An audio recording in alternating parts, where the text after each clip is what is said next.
Hero Tales from American History ***** Hero Tales from American History by Henry Cabot Lodge and Theodore Roosevelt. Hence it is that the fathers of these men and ours also, and they themselves likewise, being nurtured in all freedom and well-born, have shown before all men many and glorious deeds in public and private, deeming it their duty to fight for the cause of liberty and the Greeks, even against Greeks, and against barbarians for all the Greeks. Plato, Menexenus. To you we owe the suggestion of writing this book. Its purpose, as you know better than anyone else, is to tell in simple fashion the story of some Americans who showed that they knew how to live and how to die, who proved their truth by their endeavor, and who joined to the stern and manly qualities which are essential to the well-being of a masterful race the virtues of gentleness, of patriotism, and of lofty adherence to an ideal. It is a good thing for all Americans, and it is an especially good thing for young Americans, to remember the men who have given their lives in war and peace to the service of their fellow countrymen, and to keep in mind the feats of daring and personal prowess done in time past by some of the many champions of the nation in the various crises of her history. Thrift, industry, obedience to law, and intellectual cultivation are essential qualities in the make-up of any successful people, but no people can be really great unless they possess also the heroic virtues which are as needful in time of peace as in time of war, and as important in civil as in military life.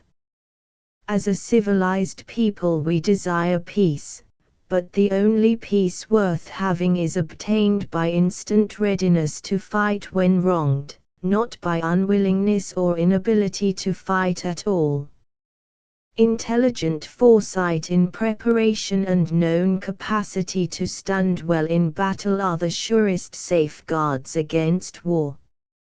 America will cease to be a great nation whenever her young men cease to possess energy, daring, and endurance, as well as the wish and the power to fight the nation's foes.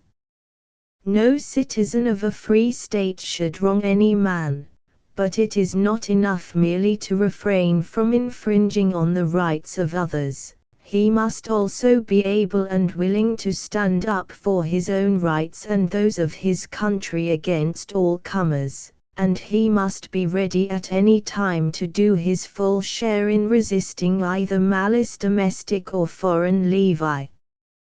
Henry Cabot Lodge.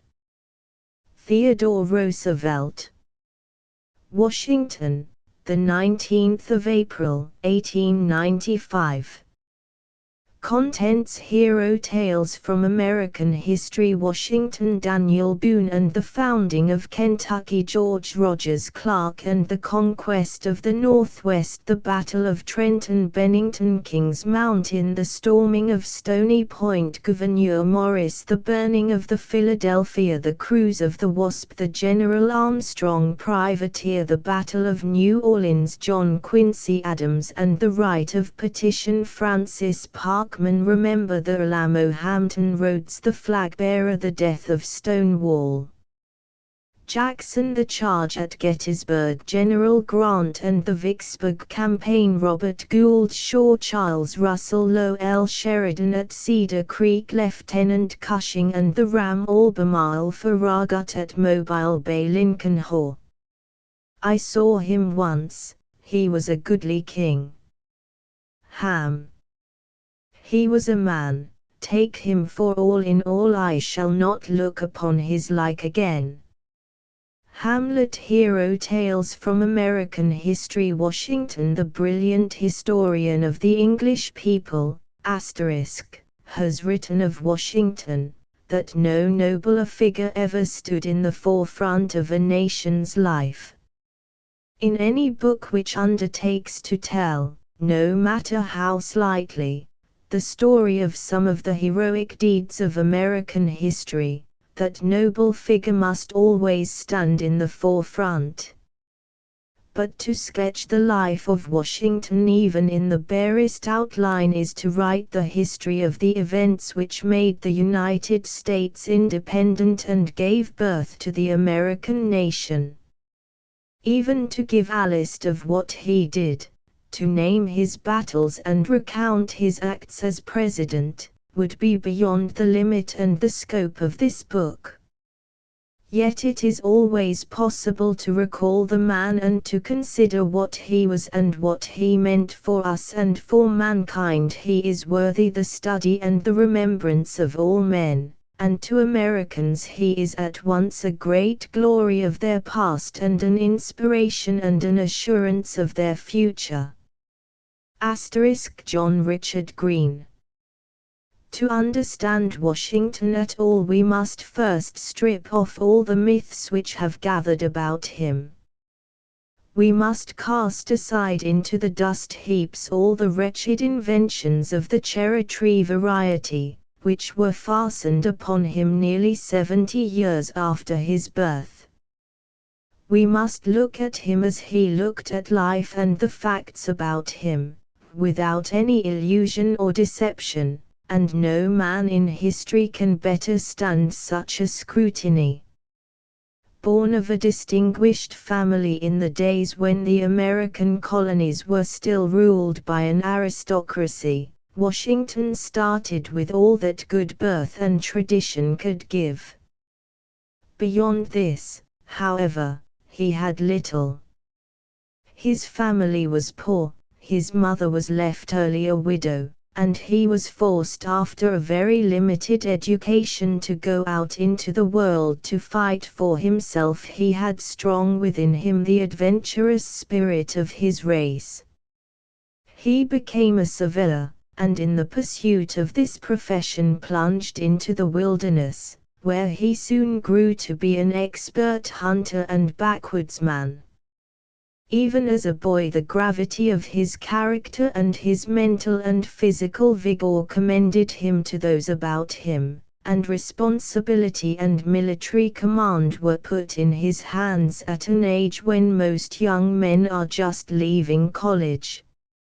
As the times grew threatening on the frontier, he was sent on a perilous mission to the Indians, in which, after passing through many hardships and dangers, he achieved success. When the troubles came with France, it was by the soldiers under his command that the first shots were fired in the war which was to determine whether the North American continent should be French or English. In his earliest expedition he was defeated by the enemy. Later he was with Braddock, and it was he who tried to rally the broken English army on the stricken field near Fort Duquesne. On that day of surprise and slaughter he displayed not only cool courage but the reckless daring which was one of his chief characteristics. He so exposed himself that bullets passed through his coat and hat, and the Indians and the French who tried to bring him down thought he bore a charmed life. He afterwards served with distinction all through the French War, and when peace came he went back to the estate which he had inherited from his brother, the most admired man in Virginia. At that time he married, and during the ensuing years he lived the life of a Virginia planter, successful in his private affairs and serving the public effectively but quietly as a member of the House of Burgesses. When the troubles with the mother country began to thicken he was slow to take extreme ground, but he never wavered in his belief that all attempts to oppress the colonies should be resisted, and when he once took up his position there was no shadow of turning.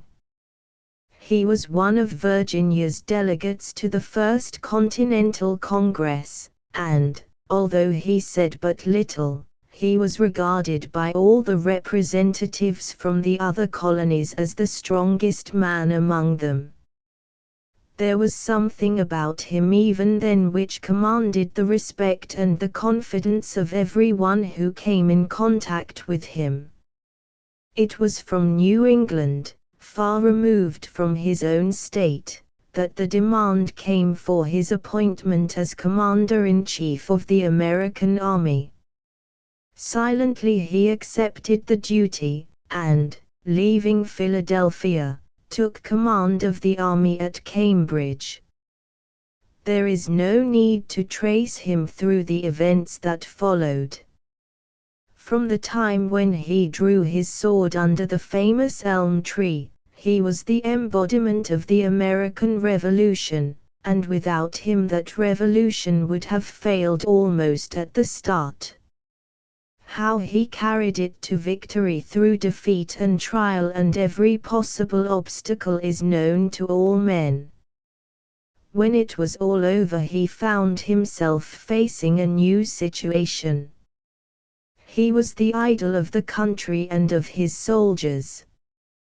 The army was unpaid, and the veteran troops, with arms in their hands, were eager to have him take control of the disordered country as Cromwell had done in England a little more than a century before.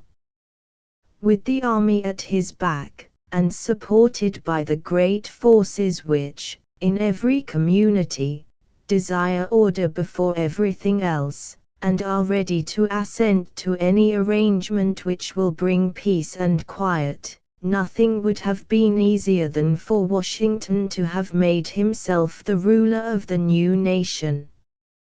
But that was not his conception of duty, and he not only refused to have anything to do with such a movement himself, but he repressed, by his dominant personal influence, all such intentions on the part of the army. On the 23rd of December, 1783, he met the Congress at Annapolis, and there resigned his commission. What he then said is one of the two most memorable speeches ever made in the United States, and is also memorable for its meaning and spirit among all speeches ever made by men. He spoke as follows: "Mr. President, the great events on which my resignation depended having at length taken place, I have now the honor of offering my sincere congratulations to Congress, and of presenting myself before them, to surrender into their hands the trust committed to me and to claim the indulgence of retiring from the service of my country.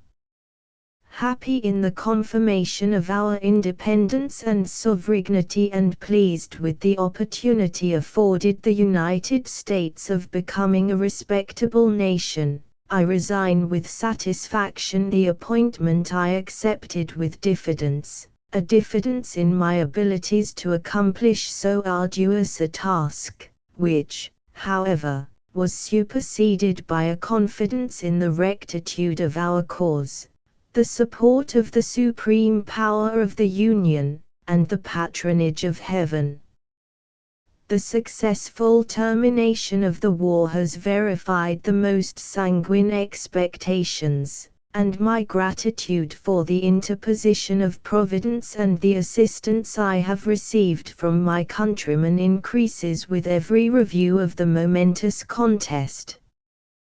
While I repeat my obligations to the army in general, I should do injustice to my own feelings not to acknowledge, in this place, the peculiar services and distinguished merits of the gentlemen who have been attached to my person during the war. It was impossible that the choice of confidential officers to compose my family should have been more fortunate. Permit me, sir, to recommend in particular those who have continued in service to the present moment as worthy of the favorable notice and patronage of Congress. I consider it an indispensable duty to close this last solemn act of my official life by commending the interests of our dearest country to the protection of Almighty God, and those who have the superintendence of them to His holy keeping. Having now finished the work assigned me, I retire from the great theatre of action, and, bidding an affectionate farewell to this august body, under whose orders I have so long acted, I here offer my commission and take my leave of all the employments of public life. The great master of English fiction, writing of this scene at Annapolis, says, which was the most splendid spectacle ever witnessed, the opening feast of Prince George in London, or the resignation of Washington. Which is the noble character for after ages to admire, yon fribble dancing in lace and spangles, or yonder hero who sheaths his sword after a life of spotless honor, a purity unreproached, a courage indomitable and a consummate victory. Washington did not refuse the dictatorship, or, rather, the opportunity to take control of the country, because he feared heavy responsibility, but solely because, as a high-minded and patriotic man, he did not believe in meeting the situation in that way. He was, moreover, entirely devoid of personal ambition, and had no vulgar longing for personal power. After resigning his commission he returned quietly to Mount Vernon, but he did not hold himself aloof from public affairs. On the contrary, he watched their course with the utmost anxiety. He saw the feeble Confederation breaking to pieces, and he soon realized that that form of government was an utter failure. In a time when no American statesman except Hamilton had yet freed himself from the local feelings of the colonial days, Washington was thoroughly national in all his views. Out of the 13 jarring colonies he meant that a nation should come, and he saw, what no one else saw, the destiny of the country to the westward. He wished a nation founded which should cross the Alleghenies, and, holding the mouths of the Mississippi, take possession of all that vast and then unknown region.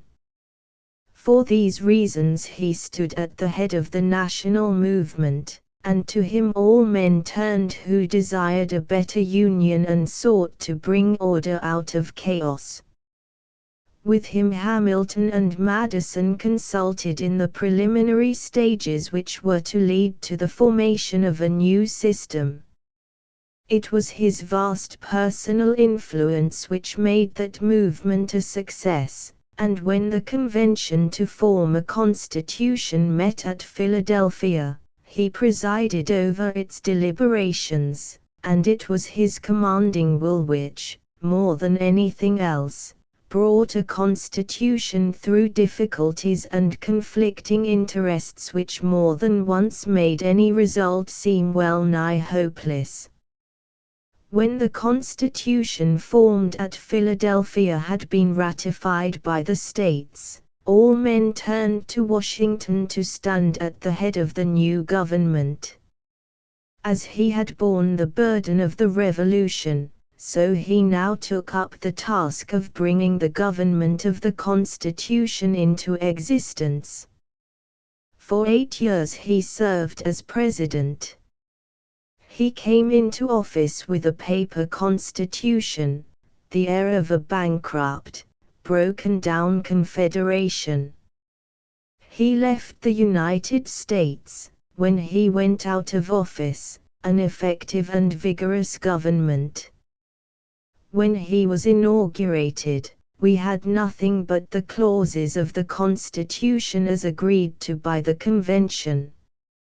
When he laid down the presidency, we had an organized government, an established revenue, a funded debt, a high credit, an efficient system of banking, a strong judiciary, and an army. We had a vigorous and well-defined foreign policy. We had recovered the western posts, which, in the hands of the British, had fettered our march to the west, and we had proved our power to maintain order at home, to repress insurrection, to collect the national taxes, and to enforce the laws made by Congress.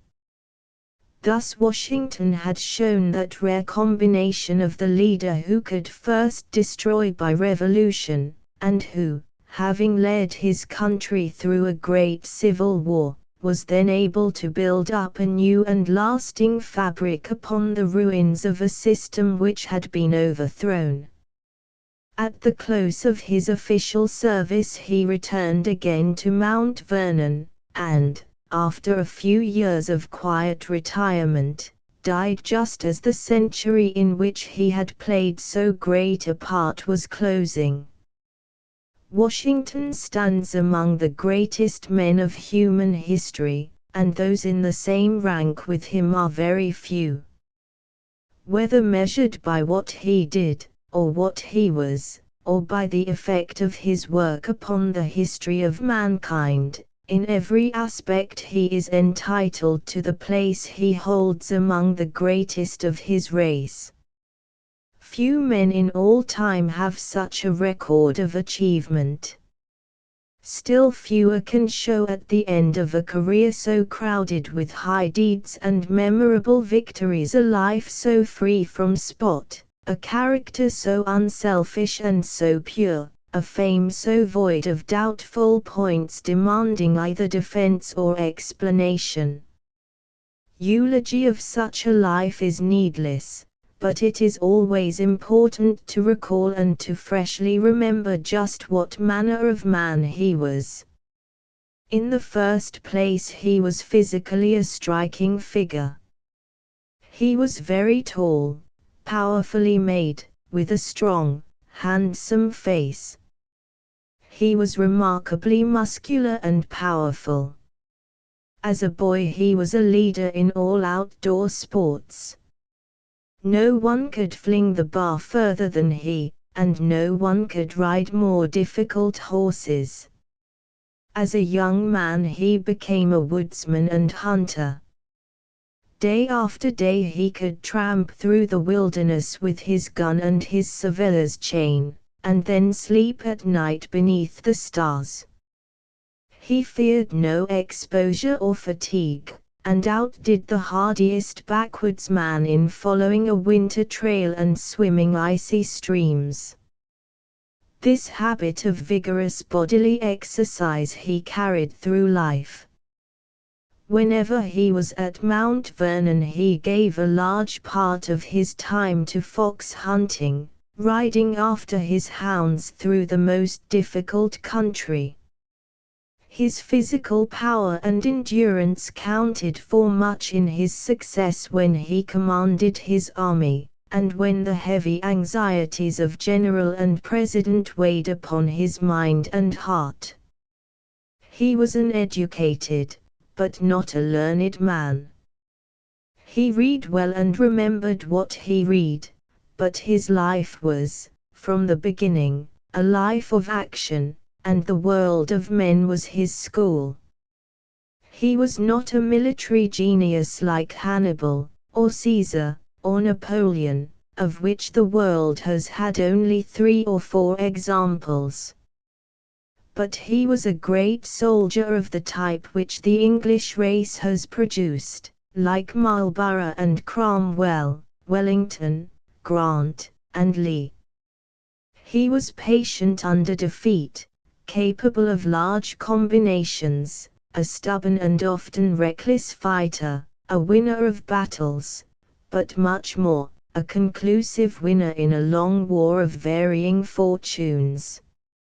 He was, in addition, what very few great soldiers or commanders have ever been, a great constitutional statesman, able to lead a people along the paths of free government without undertaking himself to play the part of the strong man, the usurper, or the savior of society.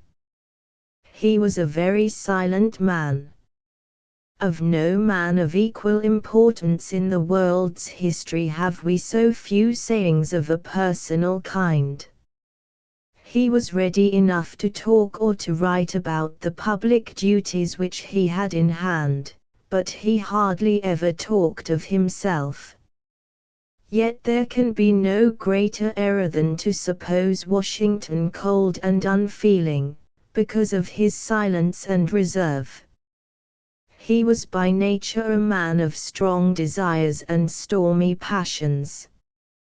Now and again he would break out, even as late as the presidency, into a gust of anger that would sweep everything before it. He was always reckless of personal danger, and had a fierce fighting spirit which nothing could check when it was once unchained. But as a rule these fiery impulses and strong passions were under the absolute control of an iron will, and they never clouded his judgment or warped his keen sense of justice. But if he was not of a cold nature, still less was he hard or unfeeling. His pity always went out to the poor, the oppressed, or the unhappy, and he was all that was kind and gentle to those immediately about him. We have to look carefully into his life to learn all these things, for the world saw only a silent, reserved man, of courteous and serious manner, who seemed to stand alone and apart, and who impressed every one who came near him with a sense of awe and reverence. One quality he had which was, perhaps, more characteristic of the man and his greatness than any other. This was his perfect veracity of mind. He was, of course, the soul of truth and honor, but he was even more than that.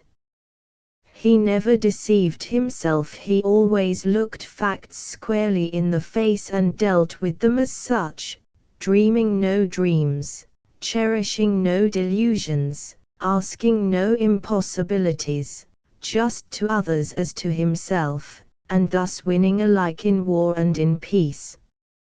He gave dignity as well as victory to his country and his cause.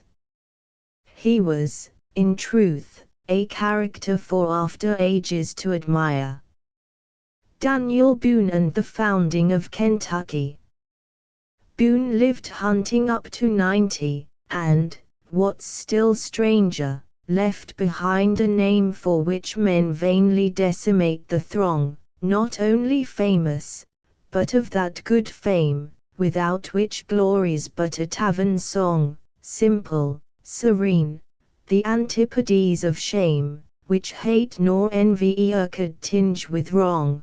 'Tis true he shrank from men, even of his nation, when they built up unto his darling trees. He moved some 100 miles off, for a station where there were fewer houses and more ease, *******, but where he met the individual man, he showed himself as kind as mortal can. *****, the free-born forest found and kept them free, and fresh as is a torrent or a tree. And tall, and strong, and swift of foot were they, beyond the dwarfing city's pale abortions, because their thoughts had never been the prey of care or gain. The green woods were their portions. *****, simple they were, not savage, and their rifles, though very true, were yet not used for trifles. Serene, not sullen, were the solitudes of this unsighing people of the woods. Byron. Daniel Boone will always occupy a unique place in our history as the archetype of the hunter and wilderness wanderer. He was a true pioneer, and stood at the head of that class of Indian fighters, game hunters, forest fellers, and backwoods farmers who, generation after generation, pushed westward the border of civilization from the Alleghenies to the Pacific. As he himself said, he was an instrument ordained of God to settle the wilderness. Born in Pennsylvania, he drifted south into western North Carolina, and settled on what was then the extreme frontier. There he married, built a log cabin, and hunted, chopped trees, and tilled the ground like any other frontiersman. The Allegheny Mountains still marked a boundary beyond which the settlers dared not go, for west of them lay immense reaches of frowning forest, uninhabited save by bands of warlike Indians. Occasionally some venturesome hunter or trapper penetrated this immense wilderness, and returned with strange stories of what he had seen and done. In 1769 Boone, excited by these vague and wondrous tales, determined himself to cross the mountains and find out what manner of land it was that lay beyond. With a few chosen companions he set out, making his own trail through the gloomy forest. After weeks of wandering, he at last emerged into the beautiful and fertile country of Kentucky, for which, in after years, the red men and the white strove with such obstinate fury that it grew to be called the Dark and Bloody Ground. But when Boone first saw it, it was a fair and smiling land of groves and glades and running waters, where the open forest grew tall and beautiful, and where innumerable herds of game grazed, roaming ceaselessly to and fro along the trails they had trodden during countless generations. Kentucky was not owned by any Indian tribe, and was visited only by wandering war parties and hunting parties who came from among the savage nations living north of the Ohio or south of the Tennessee. A roving war party stumbled upon one of Boone's companions and killed him, and the others then left Boone and journeyed home, but his brother came out to join him, and the two spent the winter together. Self-reliant, fearless, and the frowning defiles of Cumberland Gap, they were attacked by Indians, and driven back, 2 of Boone's own sons being slain. In 1775, however, he made another attempt, and this attempt was successful. The Indians attacked the newcomers, but by this time the parties of would-be settlers were sufficiently numerous to hold their own. They beat back the Indians, and built rough little hamlets, surrounded by log stockades, at Boonesborough and Harrodsburg, and the permanent settlement of Kentucky had begun. The next few years were passed by Boone amid unending Indian conflicts. He was a leader among the settlers, both in peace and in war. At one time he represented them in the House of Burgesses of Virginia. At another time he was a member of the first little Kentucky Parliament itself, and he became a colonel of the frontier militia. He tilled the land, and he chopped the trees himself. He helped to build the cabins and stockades with his own hands, wielding the long-handled, light-headed frontier axe as skillfully as other frontiersmen. His main business was that of surveyor, for his knowledge of the country, and his ability to travel through it, in spite of the danger from Indians, created much demand for his services among people who wished to lay off tracts of wild land for their own future use. But whatever he did, and wherever he went, he had to be sleeplessly on the lookout for his Indian foes. When he and his fellows tilled the stump-dotted fields of corn, one or more of the party were always on guard, with weapon at the ready, for fear of lurking savages. When he went to the house of burgesses he carried his long rifle, and traversed roads not a mile of which was free from the danger of Indian attack. The settlements in the early years depended exclusively upon game for their meat, and Boone was the mightiest of all the hunters, so that upon him devolved the task of keeping his people supplied. He killed many buffaloes, and pickled the buffalo beef for use in winter. He killed great numbers of black bear, and made bacon of them, precisely as if they had been hogs. The common game were deer and elk.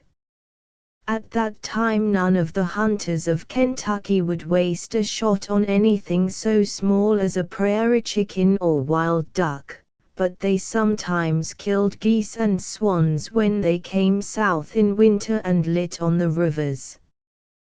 But whenever Boone went into the woods after game, he had perpetually to keep watch lest he himself might be hunted in turn. He never lay in wait at a game lick, save with ears strained to hear the approach of some crawling red foe. He never crept up to a turkey he heard calling, without exercising the utmost care to see that it was not an Indian, for one of the favorite devices of the Indians was to imitate the turkey call, and thus allure within range some inexperienced hunter. Besides this warfare, which went on in the midst of his usual vacations, Boone frequently took the field on set expeditions against the savages. Once when he and a party of other men were making salt at a lick, they were surprised and carried off by the Indians. The old hunter was a prisoner with them for some months, but finally made his escape and came home through the trackless woods as straight as the wild pigeon flies. He was ever on the watch to ward off the Indian inroads, and to follow the war parties, and try to rescue the prisoners. Once his own daughter, and 2 other girls who were with her, were carried off by a band of Indians. Boone raised some friends and followed the trail steadily for 2 days and a night. Then they came to where the Indians had killed a buffalo calf and were camped around it. Firing from a little distance, the whites shot 2 of the Indians, and, rushing in, rescued the girls. On another occasion, when Boone had gone to visit a salt lick with his brother, the Indians ambushed them and shot the latter. Boone himself escaped, but the Indians followed him for 3 miles by the aid of a tracking dog, until Boone turned, shot the dog, and then eluded his pursuers. In company with Simon Kenton and many other noted hunters and wilderness warriors, he once and again took part in expeditions into the Indian country, where they killed the braves and drove off the horses. Twice bands of Indians, accompanied by French, Tory, and British partisans from Detroit, bearing the flag of Great Britain, attacked Boonesborough. In each case Boone and his fellow settlers beat them off with loss. At the fatal Battle of the Blue Licks, in which 200 of the best riflemen of Kentucky were beaten with terrible slaughter by a great force of Indians from the lakes, Boone commanded the left wing. Leading his men, Rifle in hand, he pushed back and overthrew the force against him, but meanwhile the Indians destroyed the right wing and center, and got round in his rear, so that there was nothing left for Boone's men except to flee with all possible speed. As Kentucky became settled, Boone grew restless and ill at ease. He loved the wilderness, he loved the great forests and the great prairie-like glades, and the life in the little lonely cabin, where from the door he could see the deer come out into the clearing at nightfall. The neighborhood of his own kind made him feel cramped and ill at ease. So he moved ever westward with the frontier, and as Kentucky filled up he crossed the Mississippi and settled on the borders of the prairie country of Missouri, where the Spaniards, who ruled the territory, made him an alcalde, or judge. He lived to a great age, and died out on the border, a backwoods hunter to the last. George Rogers Clark and the conquest of the Northwest. Have the elder races halted? Do they droop and end their lesson, wearied over there beyond the seas? We take up the task eternal, and the burden and the lesson, pioneers. O pioneers! All the past we leave behind, we debouch upon a newer, mightier world, varied world, fresh and strong the world we seize, world of labor and the march, pioneers. O pioneers! We detachments steady throwing, down the edges, through the passes, up the mountains steep, conquering, holding, daring, venturing, as we go the unknown ways, pioneers. O pioneers! Asterisk asterisk asterisk asterisk asterisk asterisk asterisk the sachem blowing the smoke first towards the sun and then towards the earth, the drama of the scalp dance enacted with painted faces and guttural exclamations, the setting out of the war party, the long and stealthy march, the single file, the swinging hatchets, the surprise and slaughter of enemies. Whitman. In 1776, when independence was declared, the United States included only the 13 original states on the seaboard. With the exception of a few hunters, there were no white men west of the Allegheny Mountains, and there was not even an American hunter in the great country out of which we have since made the states of Illinois, Indiana, Ohio, Michigan, and Wisconsin. All this region north of the Ohio River then formed a part of the province of Quebec. It was a wilderness of forests and prairies, teeming with game, and inhabited by many warlike tribes of Indians. Here and there through it were dotted quaint little towns of French Creoles, the most important being Detroit, Vincennes on the Wabash, and Kaskaskia and Cahokia on the Illinois.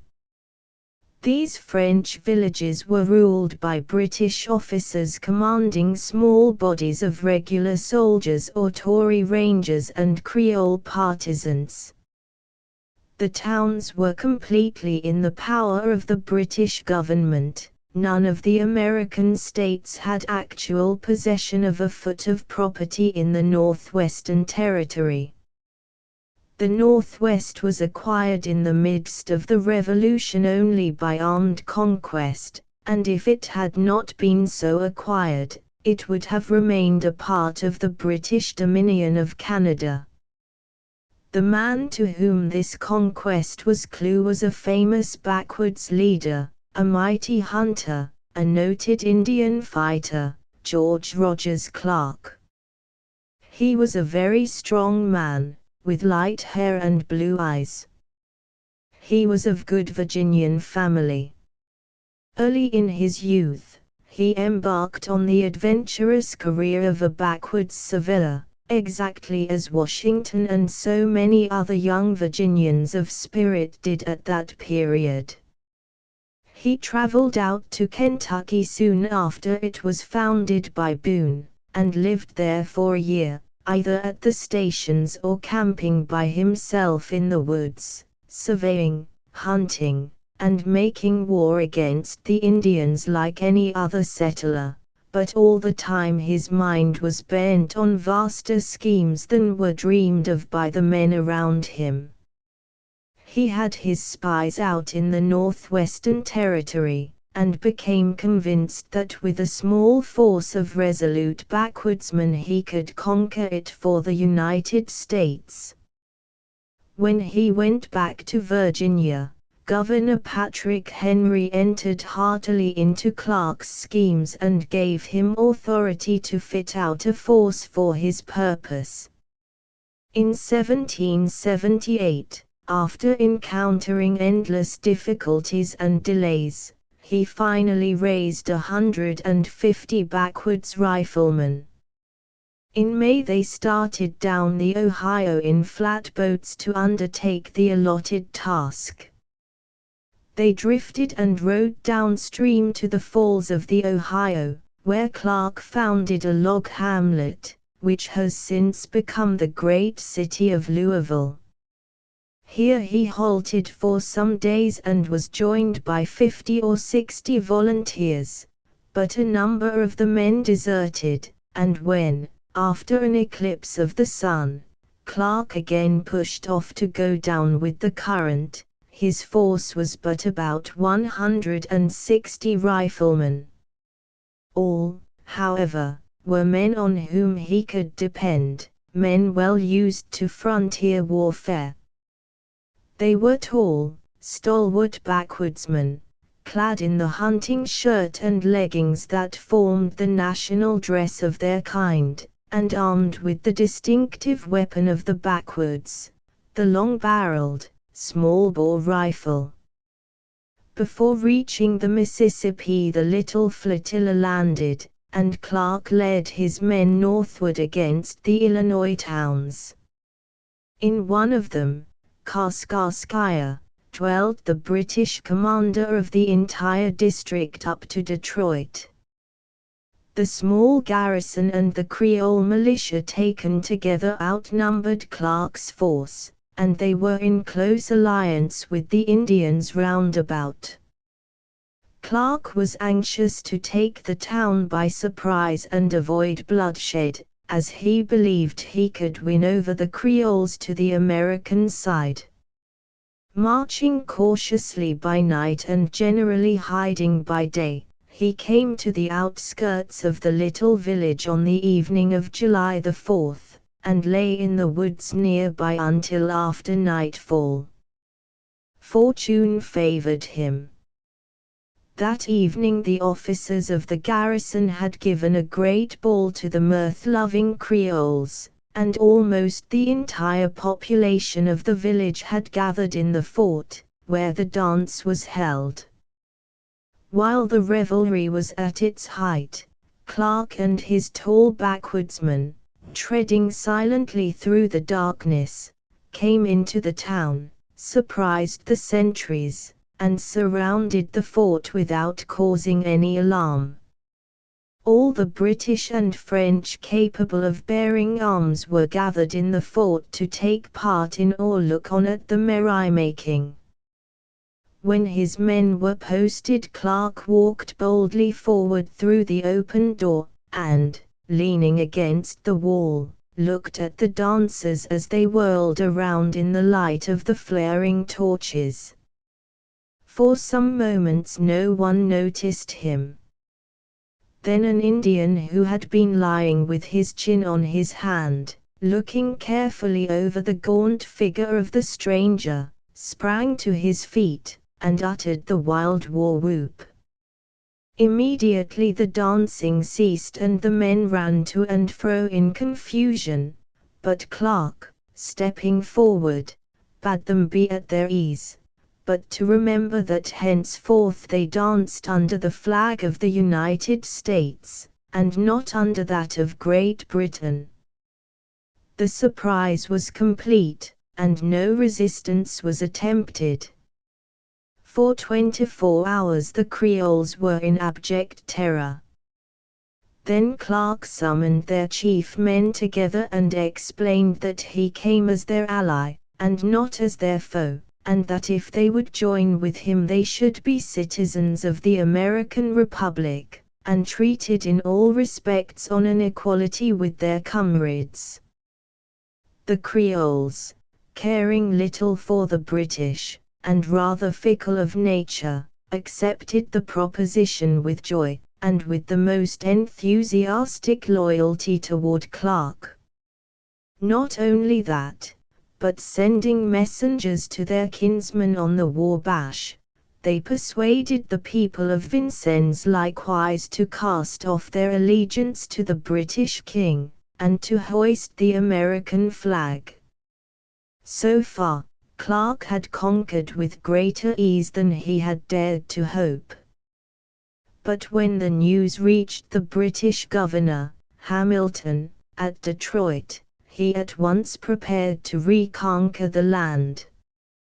He had much greater forces at his command than Clark had, and in the fall of that year he came down to Vincennes by stream and portage, in a great fleet of canoes bearing 500 fighting men, British regulars, French partisans, and Indians. The Vincennes Creoles refused to fight against the British, and the American officer who had been sent thither by Clark had no alternative but to surrender. If Hamilton had then pushed on and struck Clark in Illinois, having more than treble Clark's force, he could hardly have failed to win the victory, but the season was late and the journey so difficult that he did not believe it could be taken. Accordingly he disbanded the Indians and sent some of his troops back to Detroit, announcing that when spring came he would march against Clark in Illinois. If Clark in turn had awaited the blow he would have surely met defeat, but he was a greater man than his antagonist, and he did what the other deemed impossible. Finding that Hamilton had sent home some of his troops and dispersed all his Indians, Clark realized that his chance was to strike before Hamilton's soldiers assembled again in the spring. Accordingly he gathered together the pick of his men, together with a few Creoles, 170 all told, and set out for Vincennes. At first the journey was easy enough, for they passed across the snowy Illinois prairies, broken by great reaches of lofty woods. They killed elk, buffalo, and deer for food, there being no difficulty in getting all they wanted to eat, and at night they built huge fires by which to sleep, and feasted like Indian war dancers, as Clark said in his report. But when, in the middle of February, they reached the drowned lands of the Wabash, where the ice had just broken up and everything was flooded, the difficulties seemed almost insuperable, and the march became painful and laborious to a degree. All day long the troops waded in the icy water, and at night they could with difficulty find some little hillock on which to sleep. Only Clark's indomitable courage and cheerfulness kept the party in heart and enabled them to persevere. However, persevere they did, and at last, on the 23rd of February, they came in sight of the town of Vincennes. They captured a Creole who was out shooting ducks, and from him learned that their approach was utterly unsuspected, and that there were many Indians in town. Clark was now in some doubt as to how to make his fight. The British regulars dwelt in a small fort at one end of the town, where they had 2 light guns, but Clark feared lest, if he made a sudden night attack, the townspeople and Indians would from sheer fright turn against him. He accordingly arranged, just before he himself marched in, to send in the captured duck hunter, conveying a warning to the Indians and the Creoles that he was about to attack the town, but that his only quarrel was with the British, and that if the other inhabitants would stay in their own homes they would not be molested. Sending the duck hunter ahead, Clark took up his march and entered the town just after nightfall. The news conveyed by the released hunter astounded the townspeople, and they talked it over eagerly, and were in doubt what to do. The Indians, not knowing how great might be the force that would assail the town, at once took refuge in the neighboring woods, while the Creoles retired to their own houses. The British knew nothing of what had happened until the Americans had actually entered the streets of the little village. Rushing forward, Clark's men soon penned the regulars within their fort, where they kept them surrounded all night. The next day a party of Indian warriors, who in the British interest had been ravaging the settlements of Kentucky, arrived and entered the town, ignorant that the Americans had captured it. Marching boldly forward to the fort, they suddenly found it beleaguered, and before they could flee they were seized by the backwoodsmen. In their belts they carried the scalps of the slain settlers. The savages were taken red-handed, and the American frontiersmen were in no mood to show mercy. All the Indians were tomahawked in sight of the fort. For some time the British defended themselves well, but at length their guns were disabled, all of the gunners being picked off by the backwoods marksmen, and finally the garrison dared not so much as appear at a porthole, so deadly was the fire from the long rifles. Under such circumstances Hamilton was forced to surrender. No attempt was afterward made to molest the Americans in the land they had won, and upon the conclusion of peace the Northwest, which had been conquered by Clark, became part of the United States.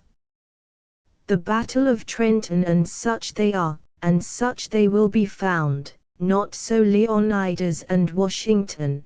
Their every battlefield is holy ground which breathes of nations saved, not worlds undone. How sweetly on the ear such echoes sound!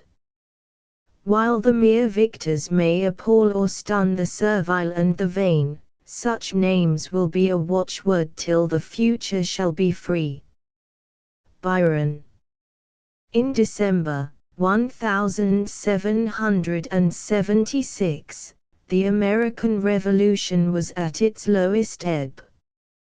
The first burst of enthusiasm, which drove the British back from Concord and met them hand to hand at Bunker Hill, which forced them to abandon Boston and repulsed their attack at Charleston, had spent its force. The undisciplined American forces called suddenly from the workshop and the farm had given way, under the strain of a prolonged contest, and had been greatly scattered, many of the soldiers returning to their homes. The power of England, on the other hand, with her disciplined army and abundant resources, had begun to tell.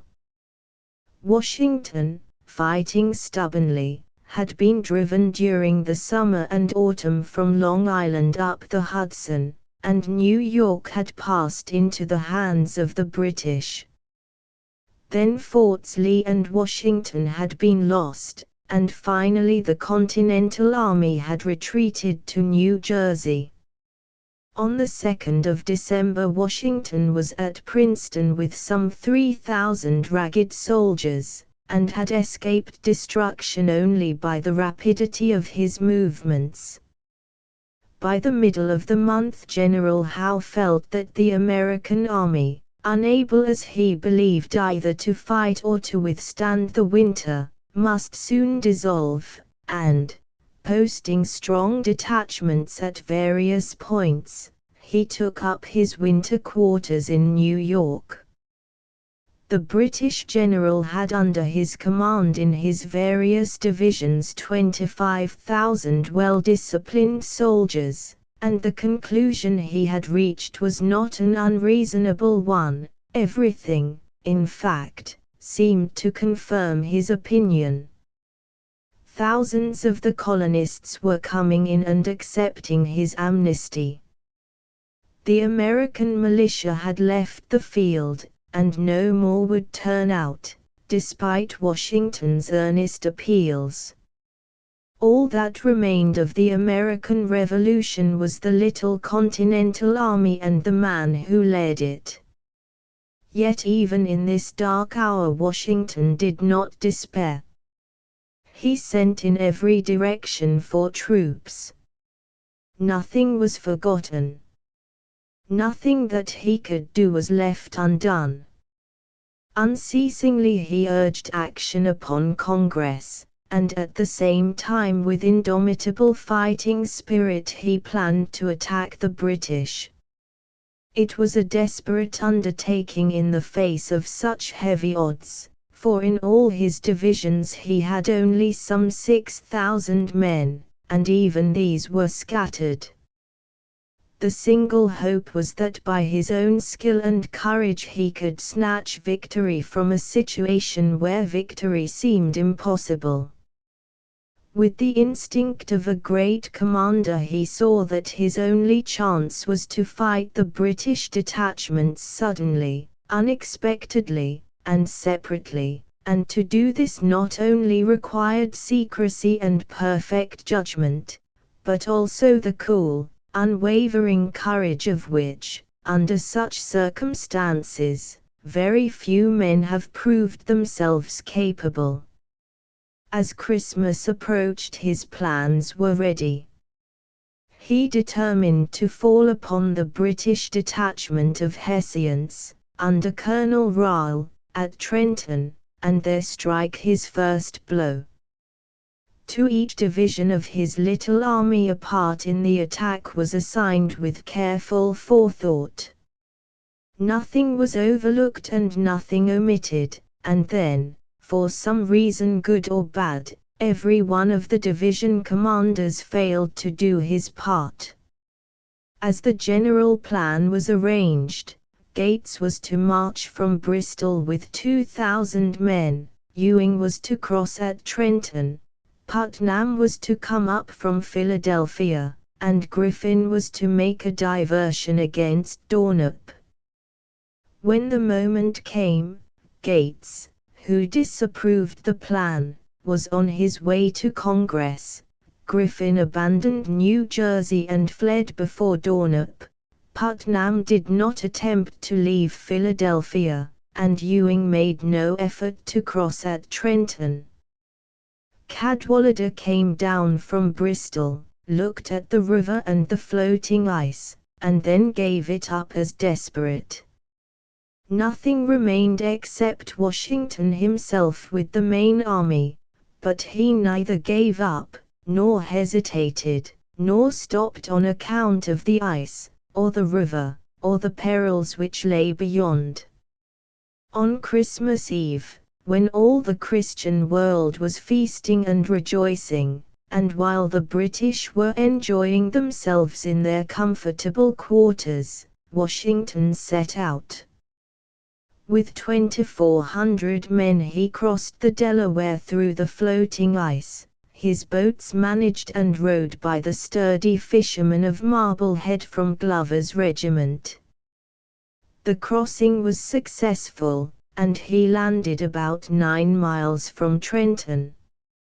It was bitter cold, and the sleet and snow drove sharply in the faces of the troops. Sullivan, marching by the river, sent word that the arms of his soldiers were wet.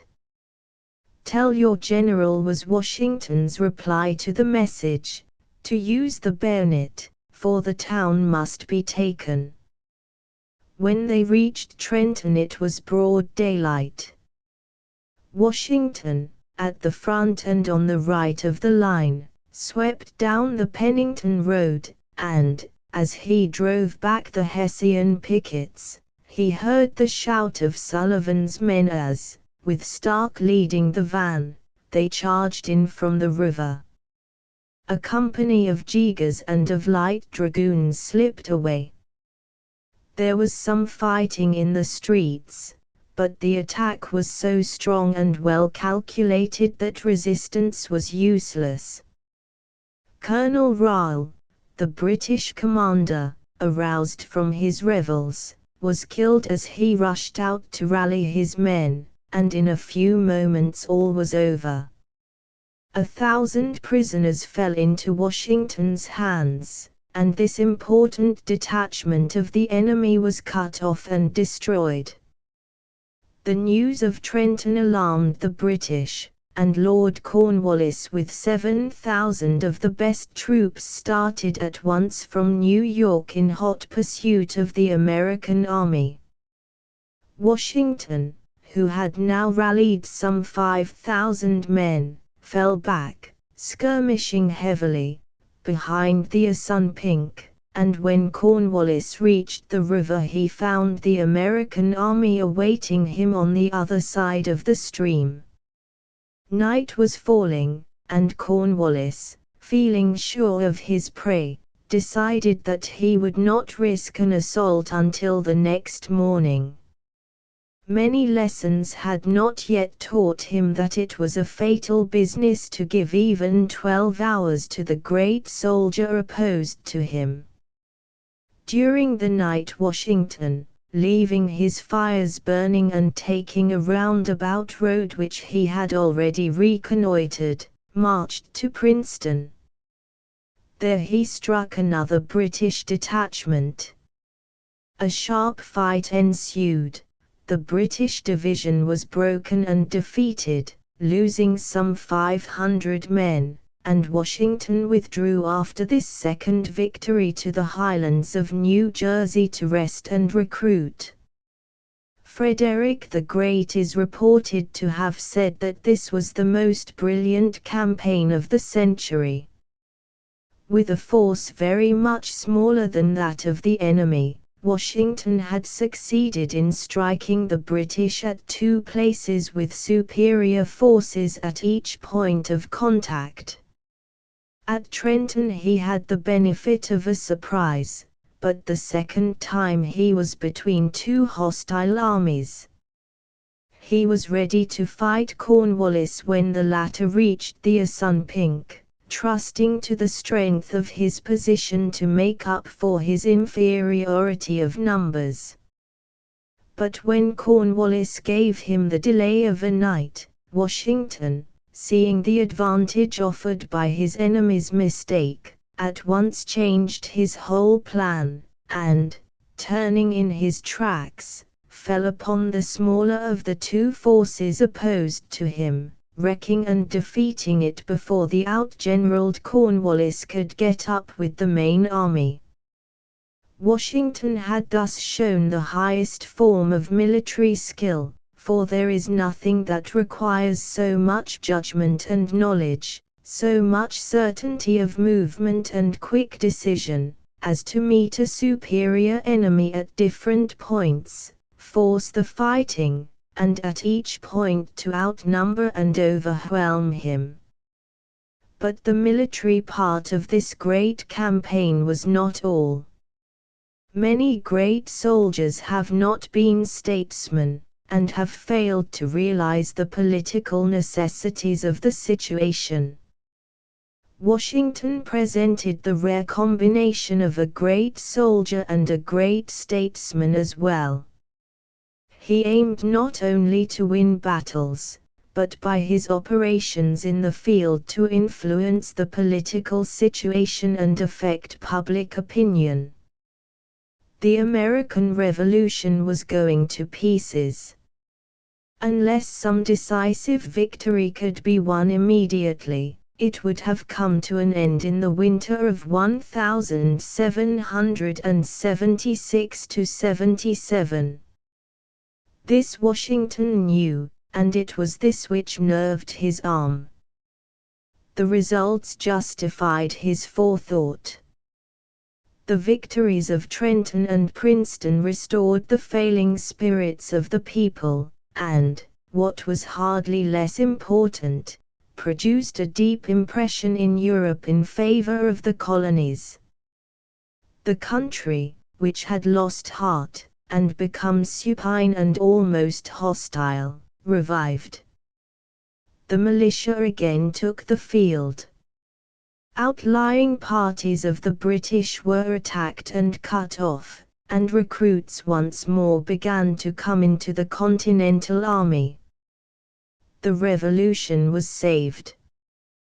That the English colonies in North America would have broken away from the mother country sooner or later cannot be doubted, but that particular revolution of 1776 would have failed within a year, had it not been for Washington.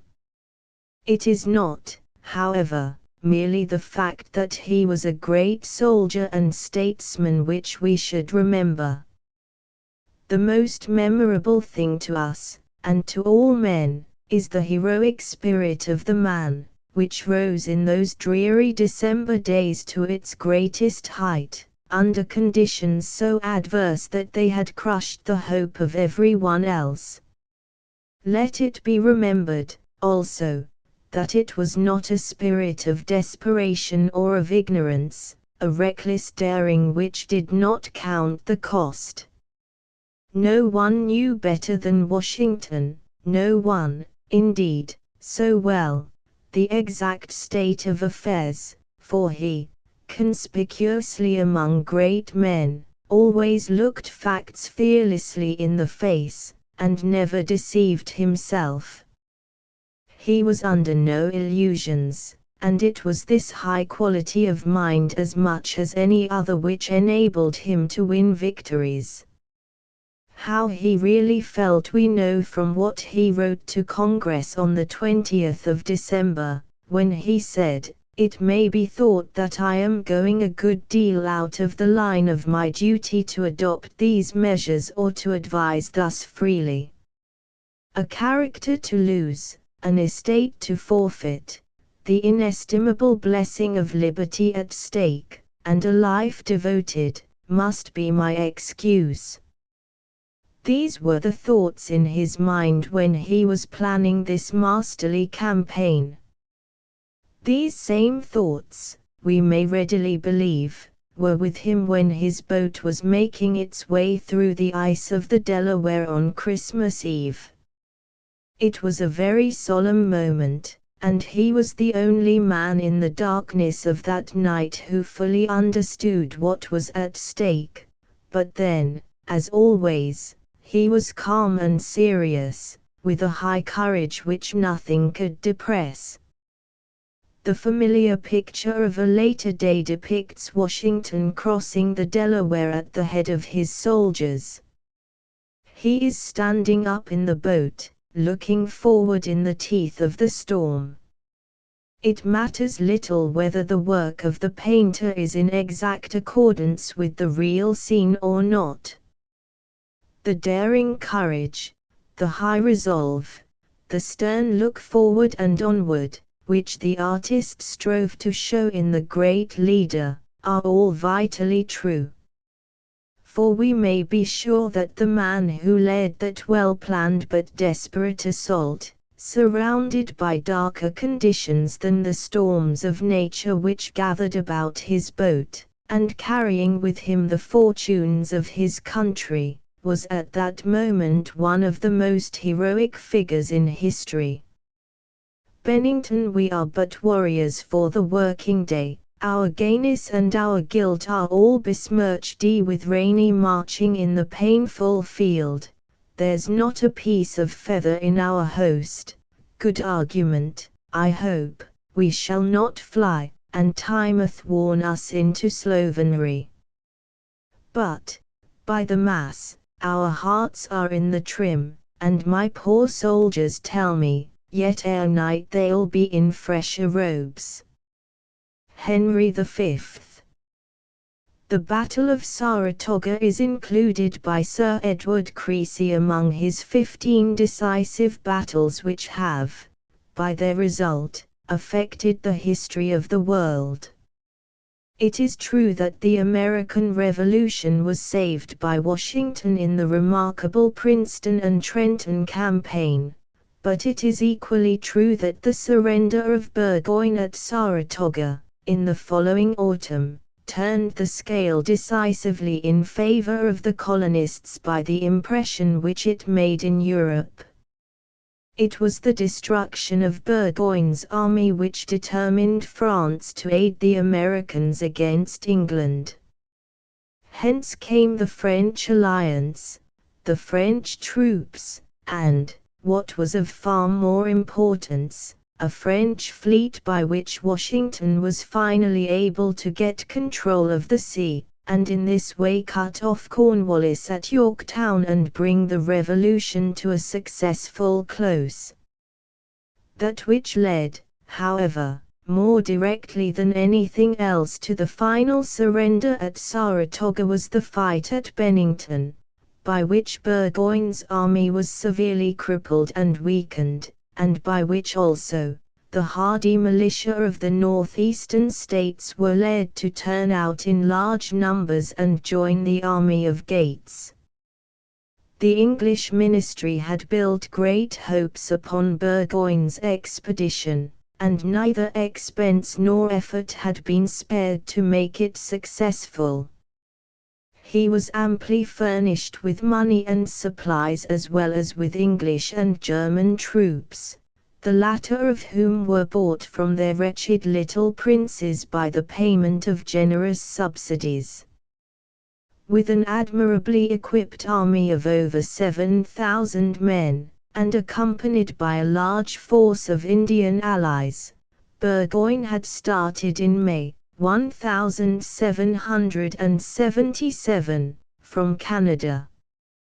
His plan was to make his way by the lakes to the headwaters of the Hudson, and thence southward along the river to New York, where he was to unite with Sir William Howe and the main army, in this way cutting the colonies in two, and separating New England from the rest of the country.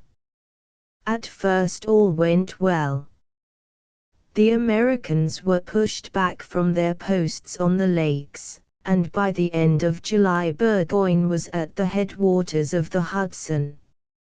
He had already sent out a force, under St. Leger, to take possession of the valley of the Mohawk, an expedition which finally resulted in the defeat of the British by Herkimer, and the capture of Fort Stanwix. To aid St. Leger by a diversion, and also to capture certain magazines which were reported to be at Bennington, Burgoyne sent another expedition to the eastward. This force consisted of about 550 white troops, chiefly Hessians, and 150 Indians, all under the command of Colonel Baum. They were within 4 miles of Bennington on the 13th of August, 1777, and encamped on a hill just within the boundaries of the state of New York. The news of the advance of Burgoyne had already roused the people of New York and New Hampshire, and the legislature of the latter state had ordered General Stark with a brigade of militia to stop the progress of the enemy on the western frontier. Stark raised his standard at Charlestown on the Connecticut River, and the militia poured into his camp. Disregarding Schuyler's orders to join the main American army, which was falling back before Burgoyne, Stark, as soon as he heard of the expedition against Bennington, marched at once to meet Baum. He was within a mile of the British camp on the 14th of August, and vainly endeavored to draw Baum into action.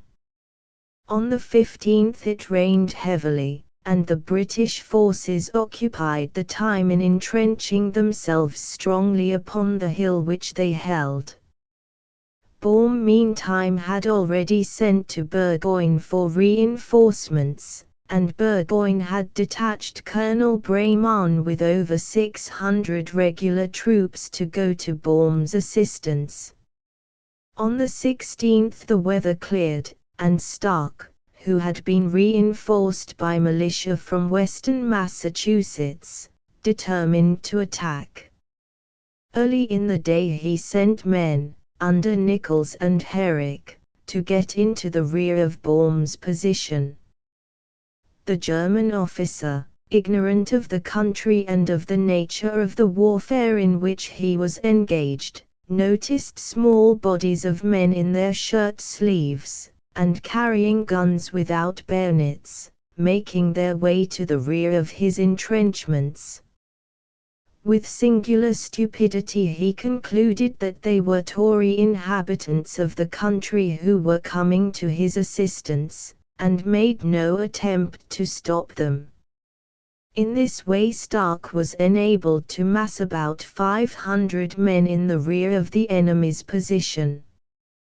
Distracting the attention of the British by a feint, Stark also moved about 200 men to the right, and having thus brought his forces into position he ordered a general assault, and the Americans proceeded to storm the British entrenchments on every side. The fight was a very hot one, and lasted some 2 hours. The Indians, at the beginning of the action, slipped away between the American detachments, but the British and German regulars stubbornly stood their ground. It is difficult to get at the exact numbers of the American troops, but Stark seems to have had between 1,500 and 2,000 militia. He thus outnumbered his enemy nearly 3 to 1, but his men were merely country militia, farmers of the New England states, very imperfectly disciplined, and armed only with muskets and fowling pieces, without bayonets or sidearms. On the other side Baum had the most highly disciplined troops of England and Germany under his command, well armed and equipped, and he was moreover strongly entrenched with artillery well placed behind the breastworks.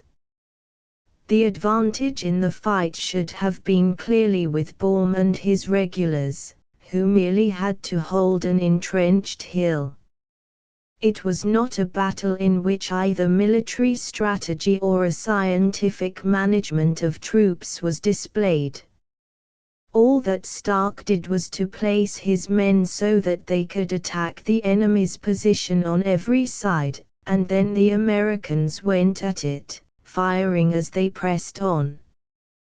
The British and Germans stood their ground stubbornly, while the New England farmers rushed up to within 8 yards of the cannon, and picked off the men who manned the guns.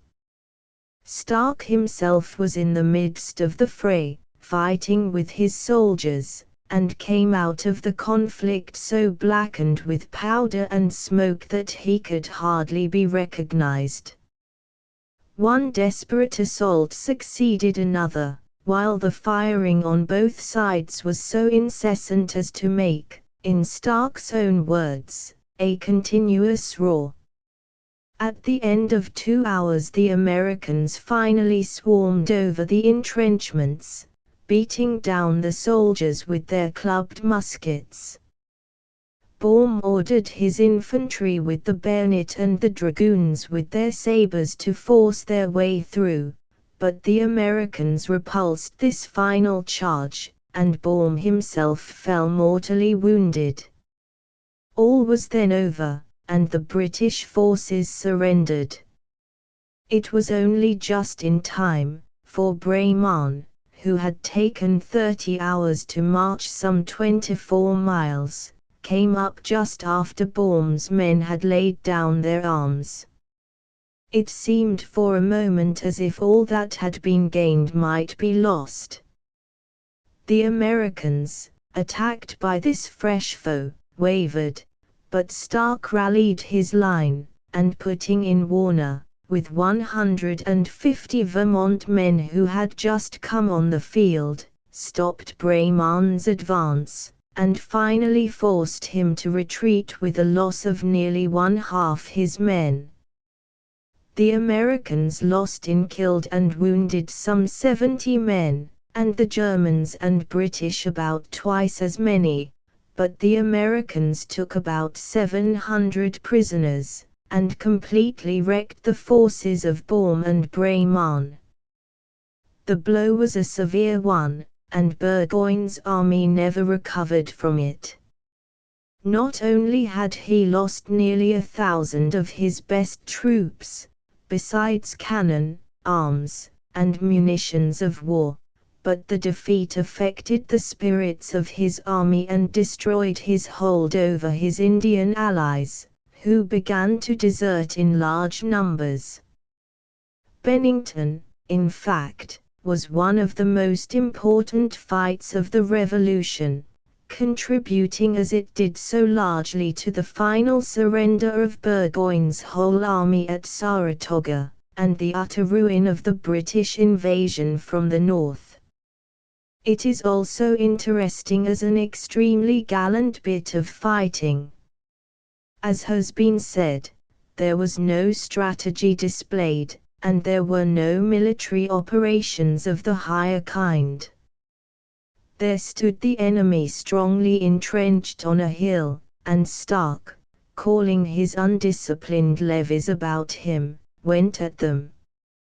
He himself was a man of the highest courage and a reckless fighter. It was Stark who held the rail fence at Bunker Hill, and who led the van when Sullivan's division poured into Trenton from the river road. He was admirably adapted for the precise work which was necessary at Bennington, and he and his men fought well their hand-to-hand fight on that hot August day, and carried the entrenchments filled with regular troops and defended by artillery. It was a daring feat of arms, as well as a battle which had an important effect upon the course of history and upon the fate of the British Empire in America. King's Mount in our fortress is the good greenwood, our tent the cypress tree, we know the forest round us as seamen know the sea.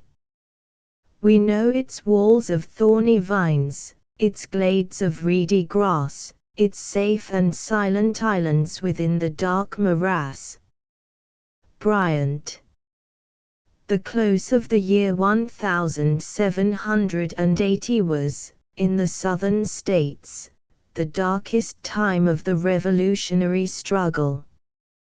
Cornwallis had just destroyed the army of Gates at Camden, and his two formidable lieutenants, Tarleton the light horseman, and Ferguson the skilled rifleman, had destroyed or scattered all the smaller bands that had been fighting for the Patriot cause.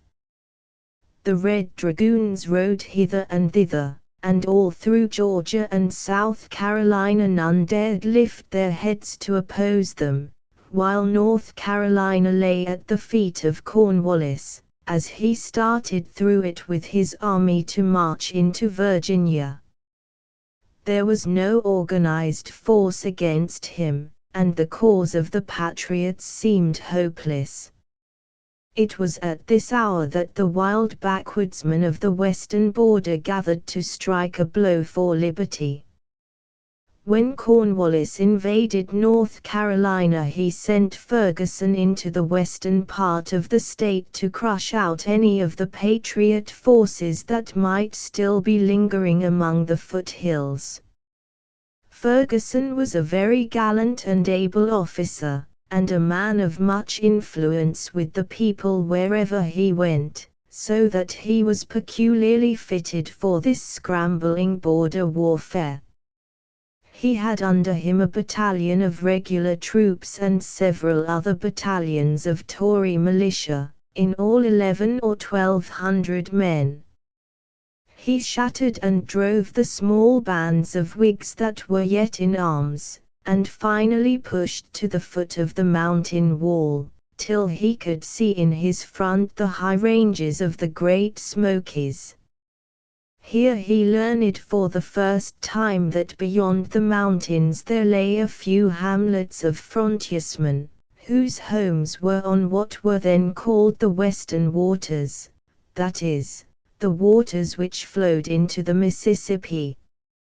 To these he sent word that if they did not prove loyal to the king, he would cross their mountains, hang their leaders, and burn their villages.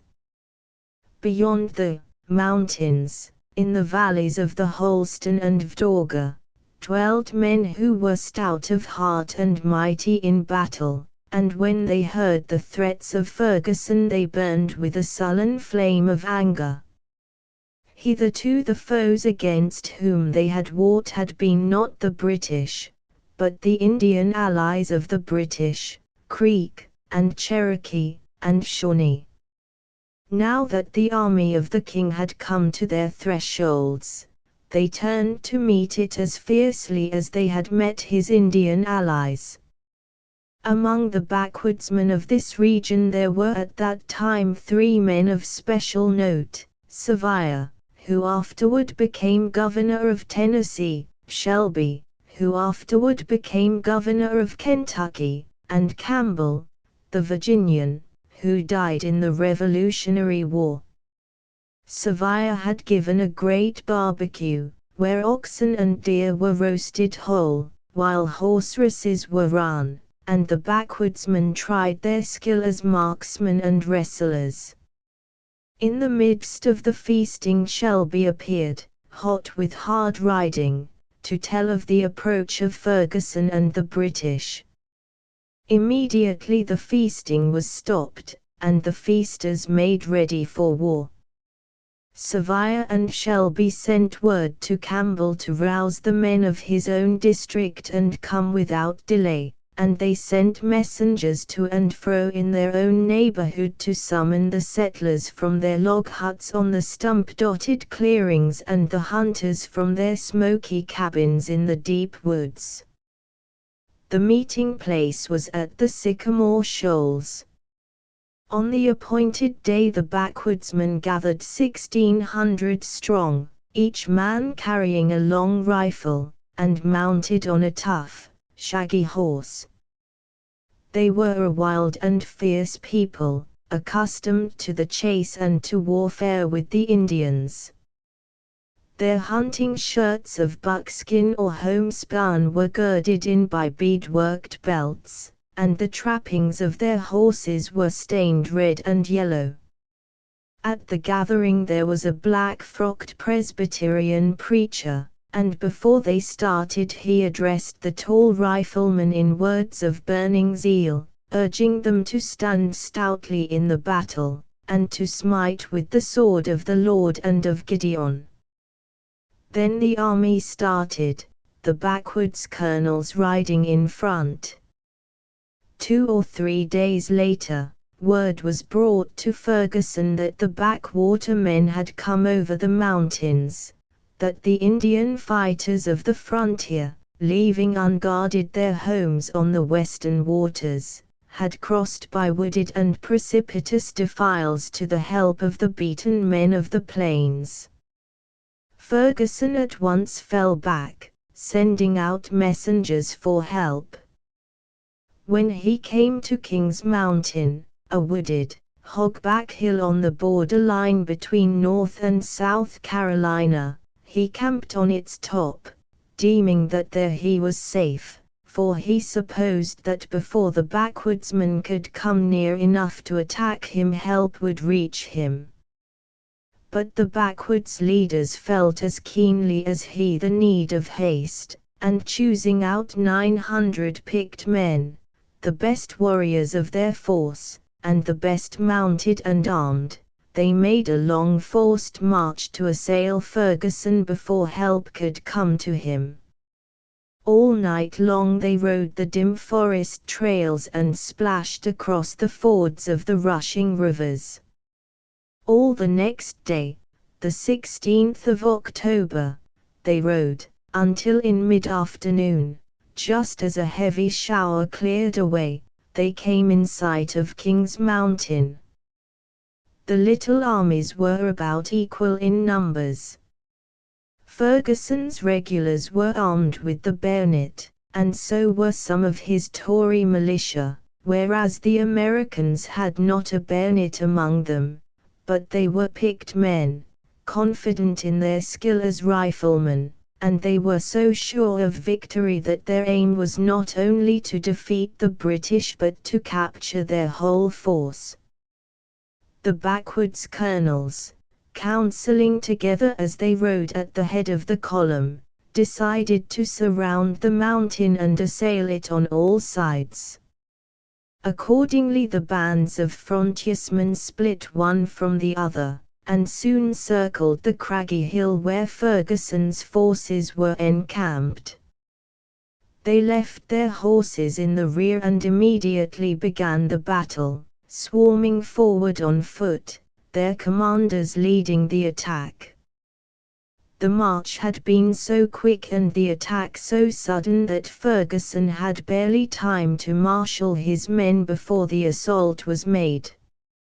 Most of his militia he scattered around the top of the hill to fire down at the Americans as they came up, while with his regulars and with a few picked militia he charged with the bayonet in person, first down one side of the mountain and then down the other.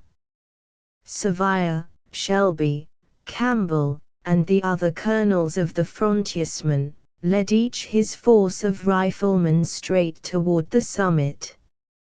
Each body in turn when charged by the regulars was forced to give way, for there were no bayonets wherewith to meet the foe, but the backwoodsmen retreated only so long as the charge lasted, and the minute that it stopped they stopped too, and came back ever closer to the ridge and ever with a deadlier fire. Ferguson, blowing a silver whistle as a signal to his men, led these charges, sword in hand, on horseback. At last, just as he was once again rallying his men, the riflemen of Sevier and Shelby crowned the top of the ridge. The gallant British commander became a fair target for the backwoodsmen, and as for the last time he led his men against them, 7 bullets entered his body and he fell dead. With his fall resistance ceased. The regulars and Tories huddled together in a confused mass, while the exultant Americans rushed forward.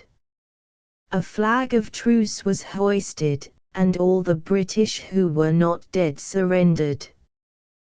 The victory was complete, and the backwoodsmen at once started to return to their log hamlets and rough, lonely farms. They could not stay, for they dared not leave their homes at the mercy of the Indians.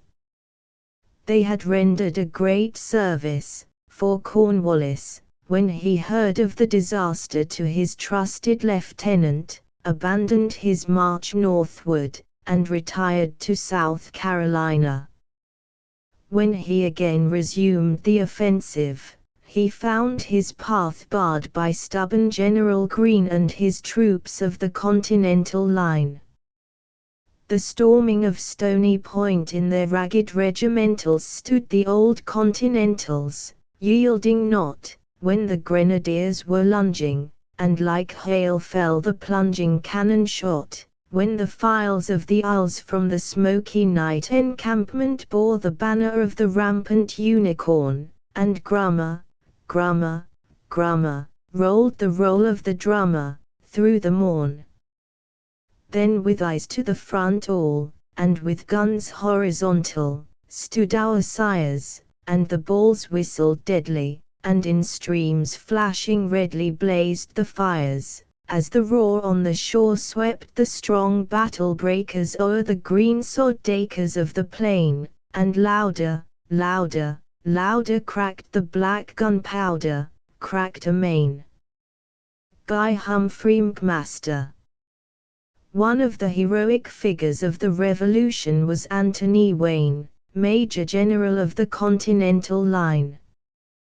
With the exception of Washington, and perhaps Greene, he was the best general the Americans developed in the contest, and without exception he showed himself to be the hardest fighter produced on either side.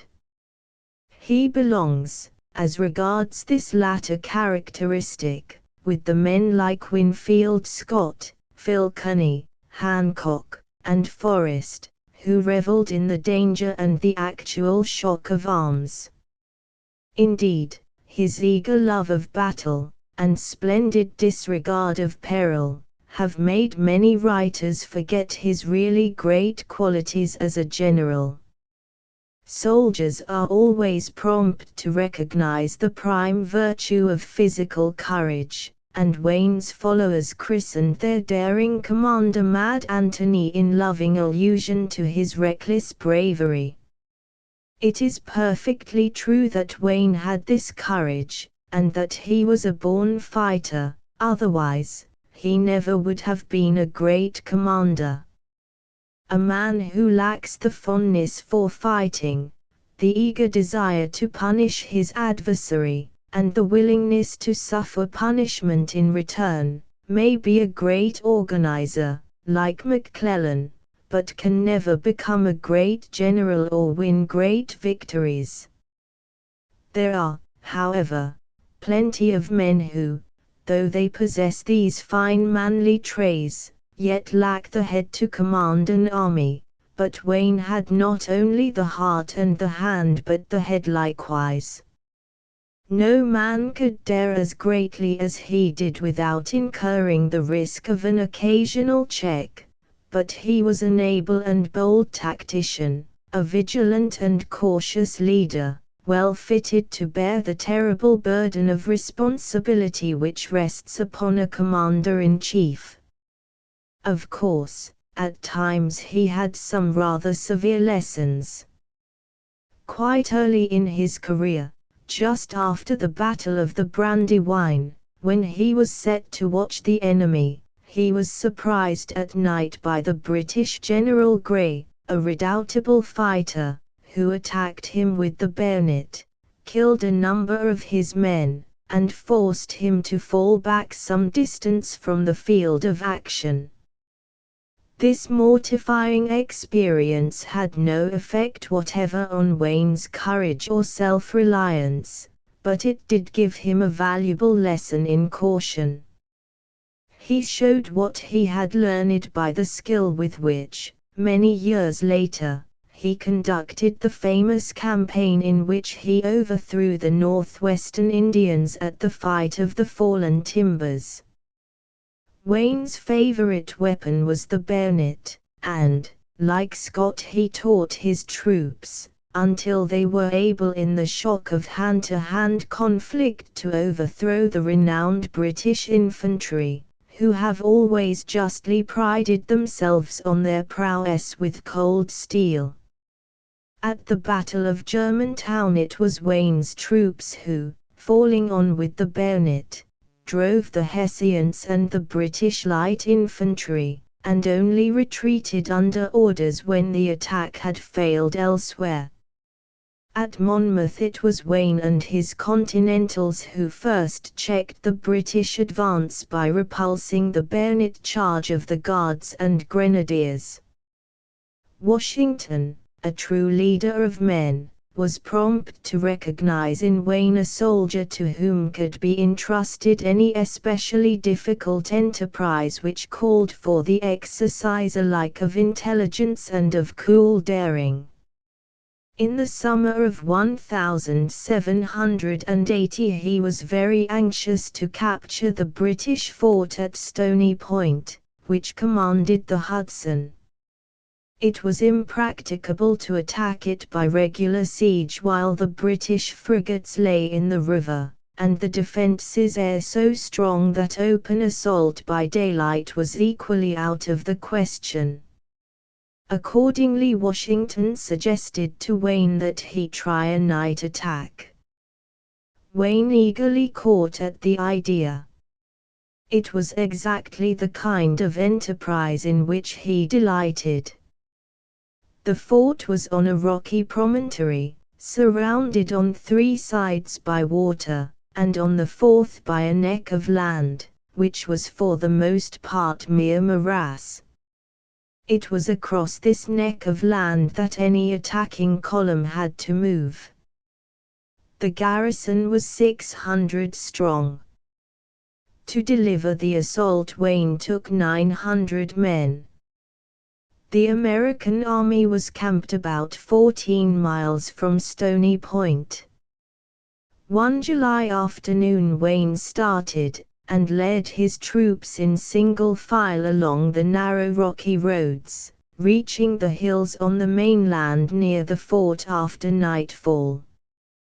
He divided his force into 2 columns, to advance one along each side of the neck, detaching 2 companies of North Carolina troops to move in between the 2 columns and make a false attack. The rest of the force consisted of New Englanders, Pennsylvanians, and Virginians. Each attacking column was divided into 3 parts, a forlorn hope of 20 men leading, which was followed by an advance guard of 120, and then by the main body. At the time commanding officers still carried spontoons, and other old-time weapons, and Wayne, who himself led the right column, directed its movements spear in hand. It was nearly midnight when the Americans began to press along the causeways toward the fort. Before they were near the walls they were discovered, and the British opened a heavy fire of great guns and musketry, to which the Carolinians, who were advancing between the 2 columns, responded in their turn, according to orders, but the men in the columns were forbidden to fire. Wayne had warned them that their work must be done with the bayonet, and their muskets were not even loaded. Moreover, so strict was the discipline that no one was allowed to leave the ranks, and when one of the men did so an officer promptly ran him through the body.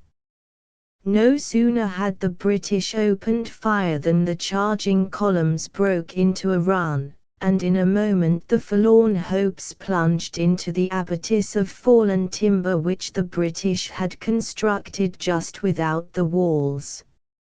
On the left, the forlorn hope was very roughly handled, no less than 17 of the 20 men being either killed or wounded, but as the columns came up both burst through the down timber and swarmed up the long, sloping embankments of the fort.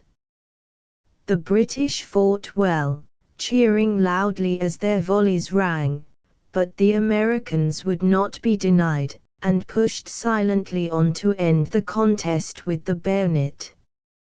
A bullet struck Wayne in the head. He fell, but struggled to his feet and forward, 2 of his officers supporting him. A rumor went among the men that he was dead, but it only impelled them to charge home, more fiercely than ever. With a rush the troops swept to the top of the wall.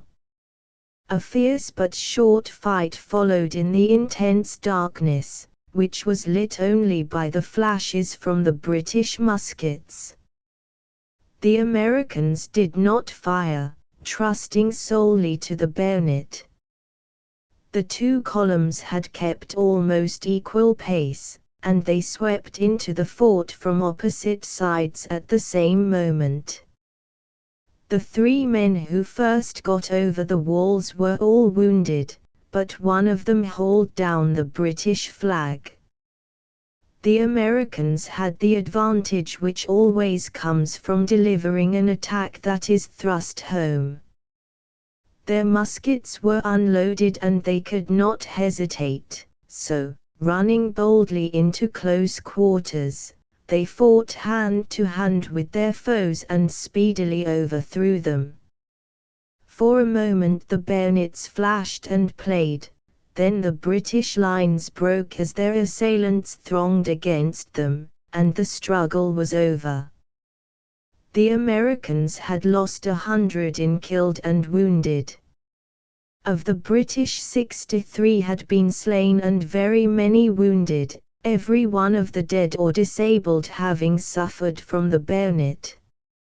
A curious coincidence was that the number of the dead happened to be exactly equal to the number of Wayne's men who had been killed in the night attack by the English general, Grey. There was great rejoicing among the Americans over the successful issue of the attack. Wayne speedily recovered from his wound, and in the joy of his victory it weighed but slightly. He had performed a most notable feat. No night attack of the kind was ever delivered with greater boldness, skill, and success. When the Revolutionary War broke out, the American armies were composed merely of armed yeomen, stalwart men, of good courage, and fairly proficient in the use of their weapons, but entirely without the training which alone could enable them to withstand the attack of the British regulars in the open, or to deliver an attack themselves. Washington's victory at Trenton was the first encounter which showed that the Americans were to be feared when they took the offensive. With the exception of the Battle of Trenton, and perhaps of Greene's fight at Eutaw Springs, Wayne's feat was the most successful illustration of daring and victorious attack by an American army that occurred during the war, and, unlike Greene, who was only able to fight a drawn battle, Wayne's triumph was complete. At Monmouth he had shown, as he afterwards showed against Cornwallis, that his troops could meet the renowned British regulars on even terms in the open. At Stony Point he showed that he could lead them to a triumphant assault with the bayonet against regulars who held a fortified place of strength. No American commander has ever displayed greater energy and daring, a more resolute courage, or readier resource, than the chief of the hard-fighting Revolutionary generals, Mad Anthony Wayne. Gouverneur Maurice. Paris. The 10th of August, 1792. Justum it tenacem propositiviarum non civium ardor prava jubentium, non vultus instantis tyranni ment quiti solida, nec ostadux inquieti turbidus hadrii, nec fulminantis magna manus Jovis, si fractus illabatur orbis, impavidum ferient ruini. Ho, lib. 3 Calm. 3. The 10th of August, 1792, was one of the most memorable days of the French Revolution. It was the day on which the French monarchy received its death blow, and was accompanied by fighting and bloodshed which filled Paris with terror. In the morning before daybreak the tocsin had sounded, and not long after the mob of Paris, headed by the Marseillaise, 600 men not afraid to die who had been summoned there by Barbaras, were marching upon the Tuileries. The king, or rather the queen, had at last determined to make a stand and to defend the throne. The Swiss guards were there at the palace, well posted to protect the inner court, and there, too, were the National Guards, who were expected to uphold the government and guard the king.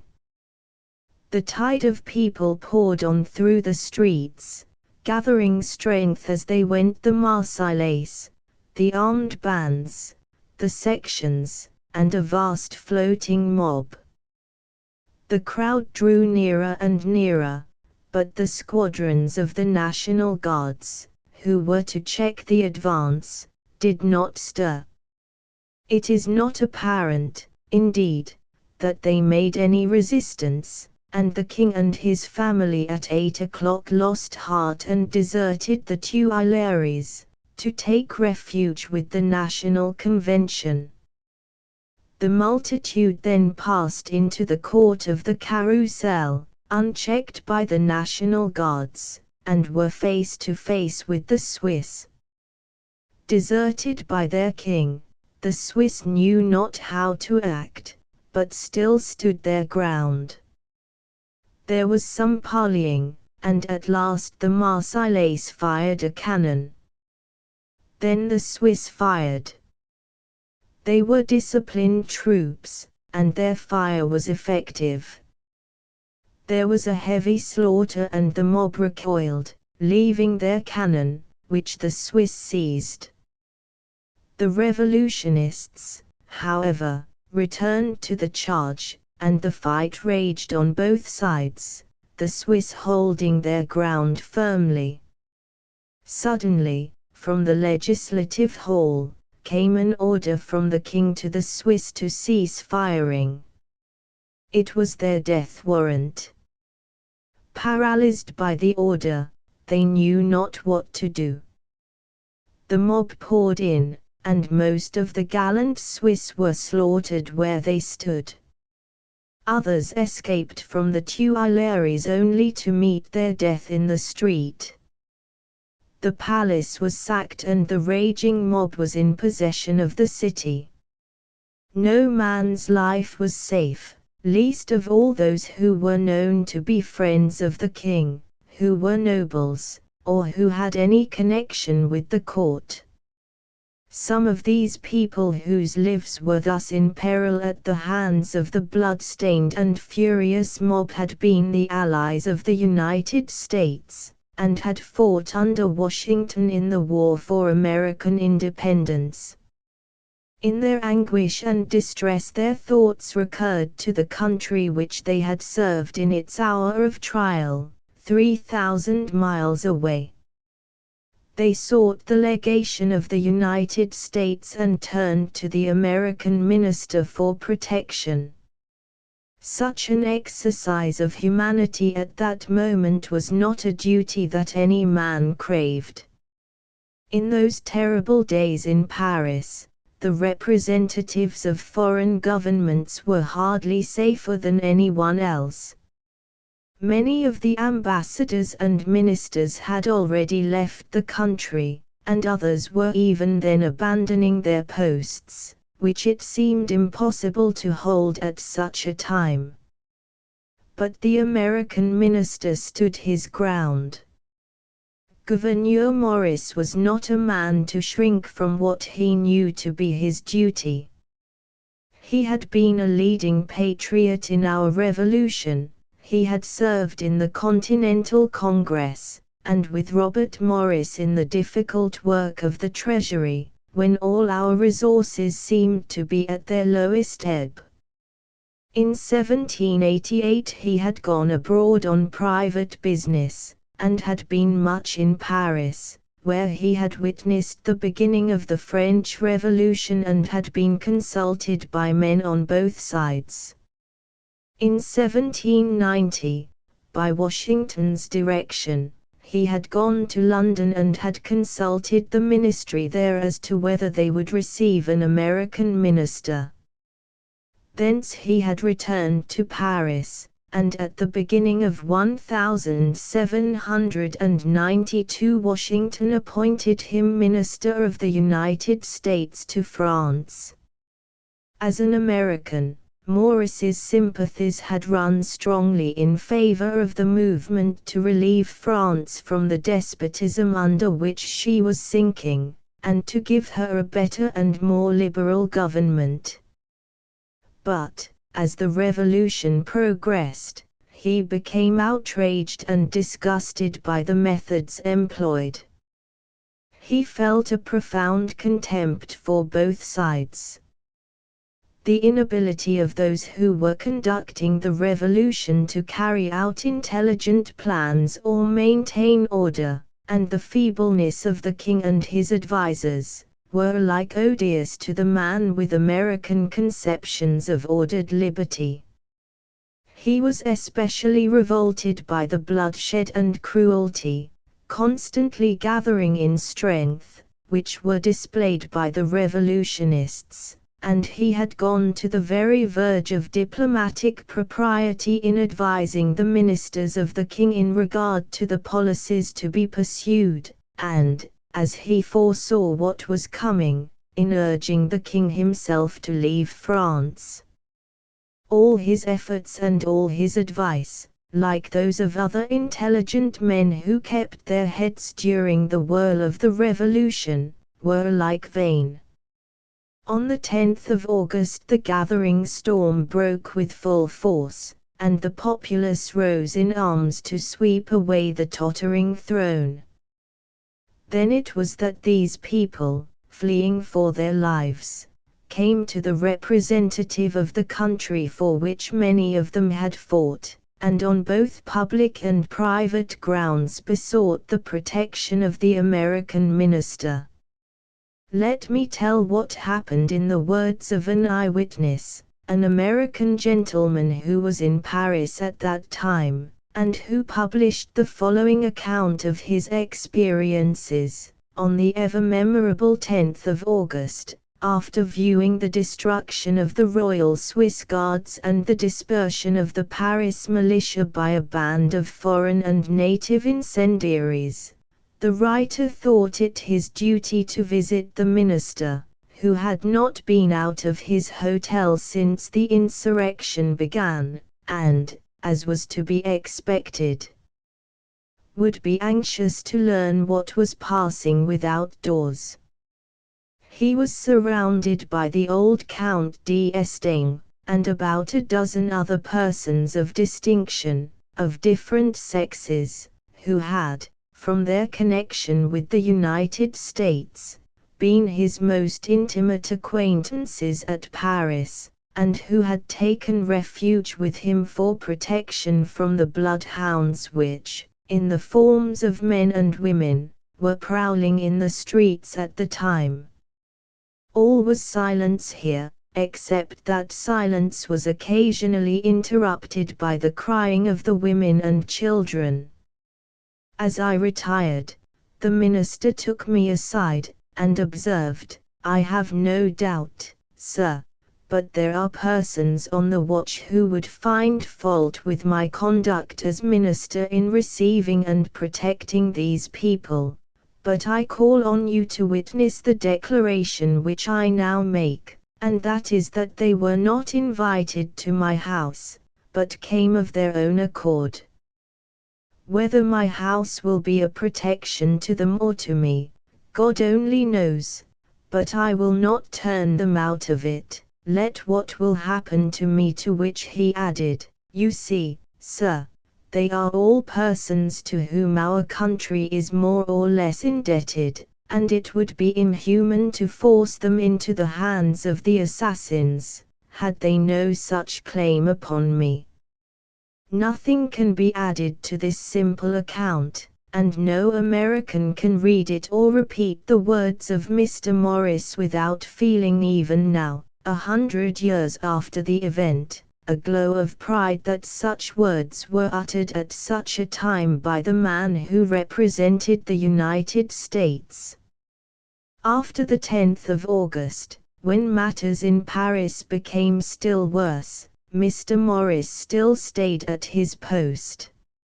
Let me give, in his own words, what he did and his reasons for it. The different ambassadors and ministers are all taking their flight, and if I stay I shall be alone. I mean, however, to stay, unless circumstances should command me away, because, in the admitted case that my letters of credence are to the monarchy, and not to the Republic of France, it becomes a matter of indifference whether I remain in this country or go to England during the time which may be needful to obtain your orders, or to produce a settlement of affairs here. Going hence, however, would look like taking part against the late revolution, and I am not only unauthorized in this respect, but I am bound to suppose that if the great majority of the nation adhere to the new form, the United States will approve thereof, because, in the first place, we have no right to prescribe to this country the government they shall adopt, and next, because the basis of our own Constitution is the indefeasible right of the people to establish it. Among those who are leaving Paris is the Venetian ambassador. He was furnished with passports from the Office of Foreign Affairs, but he was, nevertheless, stopped at the barrier, was conducted to the Hôtel de Ville, was there questioned for hours, and his carriages examined and searched. This violation of the rights of ambassadors could not fail, as you may suppose, to make an impression. It has been broadly hinted to me that the honor of my country and my own require that I should go away. But I am of a different opinion, and rather think that those who give such hints are somewhat influenced by fear. It is true that the position is not without danger, but I presume that when the President did me the honor of naming me to this embassy, it was not for my personal pleasure or safety, but to promote the interests of my country. These, therefore, I shall continue to pursue to the best of my judgment, and as to consequences, they are in the hand of God. He remained there until his successor arrived. When all others fled, he was faithful, and such conduct should never be forgotten. Mr. Morris not only risked his life, but he took a heavy responsibility, and laid himself open to severe attack for having protected defenseless people against the assaults of the mob. But his courageous humanity is something which should ever be remembered, and ought always to be characteristic of the men who represent the United States in foreign countries. When we recall the French Revolution, it is cheering to think of that fearless figure of the American minister, standing firm and calm in the midst of those awful scenes, with sacked palaces, slaughtered soldiers, and a blood-stained mob about him, regardless of danger to himself, determined to do his duty to his country, and to those to whom his country was indebted. The burning of the Philadelphia, and say besides, that in Aleppo once, where a malignant and a turbaned Turk beat a Venetian and traduced the state, I took by the throat the circumcised dog and smote him, thus. Othello. It is difficult to conceive that there ever was a time when the United States paid a money tribute to anybody. It is even more difficult to imagine the United States paying blackmail to a set of small piratical tribes on the coast of Africa. Yet this is precisely what we once did with the Barbary powers, as they were called, the states of Morocco, Tunis, Tripoli, and Algiers, lying along the northern coast of Africa. The only excuse to be made for such action was that we merely followed the example of Christendom. The civilized people of the world were then in the habit of paying sums of money to these miserable pirates, in order to secure immunity for their merchant vessels in the Mediterranean. For this purpose Congress appropriated money, and treaties were made by the President and ratified by the Senate. On one occasion, at least, Congress actually revoked the authorization of some new ships for the Navy, and appropriated more money than was required to build the men of war in order to buy off the Barbary powers. The fund for this disgraceful purpose was known as the Mediterranean Fund and was entrusted to the Secretary of State to be disbursed by him in his discretion. After we had our brush with France, however, in 1798, and after Truxtun's brilliant victory over the French frigate L'Insurgent in the following year, it occurred to our government that perhaps there was a more direct as well as a more manly way of dealing with the Barbary pirates than by feebly paying them tribute, and in 1801 a small squadron, under Commodore Dale, proceeded to the Mediterranean. At the same time events occurred which showed strikingly the absurdity as well as the weakness of this policy of paying blackmail to pirates. The Bashaw of Tripoli, complaining that we had given more money to some of the Algerian ministers than we had to him, and also that we had presented Algiers with a frigate, declared war upon us, and cut down the flagstaff in front of the residence of the American consul.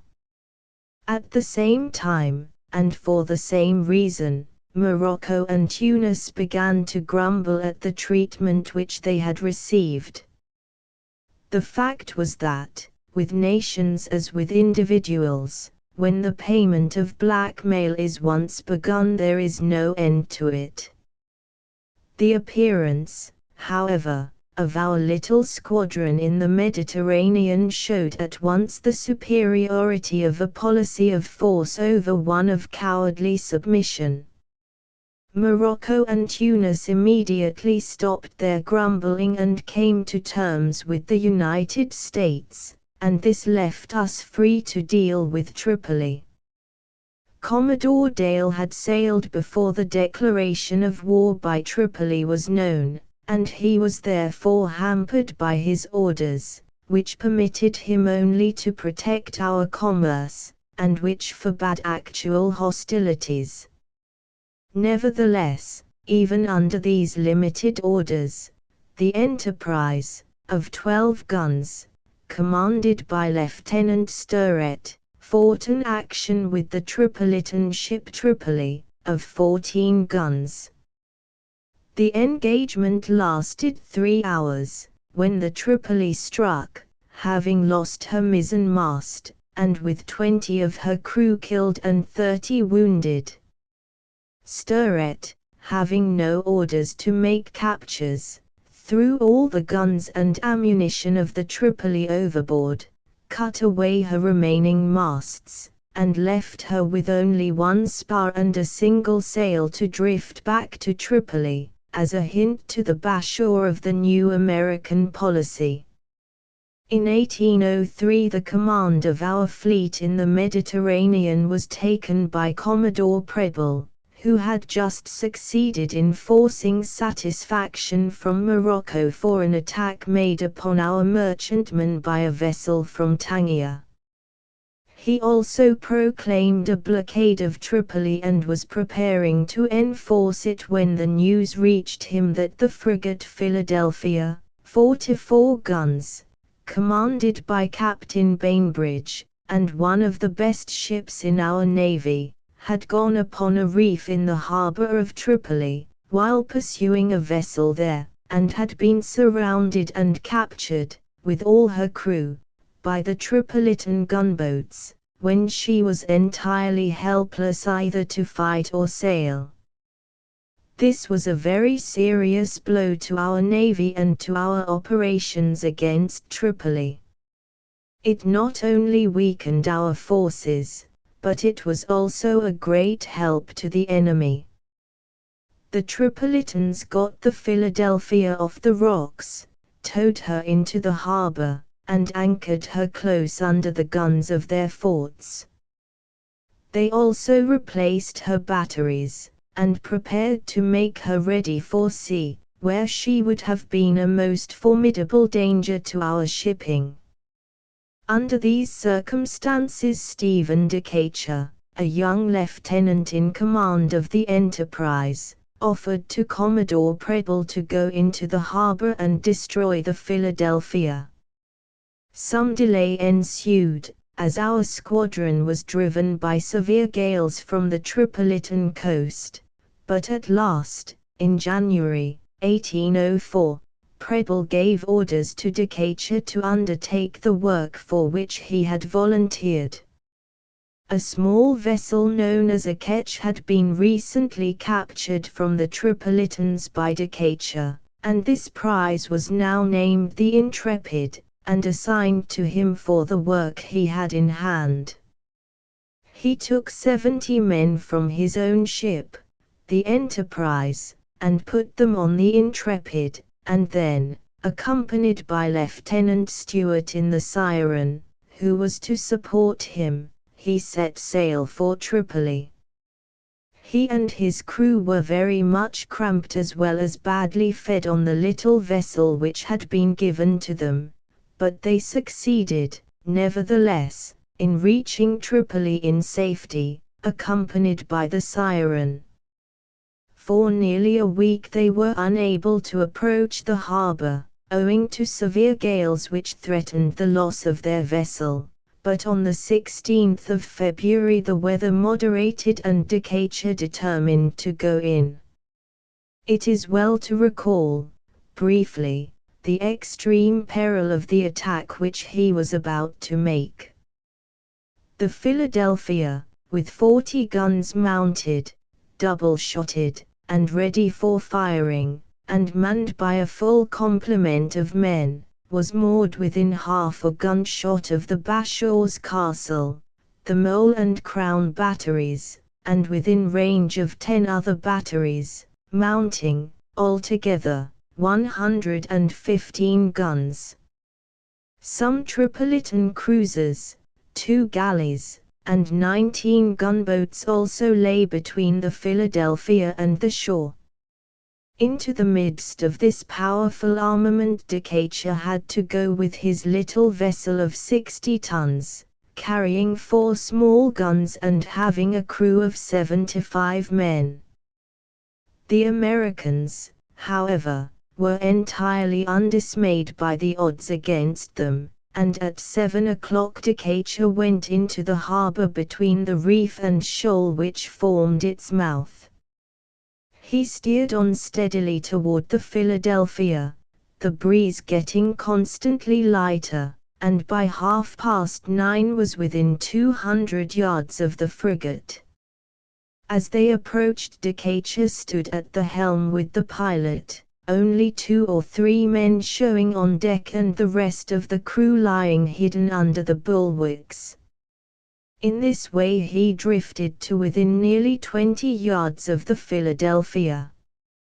The suspicions of the Tripolitans, however, were not aroused, and when they hailed the Intrepid, the pilot answered that they had lost their anchors in a gale, and asked that they might run a warp to the frigate and ride by her.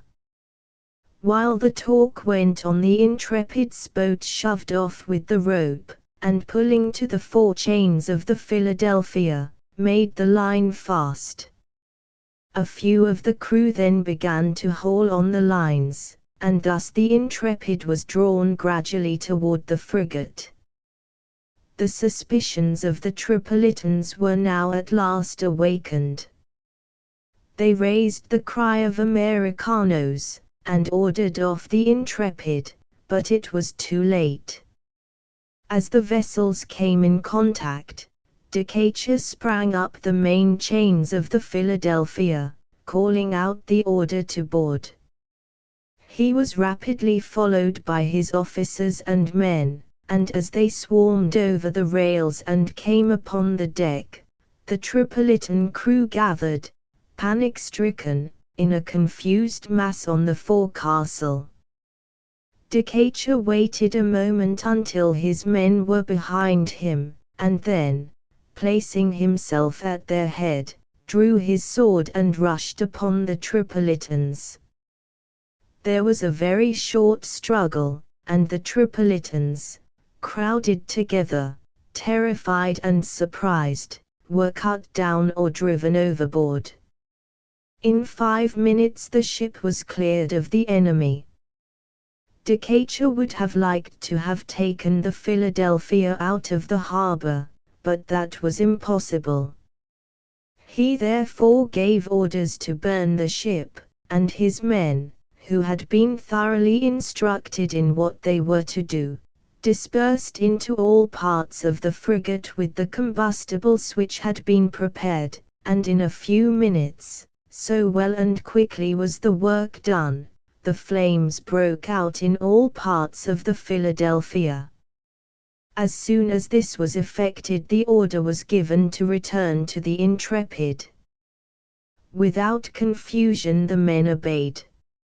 It was a moment of great danger, for fire was breaking out on all sides, and the Intrepid herself, filled as she was with powder and combustibles, was in great peril of sudden destruction. The rapidity of Decatur's movements, however, saved everything. The cables were cut, the sweeps got out, and the Intrepid drew rapidly away from the burning frigate. It was a magnificent sight as the flames burst out over the Philadelphia and ran rapidly and fiercely up the masts and rigging. As her guns became heated they were discharged, one battery pouring its shots into the town. Finally the cables parted, and then the Philadelphia, a mass of flames, drifted across the harbor, and blew up. Meantime the batteries of the shipping and the castle had been turned upon the Intrepid, but although the shot struck all around her, she escaped successfully with only one shot through her mainsail, and, joining the Siren, bore away. This successful attack was carried through by the cool courage of Decatur and the admirable discipline of his men. The hazard was very great, the odds were very heavy, and everything depended on the nerve with which the attack was made and the completeness of the surprise. Nothing miscarried, and no success could have been more complete. Nelson, at that time in the Mediterranean, and the best judge of a naval exploit as well as the greatest naval commander who has ever lived, pronounced it the most bold and daring act of the age. We meet no single feat exactly like it in our own naval history, brilliant as that has been, until we come to Cushing's destruction of the Albemarle in the War of the Rebellion. In the years that have elapsed, and among the great events that have occurred since that time, Decatur's burning of the Philadelphia has been well nigh forgotten, but it is one of those feats of arms which illustrate the high courage of American seamen, and which ought always to be remembered. The cruise of the Wasp crashes when some swollen cloud cracks o'er the tangled trees. With side to side, and spar to spar, whose smoking decks are these? I know St. George's blood-red cross, thou mistress of the seas, but what is she whose streaming bars roll out before the breeze? Ah, well her iron ribs are knit, whose thunders strive to quell the bellowing throats, the blazing lips, that pealed the Armada's knell. The mist was cleared, a wreath of stars rose o'er the crimsoned swell, and, wavering from its haughty peak, the cross of England fell. Holmes. In the War of 1812 the little American Navy, including only a dozen frigates and sloops of war, won a series of victories against the English, the hitherto undoubted masters of the sea, that attracted an attention altogether out of proportion to the force of the combatants or the actual damage done.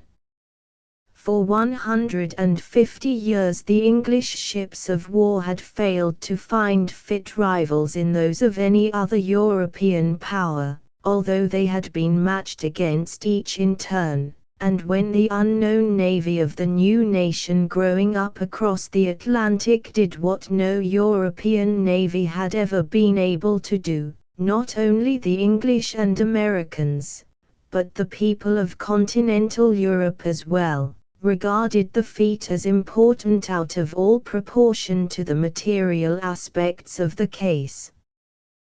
The Americans first proved that the English could be beaten at their own game on the sea.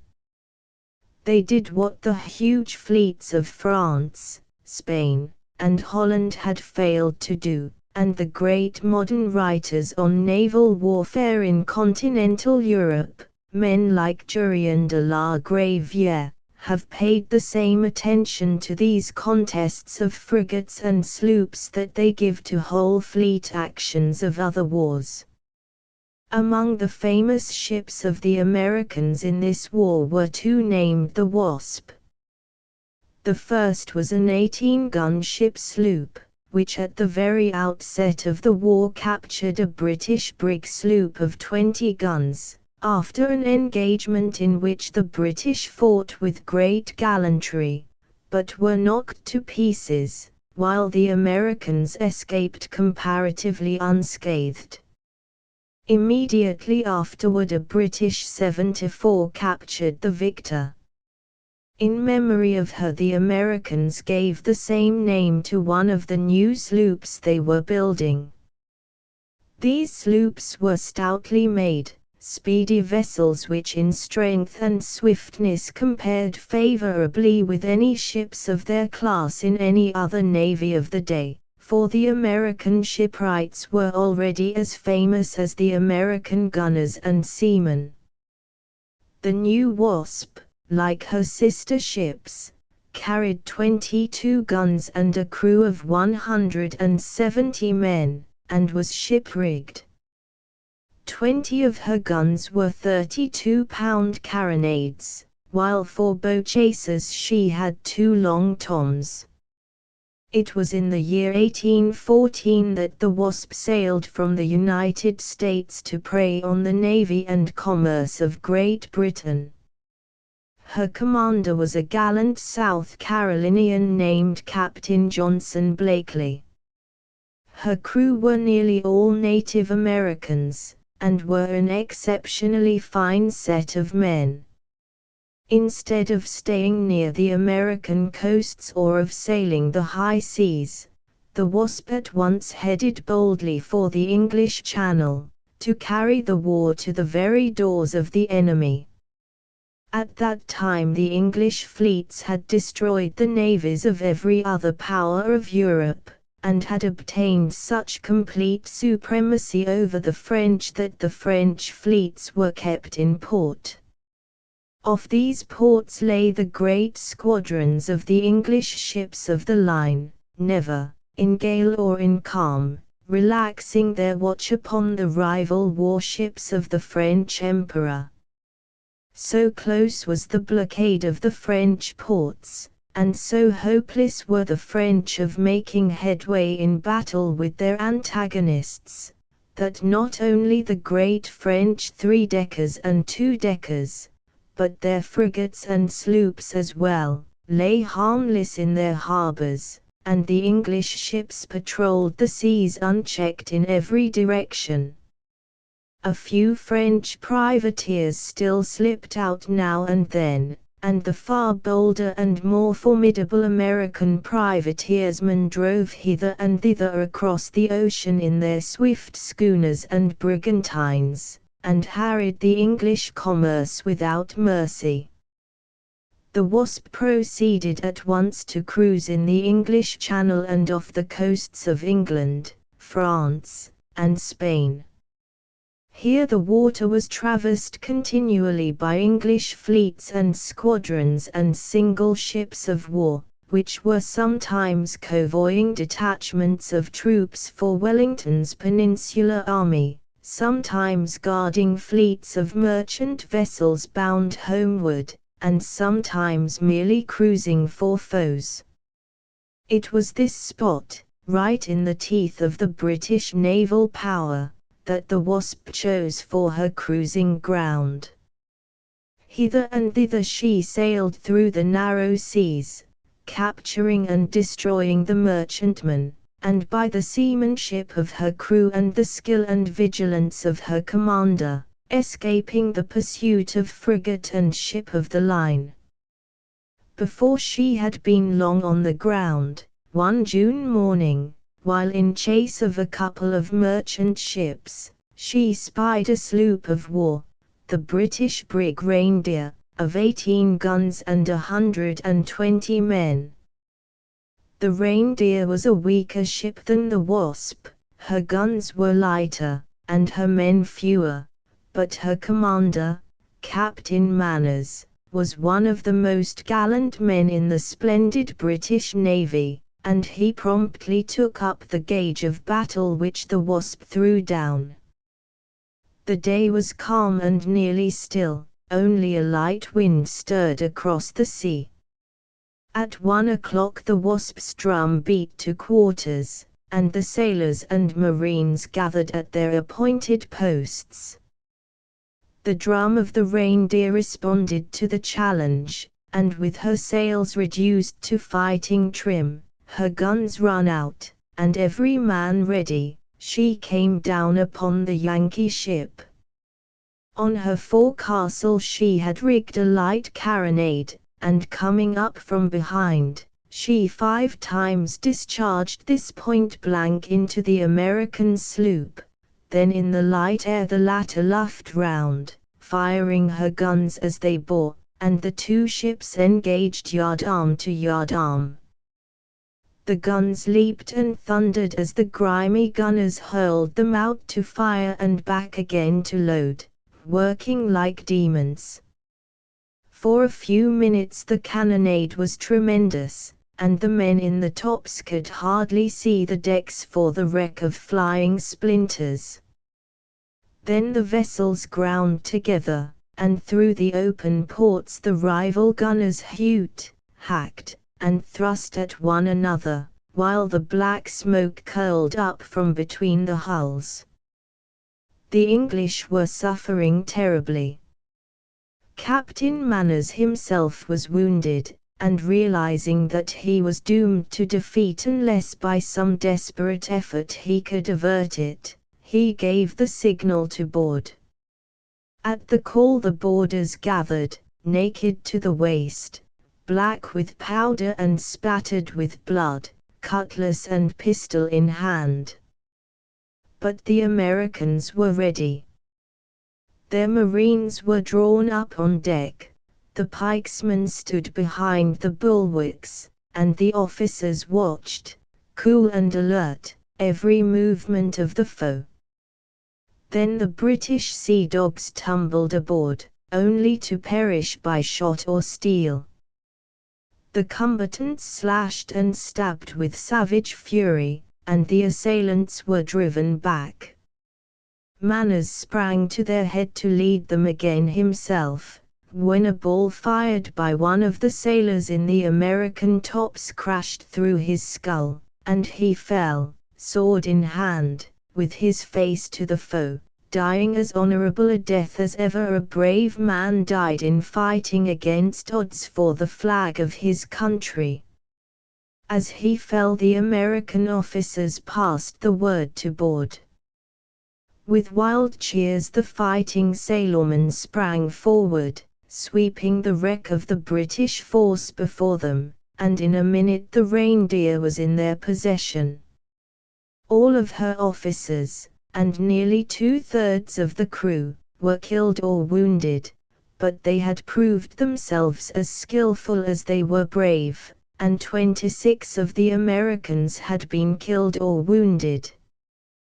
The Wasp set fire to her prize, and after retiring to a French port to refit, came out again to cruise. For some time she met no antagonist of her own size with which to wage war, and she had to exercise the sharpest vigilance to escape capture. Late one September afternoon, when she could see ships of war all around her, she selected one which was isolated from the others, and decided to run alongside her and try to sink her after nightfall. Accordingly she set her sails in pursuit, and drew steadily toward her antagonist, a big 18-gun brig, the Avon, a ship more powerful than the Reindeer. The Avon kept signaling to 2 other British war vessels which were in sight, one an 18-gun brig and the other a 20-gun ship. They were so close that the Wasp was afraid they would interfere before the combat could be ended. Nevertheless, Blakely persevered, and made his attack with equal skill and daring. It was after dark when he ran alongside his opponent, and they began forthwith to exchange furious broadsides. As the ships plunged and wallowed in the seas, the Americans could see the clusters of topmen in the rigging of their opponent, but they knew nothing of the vessel's name or of her force, save only so far as they felt it. The firing was fast and furious, but the British shot with bad aim, while the skilled American gunners hulled their opponent at almost every discharge. In a very few minutes the Avon was in a sinking condition, and she struck her flag and cried for quarter, having lost 40 or 50 men, while but 3 of the Americans had fallen. Before the Wasp could take possession of her opponent, however, the 2 war vessels to which the Avon had been signaling came up. One of them fired at the Wasp, and as the latter could not fight 2 new foes, she ran off easily before the wind. Neither of her new antagonists followed her, devoting themselves to picking up the crew of the sinking Avon. It would be hard to find a braver feat more skillfully performed than this, for Captain Blakely, with hostile foes all round him, had closed with and sunk one antagonist not greatly his inferior in force, suffering hardly any loss himself, while 2 of her friends were coming to her help. Both before and after this the Wasp cruised hither and thither making prizes. Once she came across a convoy of ships bearing arms and munitions to Wellington's army, under the care of a great 2-decker. Hovering about, the swift sloop evaded the 2-decker's movements, and actually cut out and captured one of the transports she was guarding, making her escape unharmed. Then she sailed for the high seas. She made several other prizes, and on October the 9th spoke a Swedish brig. This was the last that was ever heard of the gallant Wasp. She never again appeared, and no trace of any of those aboard her was ever found. Whether she was wrecked on some desert coast, whether she foundered in some furious gale, or what befell her none ever knew. All that is certain is that she perished, and that all on board her met death in some one of the myriad forms in which it must always be faced by those who go down to the sea in ships, and when she sank there sank one of the most gallant ships of the American Navy, with as brave a captain and crew as ever sailed from any port of the New World. The General Armstrong privateer. We have fought such a fight for a day and a night as may never be fought again. We have won great glory, my men. And a day less or more at sea or ashore, we die, does it matter when? Tennyson. In the Revolution, and again in the War of 1812, the seas were covered by swift-sailing American privateers, which preyed on the British trade. The hardy seamen of the New England coast, and of New York, Philadelphia, and Baltimore, turned readily from their adventurous careers in the whalers that followed the giants of the ocean in every sea and every clime, and from trading voyages to the uttermost parts of the earth, to go into the business of privateering, which was more remunerative, and not so very much more dangerous, than their ordinary pursuits. By the end of the War of 1812, in particular, the American privateers had won for themselves a formidable position on the ocean. The schooners, brigs, and brigantines in which the privateersmen sailed were beautifully modeled, and were among the fastest craft afloat.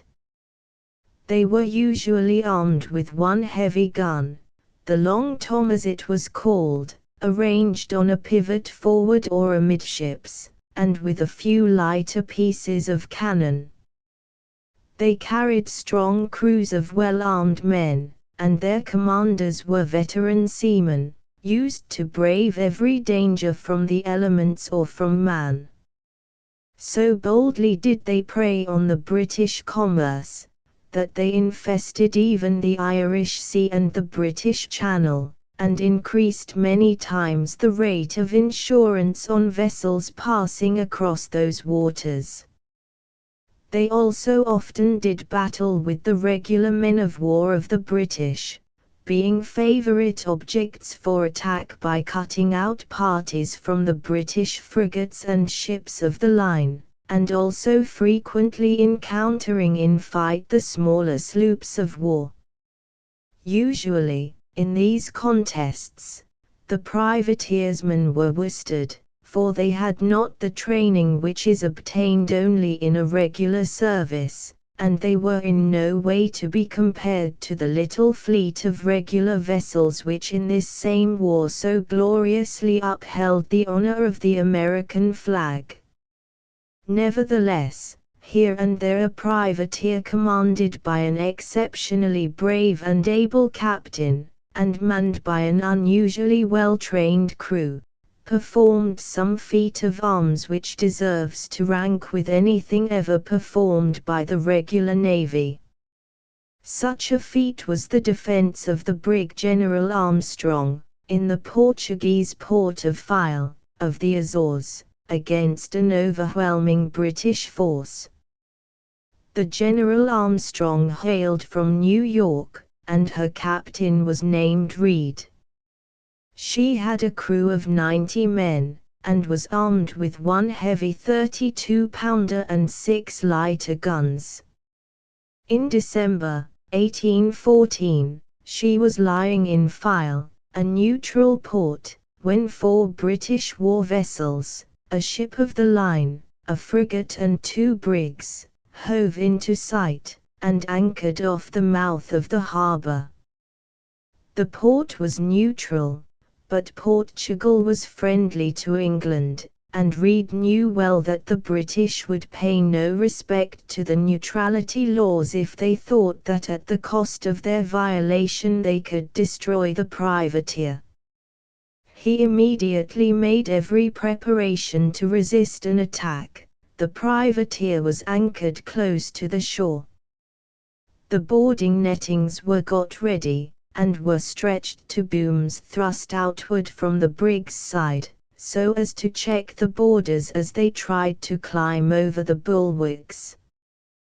The guns were loaded and cast loose, and the men went to quarters armed with muskets, boarding pikes, and cutlasses.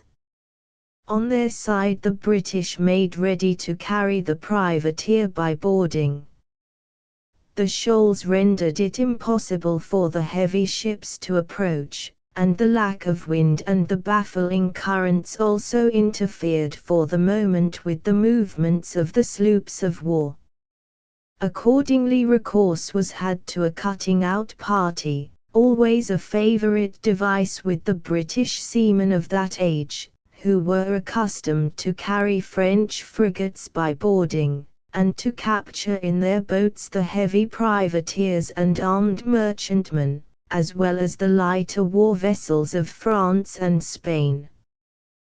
The British first attempted to get possession of the brig by surprise, sending out but 4 boats. These worked down near to the brig, under pretence of sounding, trying to get close enough to make a rush and board her.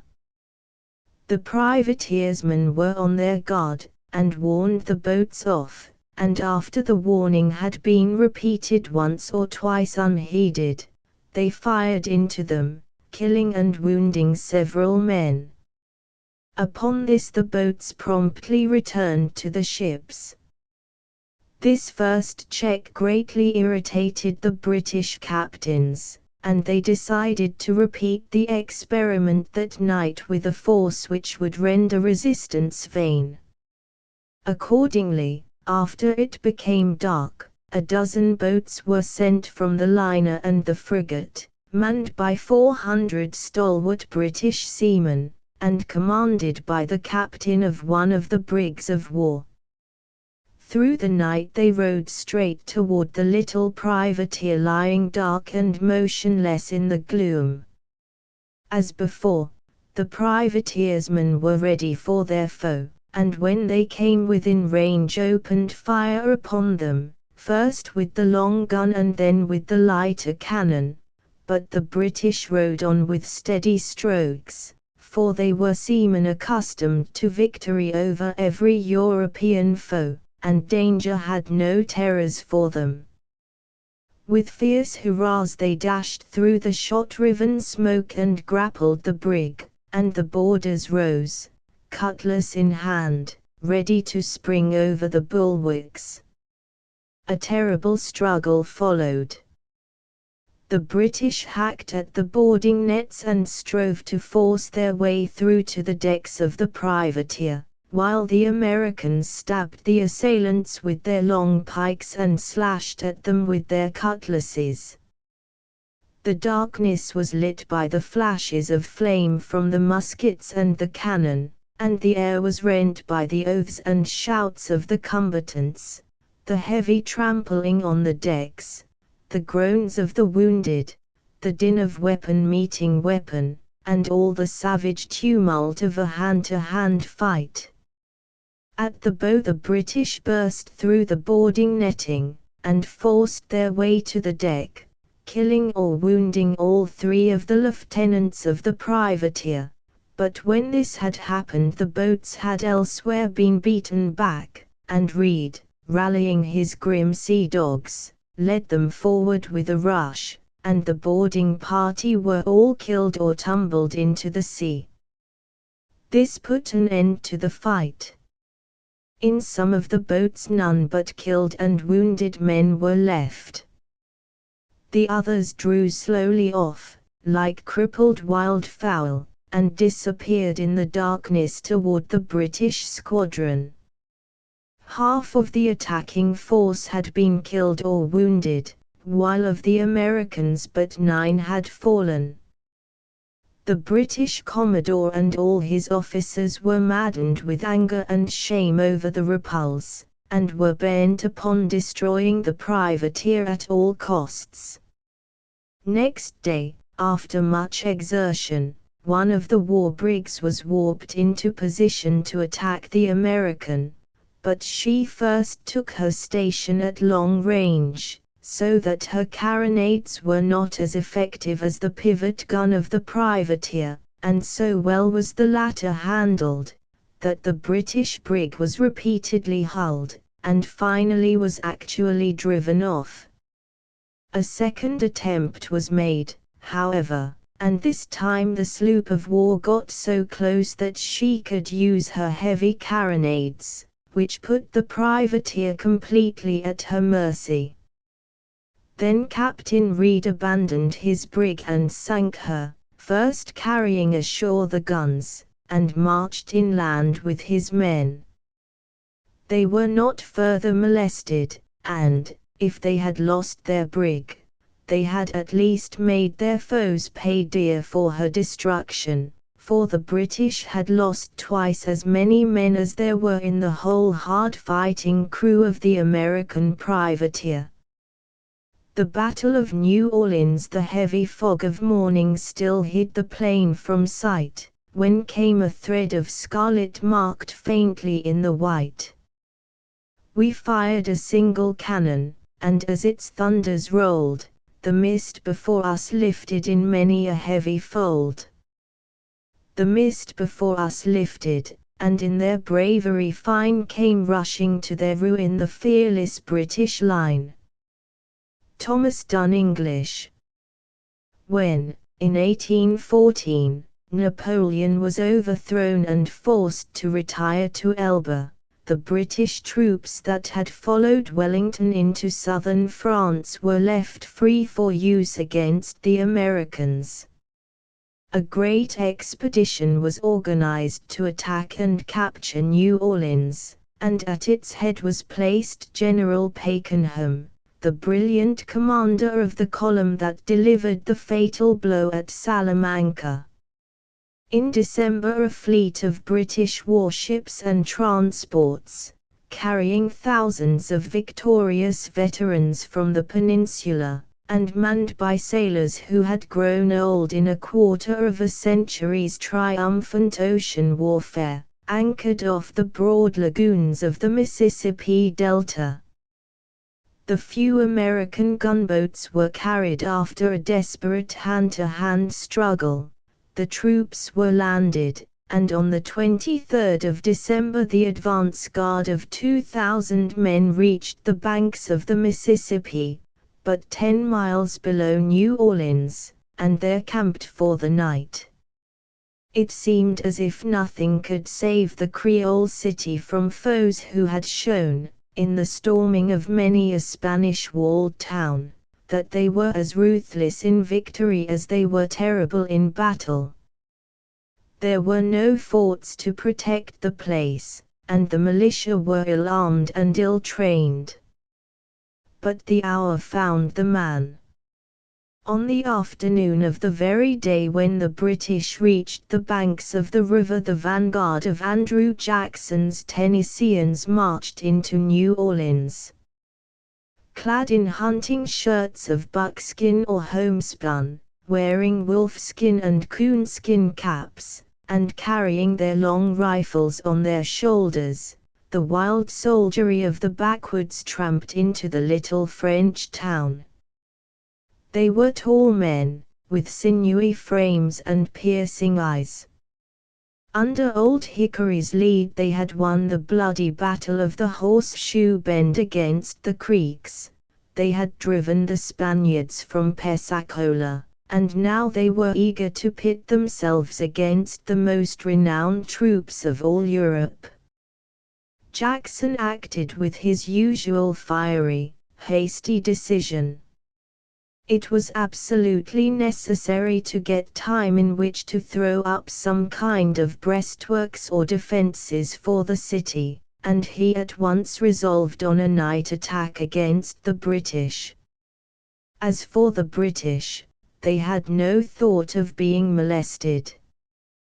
They did not dream of an assault from inferior numbers of undisciplined and ill-armed militia, who did not possess so much as bayonets to their guns.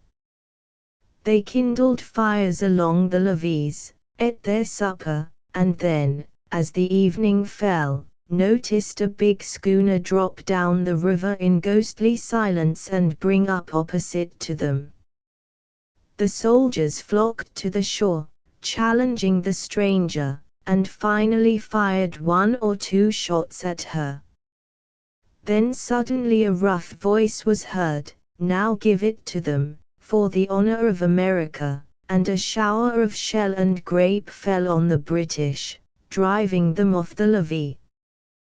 The stranger was an American man-of-war schooner.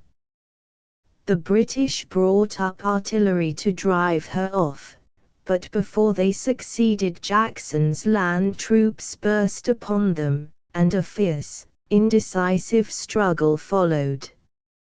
In the night all order was speedily lost, and the two sides fought singly or in groups in the utmost confusion. Finally a fog came up and the combatants separated. Jackson drew off 4 or 5 miles and camped. The British had been so roughly handled that they were unable to advance for 3 or 4 days, until the entire army came up. When they did advance, it was only to find that Jackson had made good use of the time he had gained by his daring assault. He had thrown up breastworks of mud and logs from the swamp to the river. At first the British tried to batter down these breastworks with their cannon, for they had many more guns than the Americans. A terrible artillery duel followed. For an hour or two the result seemed in doubt, but the American gunners showed themselves to be far more skillful than their antagonists, and gradually getting the upper hand, they finally silenced every piece of British artillery. The Americans had used cotton bales in the embrasures, and the British hogsheads of sugar, but neither worked well, for the cotton caught fire and the sugar hogsheads were ripped and splintered by the round shot, so that both were abandoned. By the use of red-hot shot the British succeeded in setting on fire the American schooner which had caused them such annoyance on the evening of the night attack, but she had served her purpose, and her destruction caused little anxiety to Jackson. Having failed in his effort to batter down the American breastworks, and the British artillery having been fairly worsted by the American, Pakenham decided to try open assault. He had 10,000 regular troops, while Jackson had under him but little over 5,000 men, who were trained only as he had himself trained them in his Indian campaigns. Not a fourth of them carried bayonets. Both Pakenham and the troops under him were fresh from victories won over the most renowned marshals of Napoleon, and over soldiers that had proved themselves on 100 stricken fields the masters of all others in continental Europe.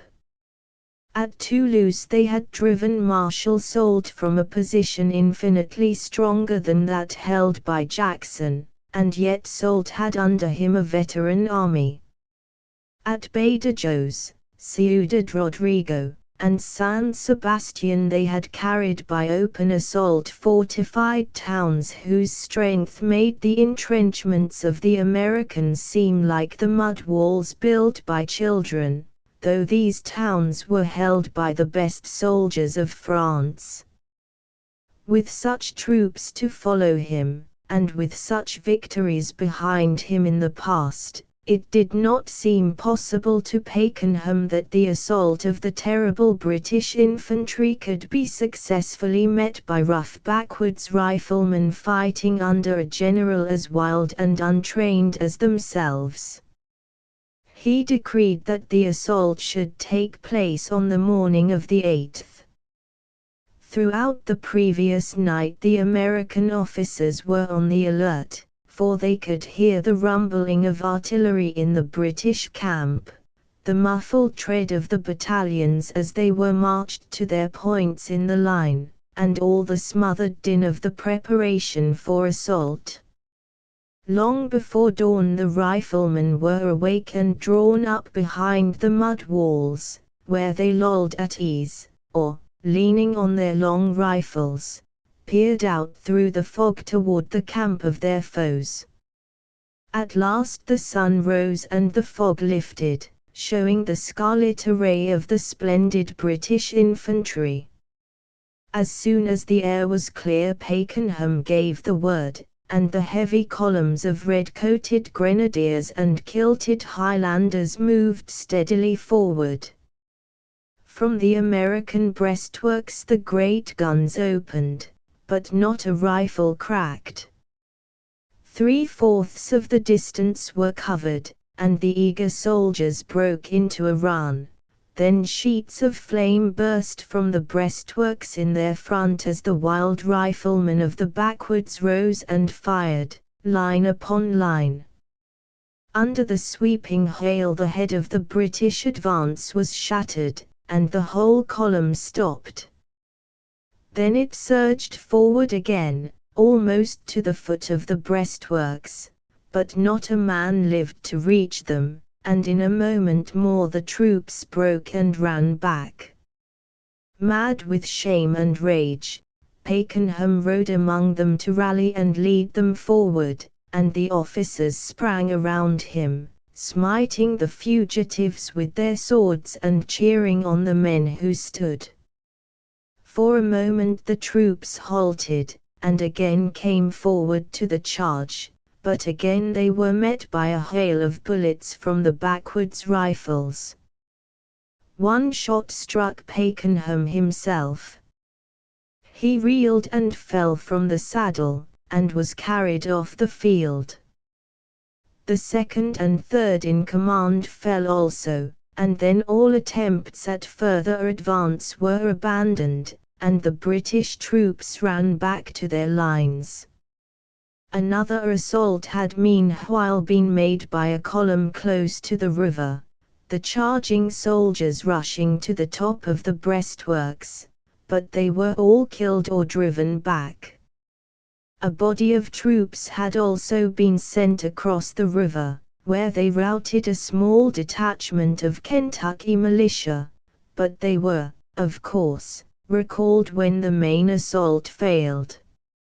At last the men who had conquered the conquerors of Europe had themselves met defeat. Andrew Jackson and his rough riflemen had withstood, in fair fight, a far larger force of the best of Wellington's veterans, and had accomplished what no French marshal and no French troops had been able to accomplish throughout the long war in the Spanish peninsula.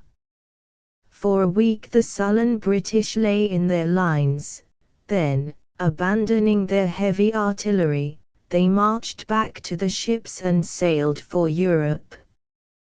John Quincy Adams and the right of petition he rests with the immortals. His journey has been long, for him no wail of sorrow, but a paean full and strong.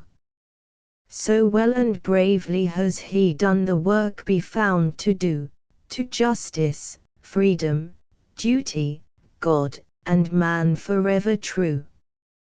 Whittier. The lot of ex-presidents of the United States, as a rule, has been a life of extreme retirement, but to this rule there is one marked exception. When John Quincy Adams left the White House in March, 1829, it must have seemed as if public life could hold nothing more for him. He had had everything apparently that an American statesman could hope for. He had been minister to Holland and Prussia, to Russia and England. He had been a senator of the United States, Secretary of State for 8 years, and finally President. Yet, notwithstanding all this, the greatest part of his career, and his noblest service to his country, were still before him when he gave up the presidency. In the following year, 1830, he was told that he might be elected to the House of Representatives, and the gentleman who made the proposition ventured to say that he thought an ex-president, by taking such a position, instead of degrading the individual, would elevate the representative character. Mr. Adams replied that he had in that respect no scruples whatever. No person can be degraded by serving the people as representative in Congress, nor, in my opinion, would an ex-president of the United States be degraded by serving as a selectman of his town if elected thereto by the people. A few weeks later he was chosen to the House, and the district continued to send him every 2 years from that time until his death. He did much excellent work in the House, and was conspicuous in more than one memorable scene, but here it is possible to touch on only a single point, where he came forward as the champion of a great principle, and fought a battle for the right which will always be remembered among the great deeds of American public men. Soon after Mr. Adams took his seat in Congress, the movement for the abolition of slavery was begun by a few obscure agitators. It did not at first attract much attention, but as it went on it gradually exasperated the overbearing temper of the Southern slaveholders. One fruit of this agitation was the appearance of petitions for the abolition of slavery in the House of Representatives. A few were presented by Mr. Adams without attracting much notice, but as the petitions multiplied, the Southern representatives became aroused.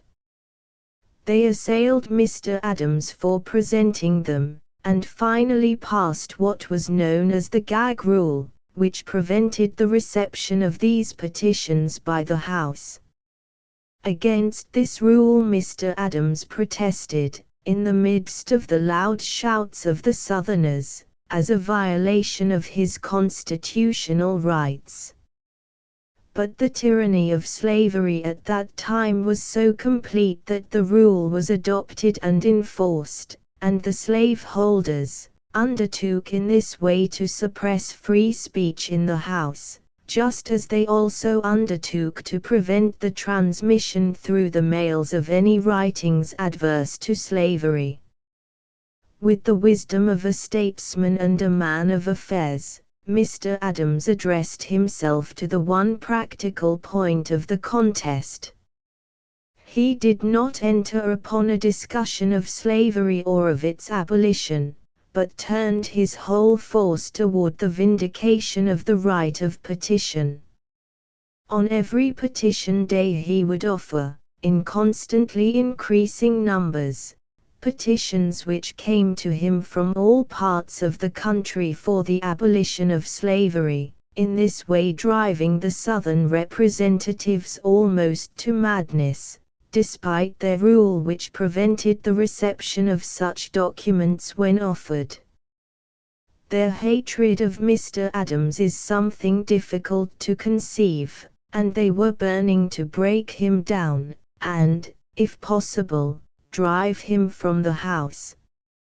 On the 6th of February, 1837, after presenting the usual petitions, Mr. Adams offered one upon which he said he should like the judgment of the Speaker as to its propriety, inasmuch as it was a petition from slaves. In a moment the House was in a tumult, and loud cries of "Expel him! Expel him!" rose in all directions. One resolution after another was offered looking toward his expulsion or censure, and it was not until February the 9th, 3 days later, that he was able to take the floor in his own defense. His speech was a masterpiece of argument, invective, and sarcasm.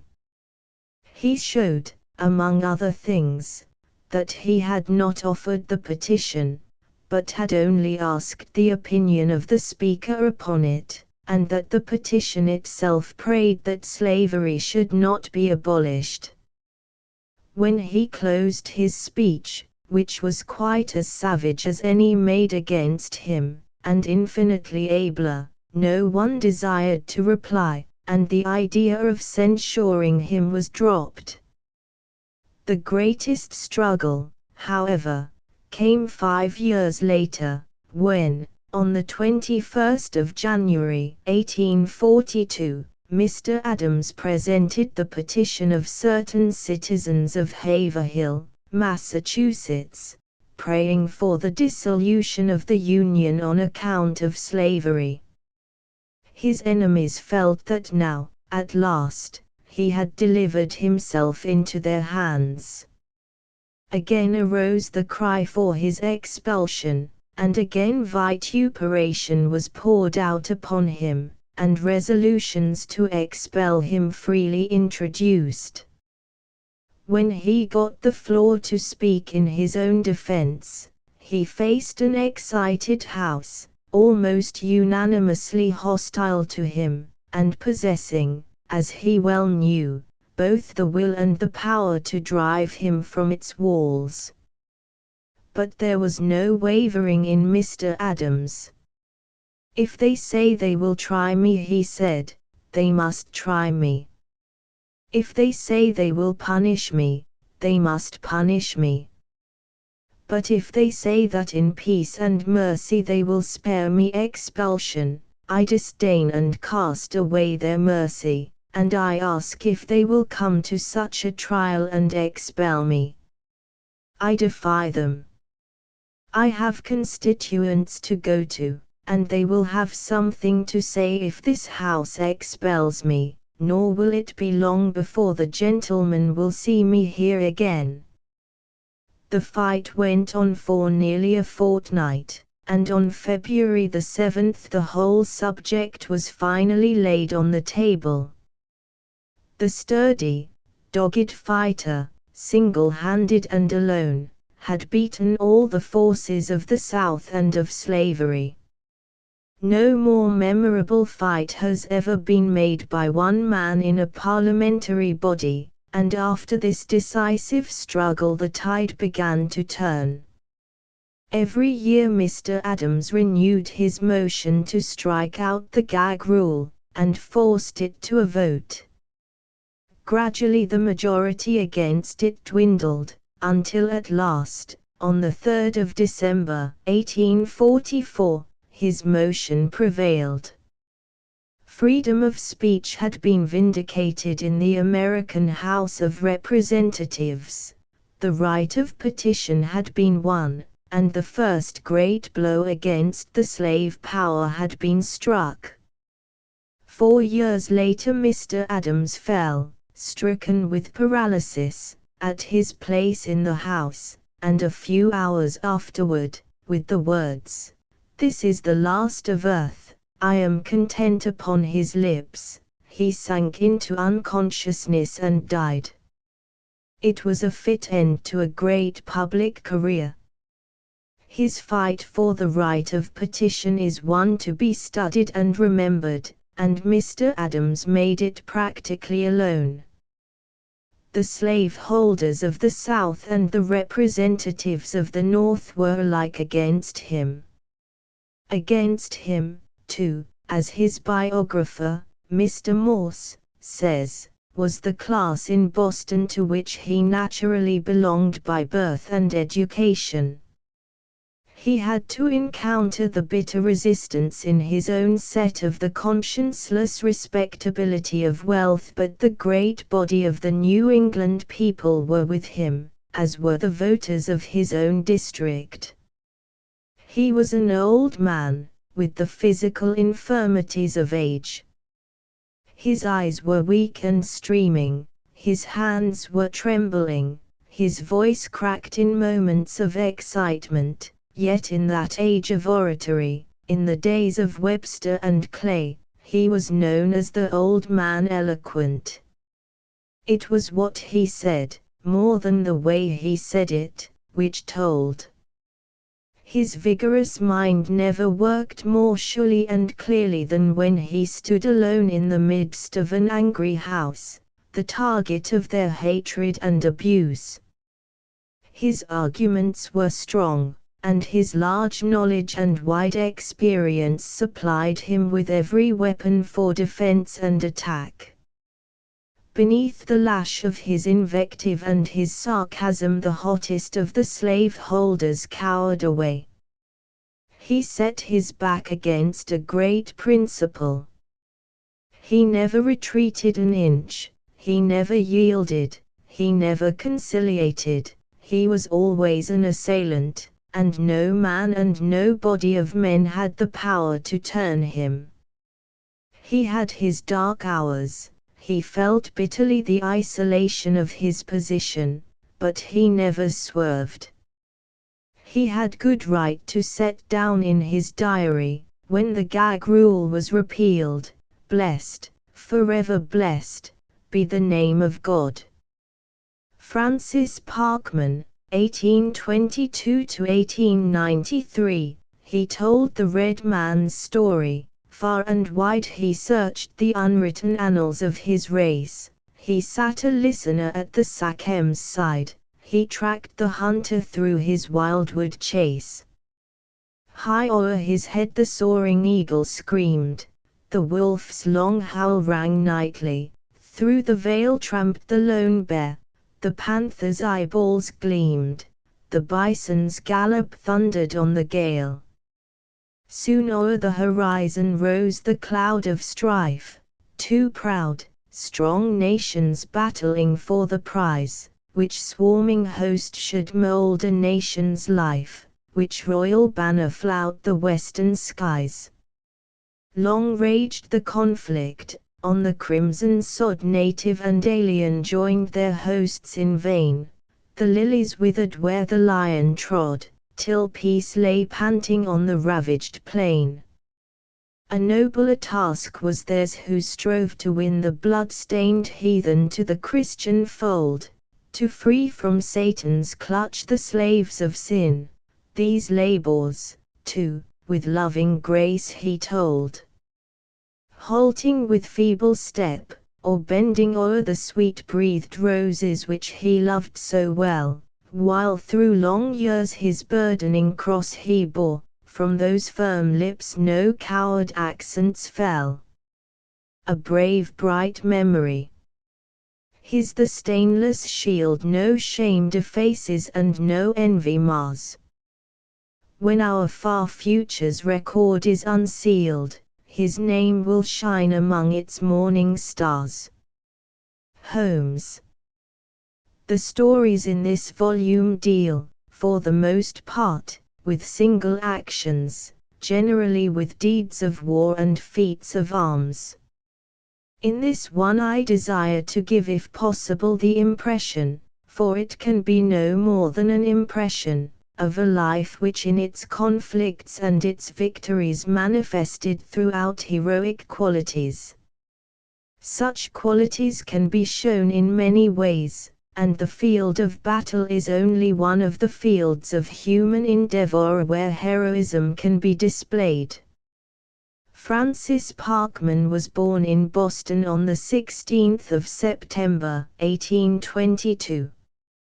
He came of a well-known family, and was of a good Puritan stock. He was rather a delicate boy, with an extremely active mind and of a highly sensitive, nervous organization. Into everything that attracted him he threw himself with feverish energy.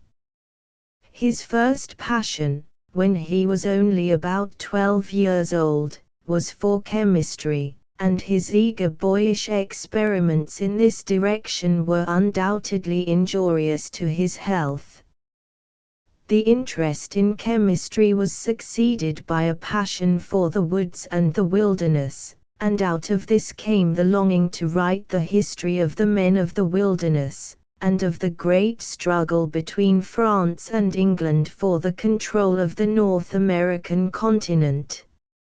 All through his college career this desire was with him, and while in secret he was reading widely to prepare himself for his task, he also spent a great deal of time in the forests and on the mountains. To quote his own words, he was fond of hardships, and he was vain of enduring them, cherishing a sovereign scorn for every physical weakness or defect, but deceived, moreover, by the rapid development of frame and sinew, which flattered him into the belief that discipline sufficiently unsparing would harden him into an athlete. He slighted the precautions of a more reasonable woodcraft, tired old foresters with long marches, stopped neither for heat nor for rain, and slept on the earth without blankets. The result was that his intense energy carried him beyond his strength, and while his muscles strengthened and hardened, his sensitive nervous organization began to give way. It was not merely because he led an active outdoor life. He himself protests against any such conclusion, and says that if any pale student glued to his desk here seek an apology for a way of life whose natural fruit is that pallid and emasculate scholarship, of which New England has had too many examples, it will be far better that this sketch had not been written. For the student there is, in its season, no better place than the saddle, and no better companion than the rifle or the oar. The evil that was done was due to Parkman's highly irritable organism, which spurred him to excess in everything he undertook. The first special sign of the mischief he was doing to himself and his health appeared in a weakness of sight. It was essential to his plan of historical work to study not only books and records but Indian life from the inside. Therefore, having graduated from college and the law school, he felt that the time had come for this investigation, which would enable him to gather material for his history and at the same time to rest his eyes. He went to the Rocky Mountains, and after great hardships, living in the saddle, as he said, with weakness and pain, he joined a band of Ogallala Indians. With them he remained despite his physical suffering, and from them he learned, as he could not have learned in any other way, what Indian life really was. The immediate result of the journey was his first book, instinct with the freshness and wildness of the mountains and the prairies, and called by him The Oregon Trail. Unfortunately, the book was not the only outcome. The illness incurred during his journey from fatigue and exposure was followed by other disorders. The light of the sun became insupportable, and his nervous system was entirely deranged. His sight was now so impaired that he was almost blind, and could neither read nor write. It was a terrible prospect for a brilliant and ambitious man, but Parkman faced it unflinchingly. He devised a frame by which he could write with closed eyes, and books and manuscripts were read to him. In this way he began the history of the conspiracy of Pontiac, and for the first half year the rate of composition covered about 6 lines a day.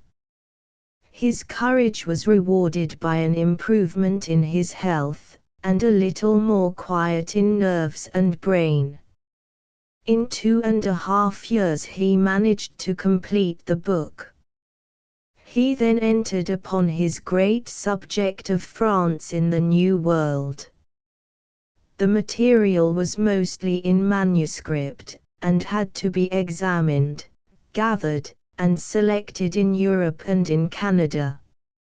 He could not read, he could write only a very little, and that with difficulty, and yet he pressed on.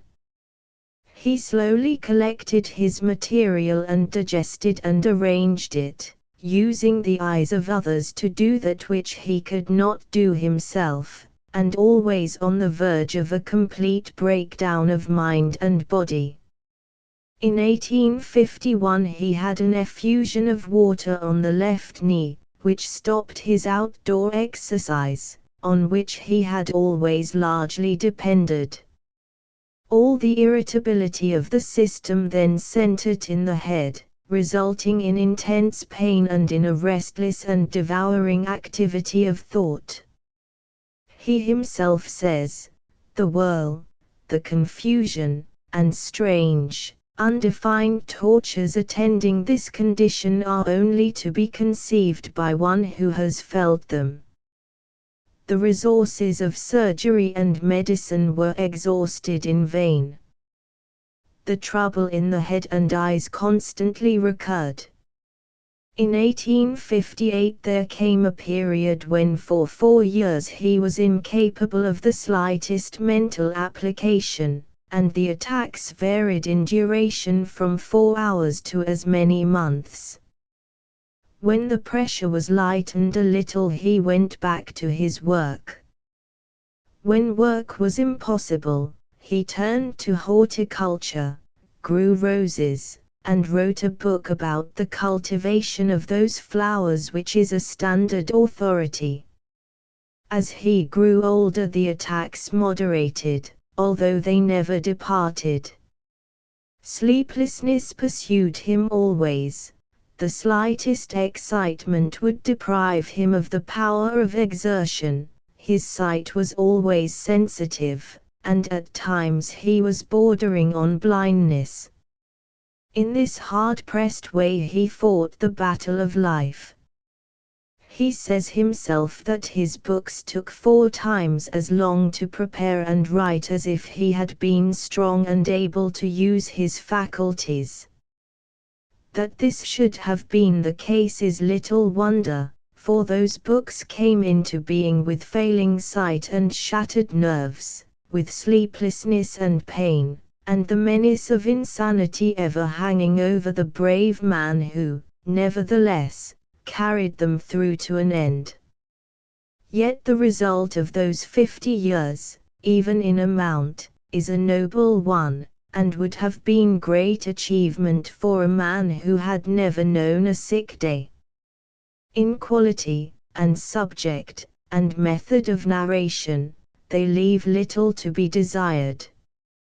There, in Parkman's volumes, is told vividly, strongly, and truthfully, the history of the great struggle between France and England for the mastery of the North American continent, one of the most important events of modern times.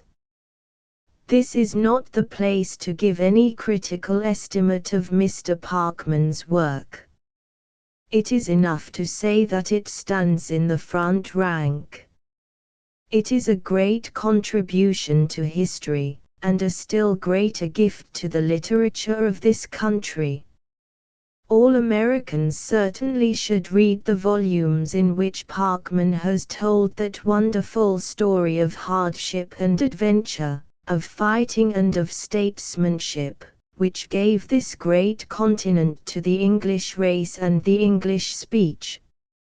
But better than the literature or the history is the heroic spirit of the man, which triumphed over pain and all other physical obstacles, and brought a work of such value to his country and his time into existence. There is a great lesson as well as a lofty example in such a career, and in the service which such a man rendered by his life and work to literature and to his country. On the tomb of the conqueror of Quebec it is written, "Here lies Wolfe victorious." The same epitaph might with entire justice be carved above the grave of Wolfe's historian. Remember the Alamo, the muffled drum's sad roll has beat the soldier's last tattoo, no more on life's parade shall meet that brave and fallen few. On fame's eternal camping ground their silent tents are spread, and glory guards with solemn round the bivouac of the dead. Asterisk asterisk asterisk the neighing troop, the flashing blade, the bugle's stirring blast, the charge, the dreadful cannonade, the din and shout are past, nor war's wild note, nor glory's peal shall thrill with fierce delight those breasts that never more may feel the rapture of the fight. Theodora Hara. Thermopylae had its messengers of death, but the Alamo had none. These were the words with which a United States Senator referred to one of the most resolute and effective fights ever waged by brave men against overwhelming odds in the face of certain death. Soon after the close of the Second War with Great Britain, parties of American settlers began to press forward into the rich, sparsely settled territory of Texas, then a portion of Mexico. At first these immigrants were well received, but the Mexicans speedily grew jealous of them, and oppressed them in various ways. In consequence, when the settlers felt themselves strong enough, they revolted against Mexican rule, and declared Texas to be an independent republic. Immediately Santa Anna, the dictator of Mexico, gathered a large army, and invaded Texas. The slender forces of the settlers were unable to meet his hosts. They were pressed back by the Mexicans, and dreadful atrocities were committed by Santa Anna and his lieutenants. In the United States there was great enthusiasm for the struggling Texans, and many bold backwoodsmen and Indian fighters swarmed to their help. Among them the two most famous were Sam Houston and David Crockett. Houston was the younger man, and had already led an extraordinary and varied career. When a mere lad he had run away from home and joined the Cherokees, living among them for some years, then he returned home. He had fought under Andrew Jackson in his campaigns against the Creeks, and had been severely wounded at the Battle of the Horseshoe Bend.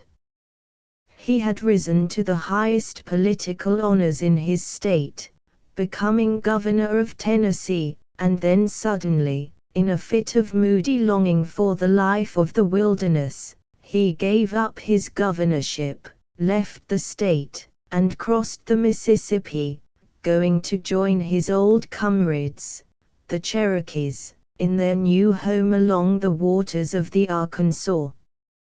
Here he dressed, lived, fought, hunted, and drank precisely like any Indian, becoming one of the chiefs. David Crockett was born soon after the Revolutionary War. He, too, had taken part under Jackson in the campaigns against the Creeks, and had afterward become a man of mark in Tennessee, and gone to Congress as a Whig, but he had quarreled with Jackson, and been beaten for Congress, and in his disgust he left the state and decided to join the Texans. He was the most famous rifle shot in all the United States, and the most successful hunter, so that his skill was a proverb all along the border.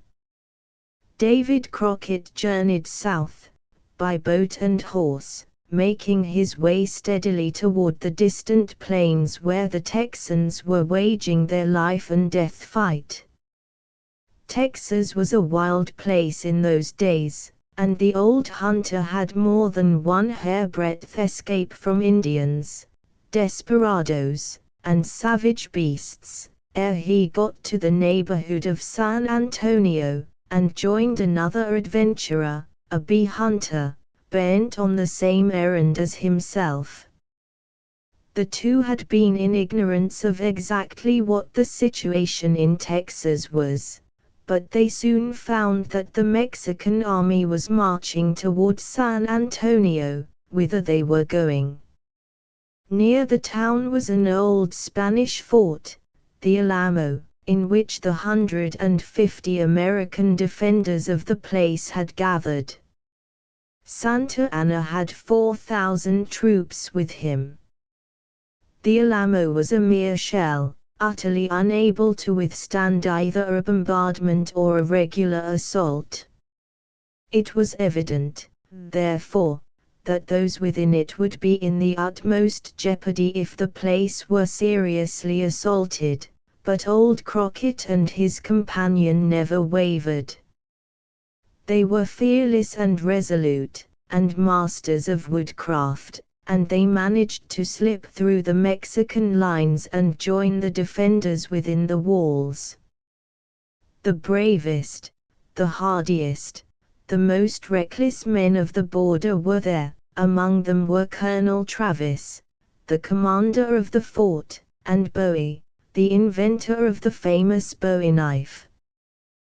They were a wild and ill-disciplined band, little used to restraint or control, but they were men of iron courage and great bodily powers, skilled in the use of their weapons, and ready to meet with stern and uncomplaining indifference whatever doom fate might have in store for them. Soon Santa Anna approached with his army, took possession of the town, and besieged the fort. The defenders knew there was scarcely a chance of rescue, and that it was hopeless to expect that 150 men, behind defenses so weak, could beat off 4,000 trained soldiers, well armed and provided with heavy artillery, but they had no idea of flinching, and made a desperate defense. The days went by, and no help came, while Santa Anna got ready his lines, and began a furious cannonade. His gunners were unskilled, however, and he had to serve the guns from a distance, for when they were pushed nearer, the American riflemen crept forward under cover, and picked off the artillerymen. Old Crockett thus killed 5 men at one gun. But, by degrees, the bombardment told.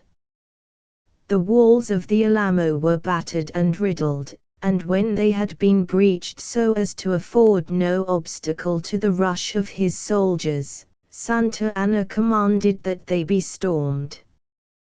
The storm took place on the 6th of March, 1836. The Mexican troops came on well and steadily, breaking through the outer defenses at every point, for the lines were too long to be manned by the few Americans. The frontiersmen then retreated to the inner building, and a desperate hand-to-hand conflict followed, the Mexicans thronging in, shooting the Americans with their muskets, and thrusting at them with lance and bayonet, while the Americans, after firing their long rifles, clubbed them, and fought desperately, one against many, and they also used their Bowie knives and revolvers with deadly effect. The fight reeled to and fro between the shattered walls, each American the center of a group of foes, but, for all their strength and their wild fighting courage, the defenders were too few, and the struggle could have but one end. One by one the tall riflemen succumbed, after repeated thrusts with bayonet and lance, until but 3 or 4 were left. Colonel Travis, the commander, was among them, and so was Bowie, who was sick and weak from a wasting disease, but who rallied all his strength to die fighting, and who, in the final struggle, slew several Mexicans with his revolver, and with his big knife of the kind to which he had given his name. Then these fell too, and the last man stood at bay. It was old Davy Crockett. Wounded in a dozen places, he faced his foes with his back to the wall, ringed around by the bodies of the men he had slain. So desperate was the fight he waged, that the Mexicans who thronged round about him were beaten back for the moment, and no one dared to run in upon him.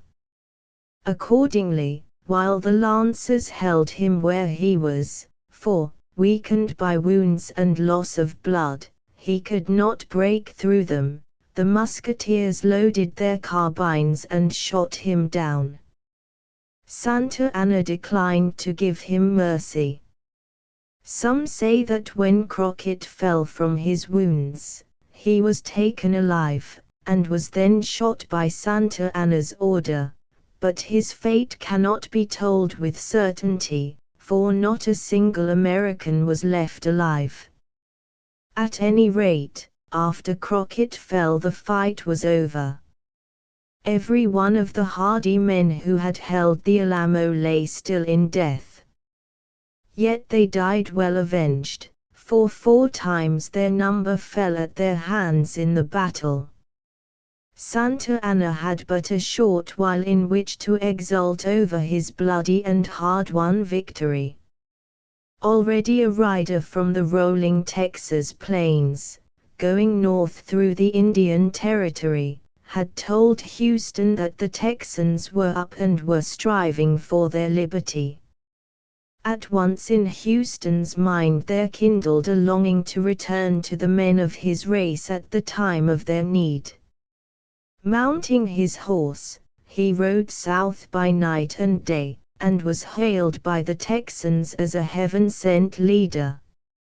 He took command of their forces, 1,100 stark riflemen, and at the Battle of San Jacinto, he and his men charged the Mexican hosts with the cry of "Remember the Alamo." Almost immediately, the Mexicans were overthrown with terrible slaughter, Santa Anna himself was captured, and the freedom of Texas was won at a blow. Hampton Roads, then far away to the south, uprose a little feather of snow-white smoke, and we knew that the iron ship of our foes was steadily steering its course to try the force of our ribs of oak. Down upon us heavily runs, silent and sullen, the floating fort, then comes a puff of smoke from her guns, and leaps the terrible Death, with fiery breath, from her open port. Asterisk asterisk asterisk ho. Brave hearts, that went down in the seas. Ye are at peace in the troubled stream, ho. Brave land. With hearts like these, thy flag, that is rent in twain, shall be won again, and without a seam. Longfellow. The naval battles of the Civil War possess an immense importance, because they mark the line of cleavage between naval warfare under the old, and naval warfare under the new, conditions. The ships with which Hull and Decatur and Macdonough won glory in the War of 1812 were essentially like those with which Drake and Hawkins and Frobisher had harried the Spanish Armadas 2 centuries and a half earlier. They were wooden sailing vessels, carrying many guns mounted in broadside, like those of De Ruyter and Tromp, of Blake and Nelson. Throughout this period all the great admirals, all the famous single-ship fighters, whose skill reached its highest expression in our own Navy during the War of 1812, commanded craft built and armed in a substantially similar manner, and fought with the same weapons and under much the same conditions. But in the Civil War weapons and methods were introduced which caused a revolution greater even than that which divided the sailing ship from the galley. The use of steam, the casing of ships in iron armor, and the employment of the torpedo, the ram, and the gun of high power, produced such radically new types that the old ships of the line became at one stroke as antiquated as the galleys of Hamilcar or Alcibiades. Some of these new engines of destruction were invented, and all were for the first time tried in actual combat, during our own Civil War. The first occasion on which any of the new methods were thoroughly tested was attended by incidents which made it one of the most striking of naval battles. In Chesapeake Bay, near Hampton Roads, the United States had collected a fleet of wooden ships, some of them old-style sailing vessels, others steamers. The Confederates were known to be building a great ironclad ram, and the wooden vessels were eagerly watching for her appearance when she should come out of Gosport Harbor. Her powers and capacity were utterly unknown. She was made out of the former United States steam frigate Merrimac, cut down so as to make her fore and aft decks nearly flat, and not much above the water, while the guns were mounted in a covered central battery, with sloping flanks. Her sides, deck, and battery were coated with iron, and she was armed with formidable rifle guns, and, most important of all, with a steel ram thrust out under water forward from her bow. She was commanded by a gallant and efficient officer, Captain Buchanan. It was the 8th of March, 1862, when the ram at last made her appearance within sight of the Union fleet. The day was calm and very clear, so that the throngs of spectators on shore could see every feature of the battle.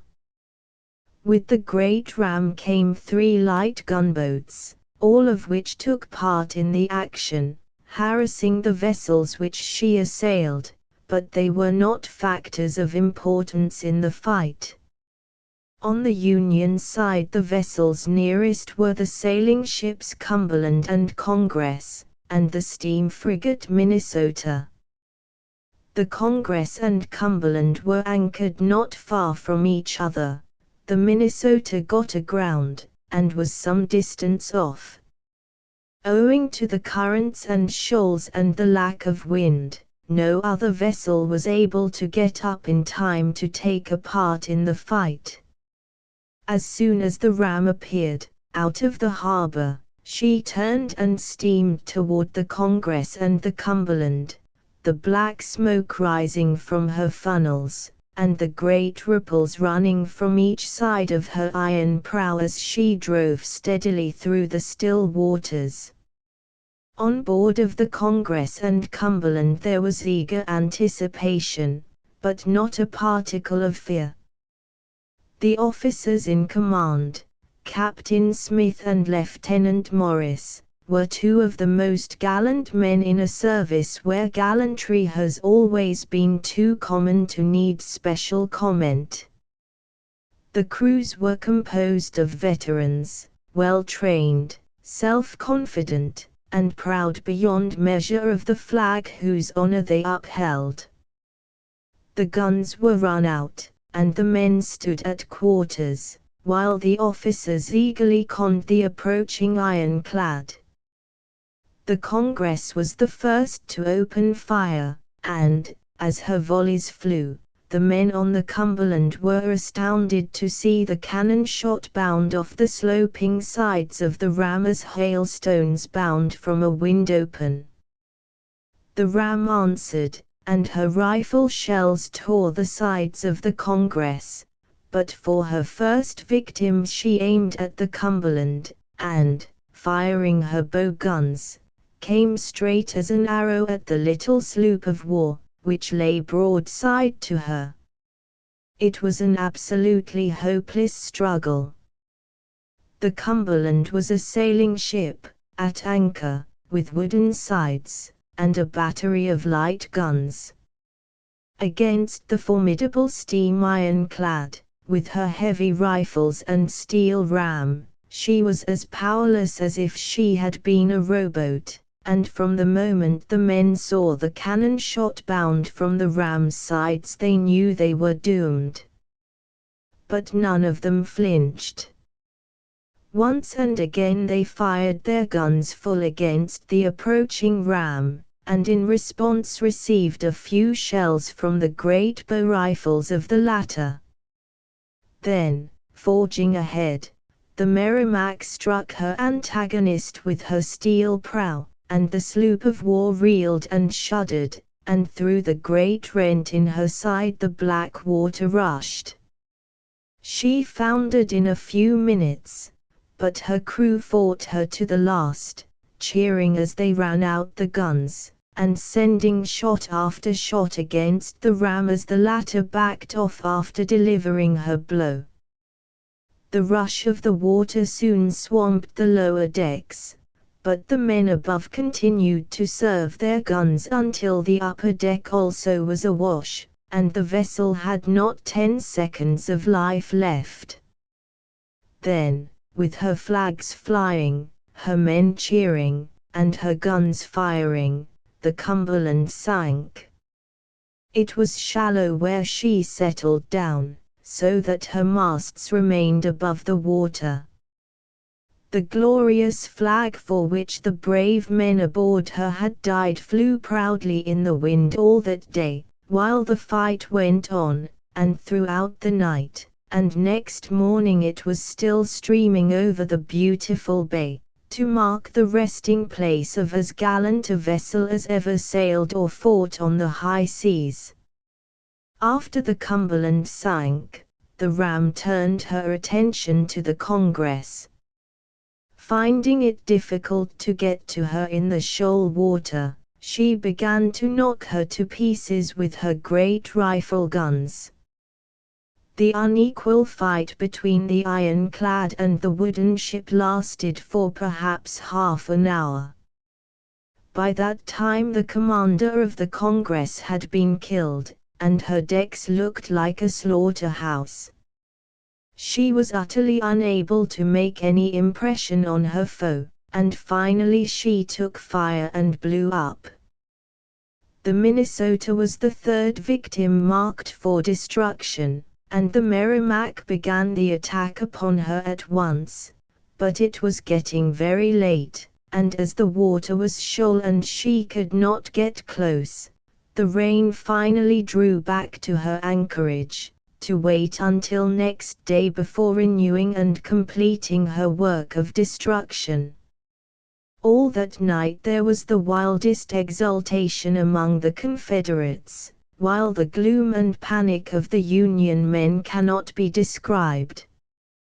It was evident that the United States ships of war were as helpless as cockle shells against their ironclad foe, and there was no question but that she could destroy the whole fleet with ease and with absolute impunity. This meant not only the breaking of the blockade, but the sweeping away at one blow of the North's naval supremacy, which was indispensable to the success of the war for the Union. It is small wonder that during that night the wisest and bravest should have almost despaired. But in the hour of the nation's greatest need a champion suddenly appeared, in time to play the last scene in this great drama of sea warfare. The North, too, had been trying its hand at building ironclads. The most successful of them was the Little Monitor, a flat-decked, low-turreted, ironclad, armed with a couple of heavy guns. She was the first experiment of her kind, and her absolutely flat surface, nearly level with the water, her revolving turret, and her utter unlikeness to any pre-existing naval type, had made her an object of mirth among most practical seamen, but her inventor, Ericsson, was not disheartened in the least by the jeers. Under the command of a gallant naval officer, Captain Worden, she was sent south from New York, and though she almost foundered in a gale, she managed to weather it, and reached the scene of the battle at Hampton Roads at the moment when her presence was all important. Early the following morning the Merrimac, now under Captain Jones, for Buchanan had been wounded, again steamed forth to take up the work she had so well begun and to destroy the Union fleet. She steered straight for the Minnesota, but when she was almost there, to her astonishment a strange-looking little craft advanced from the side of the big wooden frigate and boldly barred the Merrimac's path.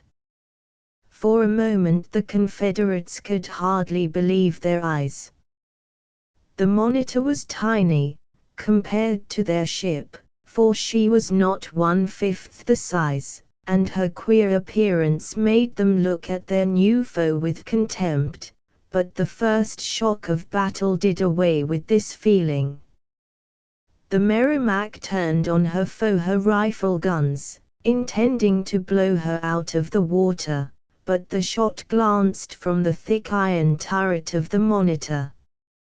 Then the Monitor's guns opened fire, and as the great balls struck the sides of the ram her plates started and her timbers gave. Had the Monitor been such a vessel as those of her type produced later in the war, the ram would have been sunk then and there, but as it was her shot were not quite heavy enough to pierce the iron walls. Around and around the two strange combatants hovered, their guns bellowing without cessation, while the men on the frigates and on shore watched the result with breathless interest. Neither the Merrimac nor the Monitor could dispose of its antagonist. The ram's guns could not damage the turret, and the Monitor was able dexterously to avoid the stroke of the formidable prow. On the other hand, the shot of the Monitor could not penetrate the Merrimac's tough sides. Accordingly, fierce though the struggle was, and much though there was that hinged on it, it was not bloody in character. The Merrimac could neither destroy nor evade the Monitor. She could not sink her when she tried to, and when she abandoned her and turned to attack one of the other wooden vessels, the little turreted ship was thrown across her path, so that the fight had to be renewed. Both sides grew thoroughly exhausted, and finally the battle ceased by mutual consent. Nothing more could be done. The ram was badly damaged, and there was no help for her save to put back to the port whence she had come. Twice afterward she came out, but neither time did she come near enough to the Monitor to attack her, and the latter could not move off where she would cease to protect the wooden vessels. The ram was ultimately blown up by the Confederates on the advance of the Union Army. Tactically, the fight was a drawn battle, neither ship being able to damage the other, and both ships being fought to a standstill, but the moral and material effects were wholly in favor of the Monitor. Her victory was hailed with exultant joy throughout the whole Union, and exercised a correspondingly depressing effect in the Confederacy, while every naval man throughout the world, who possessed eyes to see, saw that the fight in Hampton Roads had inaugurated a new era in ocean warfare, and that the Monitor and Merrimac, which had waged so gallant and so terrible a battle, were the first ships of the new era, and that as such their names would be forever famous. The flag-bearer mine eyes have seen the glory of the coming of the Lord. He is trampling out the vintage where the grapes of wrath are stored. he hath loosed the fateful lightning of his terrible swift sword, his truth is marching on. I have seen him in the watchfires of 100 circling camps, they have builded him an altar in the evening dews and damps, I can read his righteous sentence by the dim and flaring lamps, his day is marching on. He has sounded forth the trumpet that shall never beat retreat, he is sifting out the hearts of men before his judgment seat, oh! Be swift, my soul, to answer him. Be jubilant, my feet. Our God is marching on. Julia Ward Howe. In no war since the close of the great Napoleonic struggles has the fighting been so obstinate and bloody as in the Civil War. Much has been said in song and story of the resolute courage of the Guards at Inkerman, of the charge of the Light Brigade, and of the terrible fighting and loss of the German armies at Mars-la-Tour and Gravelotte. The praise bestowed upon the British and Germans for their valour, and for the loss that proved their valour, was well deserved, but there were over 120 regiments, Union and Confederate, each of which, in some one battle of the Civil War, suffered a greater loss than any English regiment at Inkerman or at any other battle in the Crimea, a greater loss than was suffered by any German regiment at Gravelotte or at any other battle of the Franco-Prussian War. No European regiment in any recent struggle has suffered such losses as at Gettysburg befell the 1st Minnesota, when 82% of the officers and men were killed and wounded, or the 141st Pennsylvania, which lost 76%, or the 26th North Carolina, which lost 72%, such as at the Second Battle of Manassas befell the 101st New York, which lost 74%, and the 21st Georgia, which lost 76%. At Cold Harbor the 25th Massachusetts lost 70%, and the 10th Tennessee at Chickamauga 68%, while at Shiloh the 9th Illinois lost 63%, and the 6th Mississippi 70%, and at Antietam the 1st Texas lost 82%. The loss of the Light Brigade in killed and wounded in its famous charge at Balaclava was but 37%.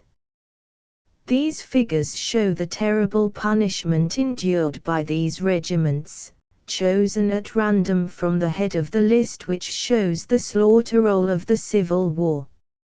Yet the shattered remnants of each regiment preserved their organization, and many of the severest losses were incurred in the hour of triumph, and not of disaster.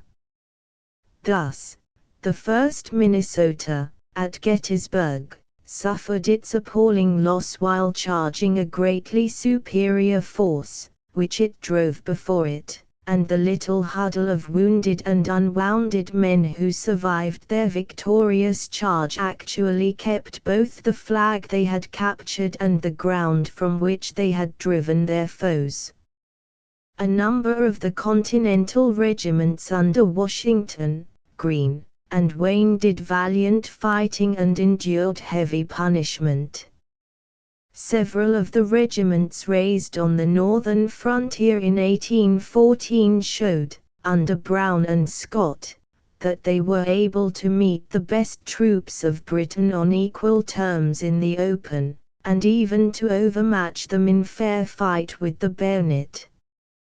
The regiments which, in the Mexican War, under the lead of Taylor, captured Monterey, and beat back Santa Anna at Buena Vista, or which, with Scott as commander, stormed Molino del Rey and Chapultepec, proved their ability to bear terrible loss, to wrest victory from overwhelming numbers, and to carry by open assault positions of formidable strength held by a veteran army.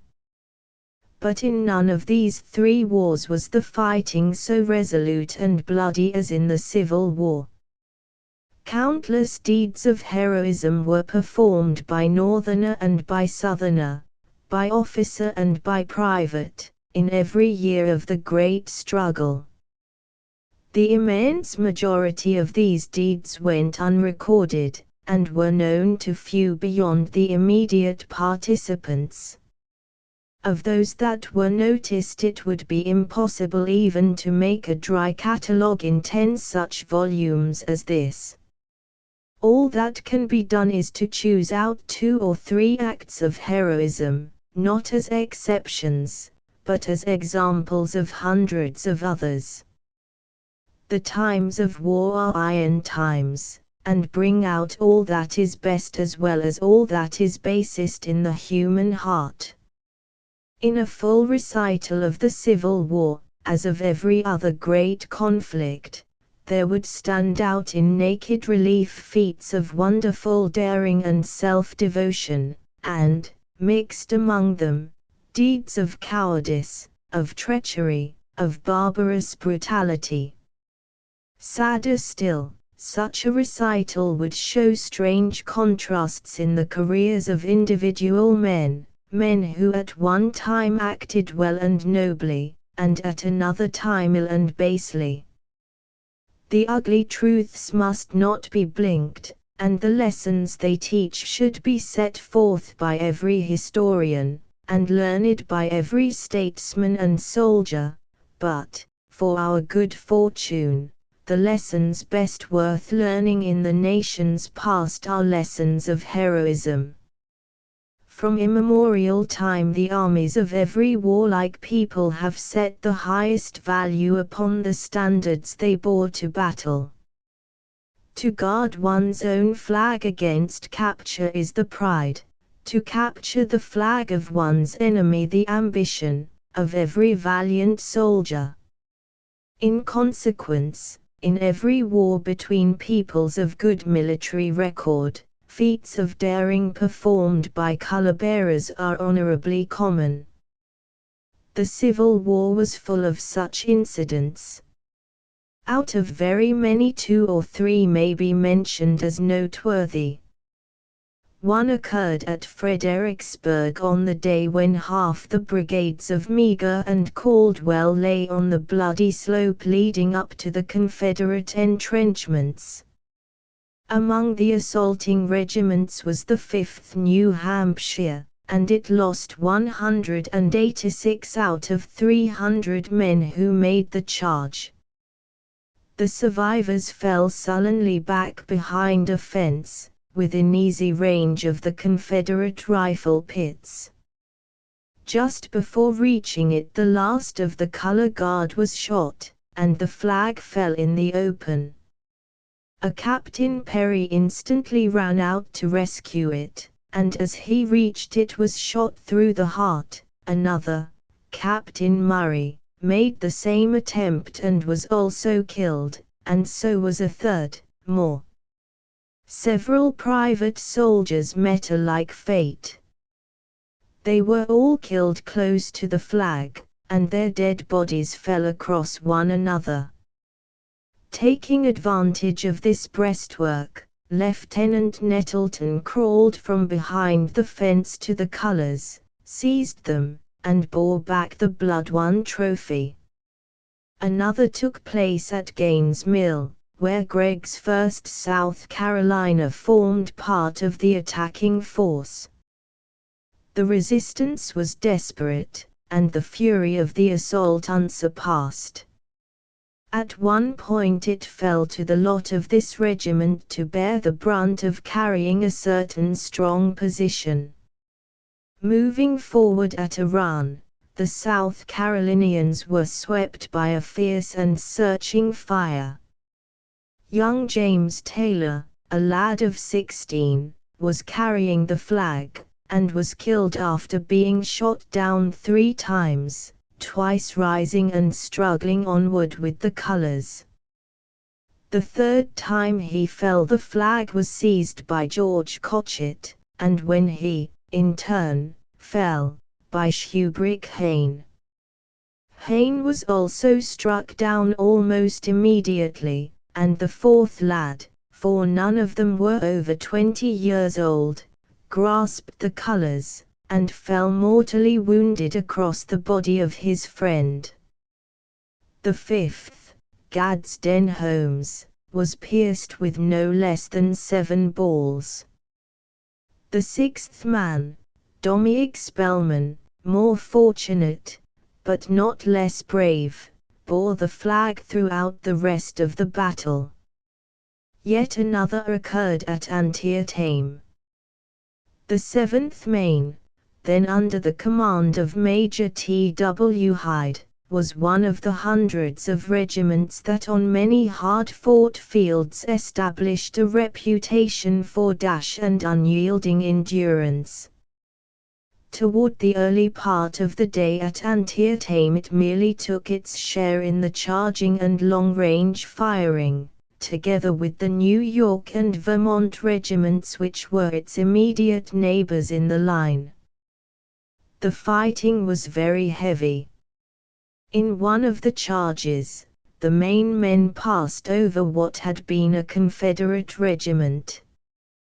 The gray-clad soldiers were lying, both ranks, privates and officers, as they fell, for so many had been killed or disabled that it seemed as if the whole regiment was prone in death. Much of the time the Maine men lay on the battlefield, hugging the ground, under a heavy artillery fire, but beyond the reach of ordinary musketry. One of the privates, named Knox, was a wonderful shot, and had received permission to use his own special rifle, a weapon accurately sighted for very long range. While the regiment thus lay under the storm of shot and shell, he asked leave to go to the front, and for an hour afterward his companions heard his rifle crack every few minutes. Major Hyde finally, from curiosity, crept forward to see what he was doing, and found that he had driven every man away from one section of a Confederate battery, tumbling over gunner after gunner as they came forward to fire. One of his victims was a general officer, whose horse he killed. At the end of an hour or so, a piece of shell took off the breech of his pet rifle, and he returned disconsolate, but after a few minutes he gathered 3 rifles that were left by wounded men, and went back again to his work. At 5 o'clock in the afternoon the regiment was suddenly called upon to undertake a hopeless charge, owing to the blunder of the brigade commander, who was a gallant veteran of the Mexican War, but who was also given to drink. Opposite the Union lines at this point were some haystacks, near a group of farm buildings. They were right in the center of the Confederate position, and sharpshooters stationed among them were picking off the Union gunners. The brigadier, thinking that they were held by but a few skirmishers, rode to where the 7th Maine was lying on the ground, and said, "Major Hyde, take your regiment and drive the enemy from those trees and buildings." Hyde saluted, and said that he had seen a large force of rebels go in among the buildings, probably 2 brigades in all. The brigadier answered, "Are you afraid to go, sir?" and repeated the order emphatically. "Give the order, so the regiment can hear it, and we are ready, sir," said Hyde. This was done, and attention brought every man to his feet. With the regiment were 2 young boys who carried the marking guidons, and Hyde ordered these to the rear. They pretended to go, but as soon as the regiment charged came along with it. One of them lost his arm, and the other was killed on the field. The colours were carried by the colour corporal, Harry Campbell. Hyde gave the orders to left face and forward, and the main men marched out in front of a Vermont regiment which lay beside them. Then, facing to the front, they crossed a sunken road, which was so filled with dead and wounded Confederates that Hyde's horse had to step on them to get over. Once across, they stopped for a moment in the trampled corn to straighten the line, and then charged toward the right of the barns. On they went at the double quick, 15 skirmishers ahead under Lieutenant Butler, Major Hyde on the right on his Virginia thoroughbred, and Adjutant Haskell to the left on a big white horse. The latter was shot down at once, as was his horse, and Hyde rode round in front of the regiment just in time to see a long line of men in grey rise from behind the stone wall of the Hagerstown pike, which was to their right, and pour in a volley, but it mostly went too high. He then ordered his men to left oblique. Just as they were abreast a hill to the right of the barns, Hyde, being some 20 feet ahead, looked over its top and saw several regiments of Confederates, jammed close together and waiting at the ready, so he gave the order left flank, and, still at the double quick, took his column past the barns and buildings toward an orchard on the hither side, hoping that he could get them back before they were cut off, for they were faced by 10 times their number. By going through the orchard he expected to be able to take advantage of a hollow, and partially escape the destructive flank fire on his return. To hope to keep the barns from which they had driven the sharpshooters was vain, for the single main regiment found itself opposed to portions of no less than 4 Confederate brigades, at least a dozen regiments all told. When the men got to the orchard fence, Sergeant Benson wrenched apart the tall pickets to let through Hyde's horse. While he was doing this, a shot struck his haversack, and the men all laughed at the sight of the flying hardtack. Going into the orchard there was a rise of ground, and the Confederates fired several volleys at the main men, and then charged them. Hyde's horse was twice wounded, but was still able to go on. No sooner were the men in blue beyond the fence than they got into line and met the Confederates, as they came crowding behind, with a slaughtering fire, and then charged, driving them back. The color corporal was still carrying the colors, though one of his arms had been broken. But when halfway through the orchard, Hyde heard him call out as he fell, and turned back to save the colors, if possible. The apple trees were short and thick, and he could not see much, and the Confederates speedily got between him and his men. Immediately, with the cry of "Rally, boys!" to save the major back surged the regiment, and a volley at arm's length again destroyed all the foremost of their pursuers, so they rescued both their commander and the flag, which was carried off by Corporal Ring. Hyde then formed the regiment on the colors, 68 men all told, out of 240 who had begun the charge, and they slowly marched back toward their place in the Union line, while the New Yorkers and Vermonters rose from the ground cheering and waving their hats. Next day, when the Confederates had retired a little from the field, the color corporal, Campbell, was found in the orchard, dead, propped up against a tree, with his half-smoked pipe beside him. The death of Stonewall Jackson, like a servant of the Lord, with his Bible and his sword, our general rode along us, to form us for the fight. Macaulay. The Civil War has left, as all wars of brother against brother must leave, terrible and heart-rending memories, but there remains as an offset the glory which has accrued to the nation by the countless deeds of heroism performed by both sides in the struggle. The captains and the armies that, after long years of dreary campaigning and bloody, stubborn fighting, brought the war to a close, have left us more than a reunited realm. North and South, all Americans, now have a common fund of glorious memories.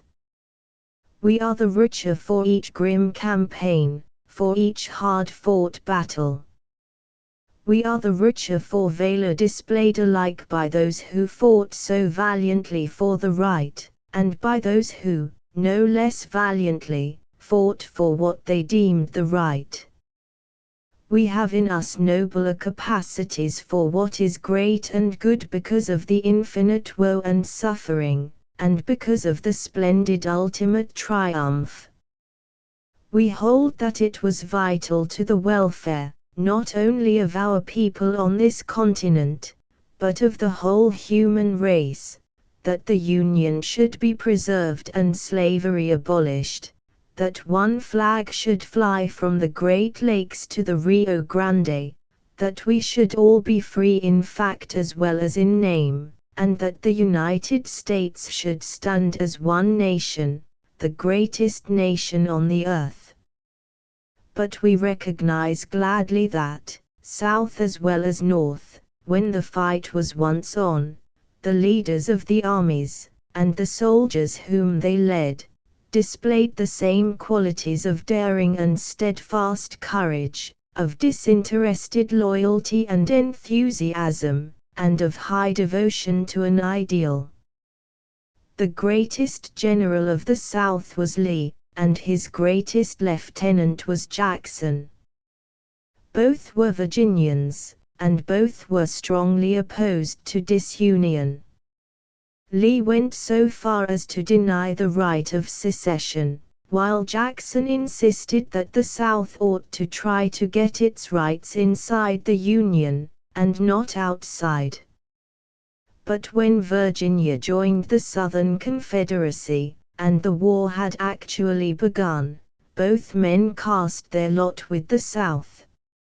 It is often said that the Civil War was in one sense a repetition of the old struggle between the Puritan and the Cavalier, but Puritan and Cavalier types were common to the two armies.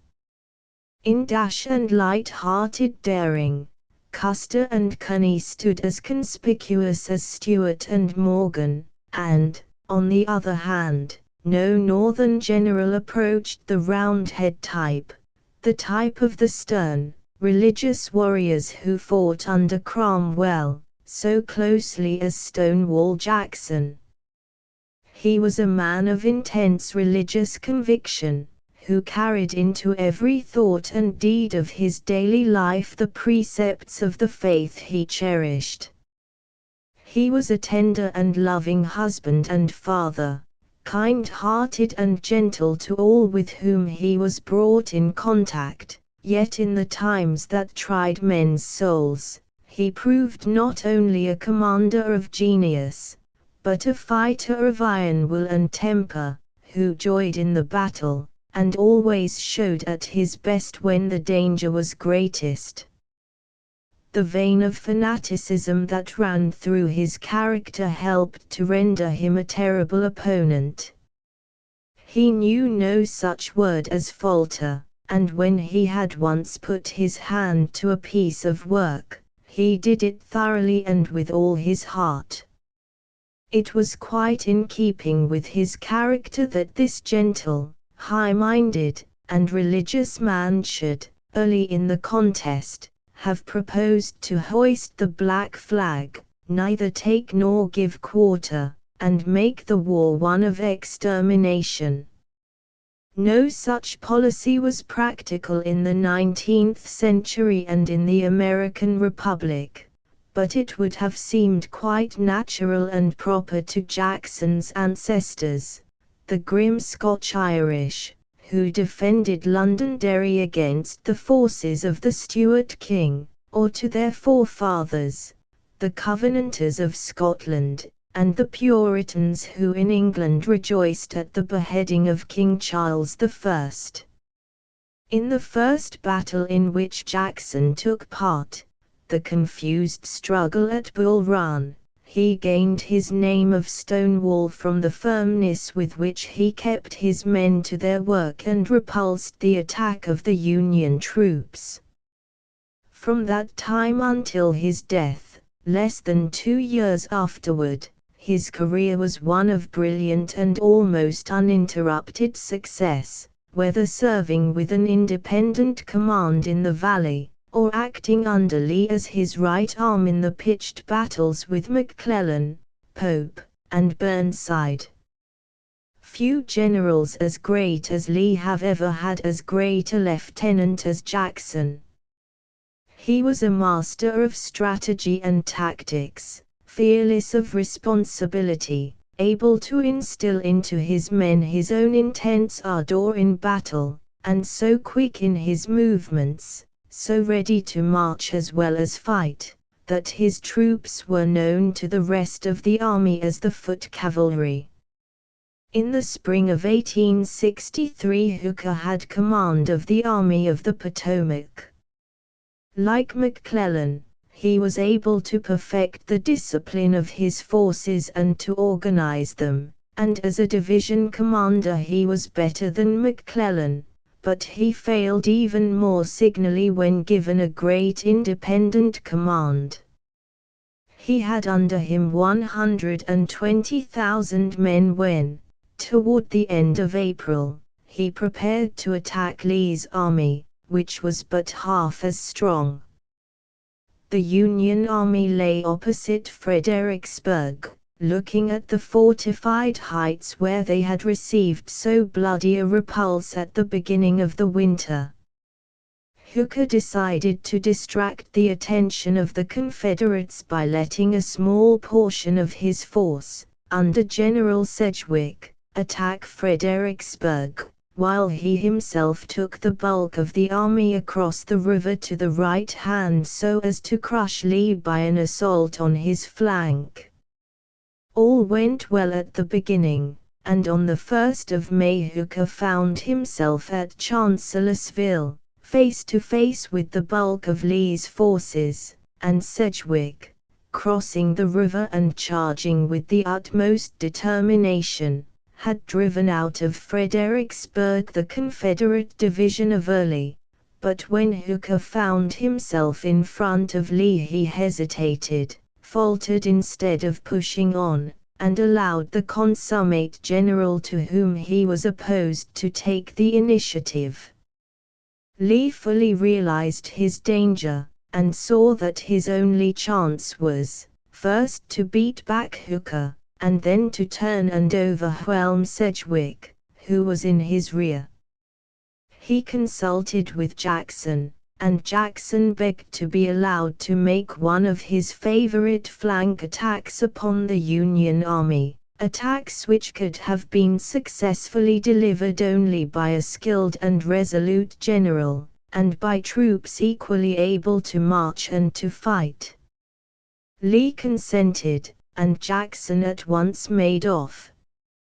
The country was thickly covered with a forest of rather small growth, for it was a wild region, in which there was still plenty of game. Shielded by the forest, Jackson marched his gray columns rapidly to the left along the narrow country roads until he was square on the flank of the Union right wing, which was held by the 11th Corps, under Howard. The Union scouts got track of the movement and reported it at headquarters, but the Union generals thought the Confederates were retreating, and when finally the scouts brought word to Howard that he was menaced by a flank attack, he paid no heed to the information, and actually let his whole corps be surprised in broad daylight. Yet all the while the battle was going on elsewhere, and Burden's sharpshooters had surrounded and captured a Georgia regiment, from which information was received showing definitely that Jackson was not retreating, and must be preparing to strike a heavy blow. The 11th Corps had not the slightest idea that it was about to be assailed. The men were not even in line. Many of them had stacked their muskets and were lounging about, some playing cards, others cooking supper, intermingled with the pack mules and beef cattle. While they were thus utterly unprepared, Jackson's grey-clad veterans pushed straight through the forest and rushed fiercely to the attack. The first notice the troops of the 11th Corps received did not come from the pickets, but from the deer, rabbits and foxes which, fleeing from their coverts at the approach of the Confederates, suddenly came running over and into the Union lines.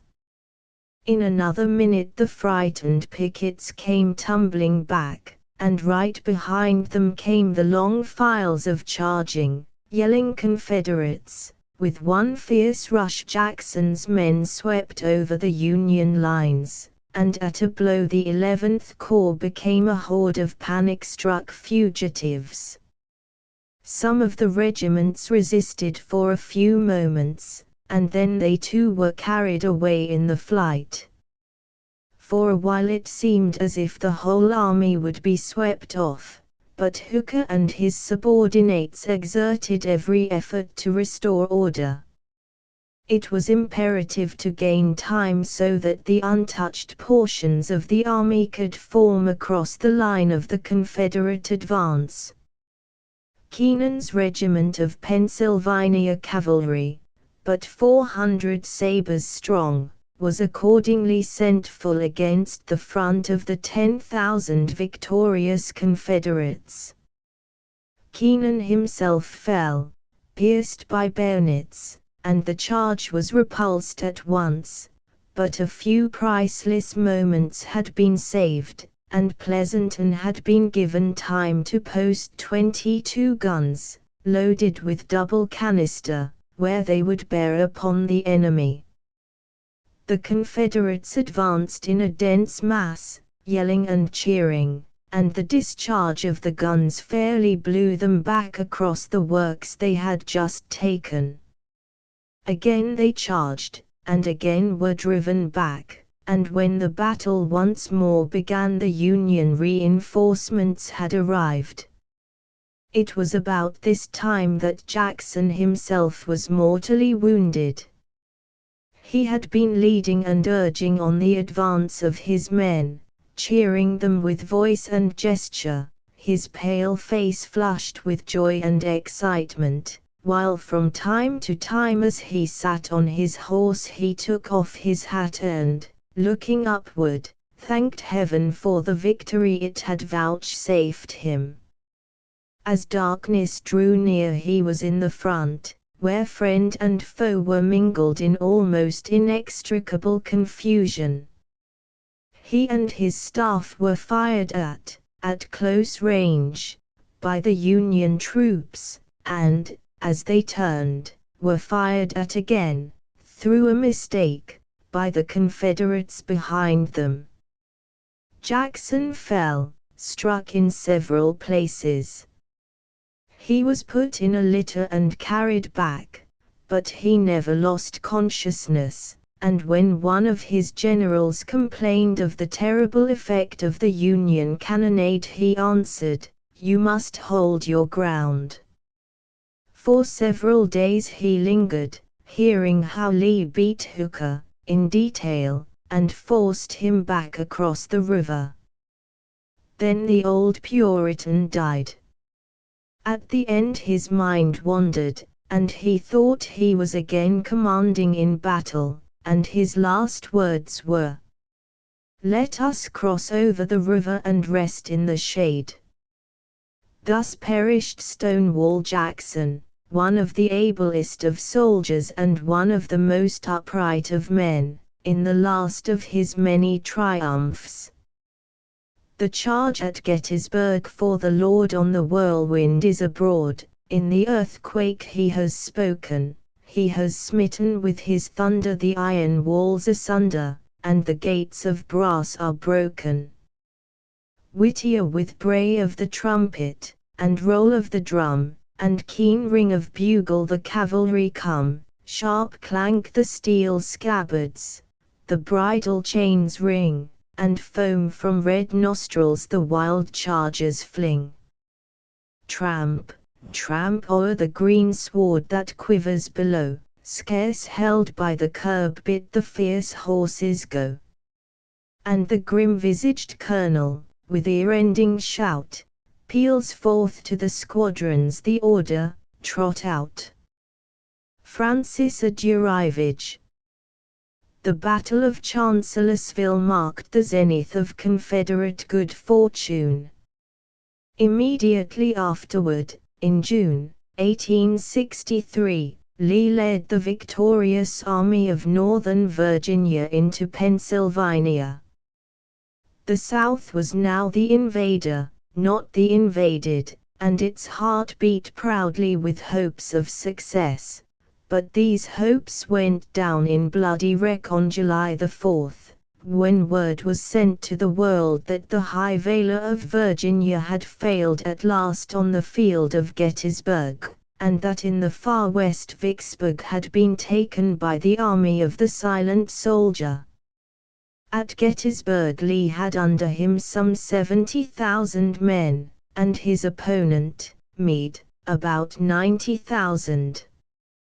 Both armies were composed mainly of seasoned veterans, trained to the highest point by campaign after campaign and battle after battle, and there was nothing to choose between them as to the fighting power of the rank and file.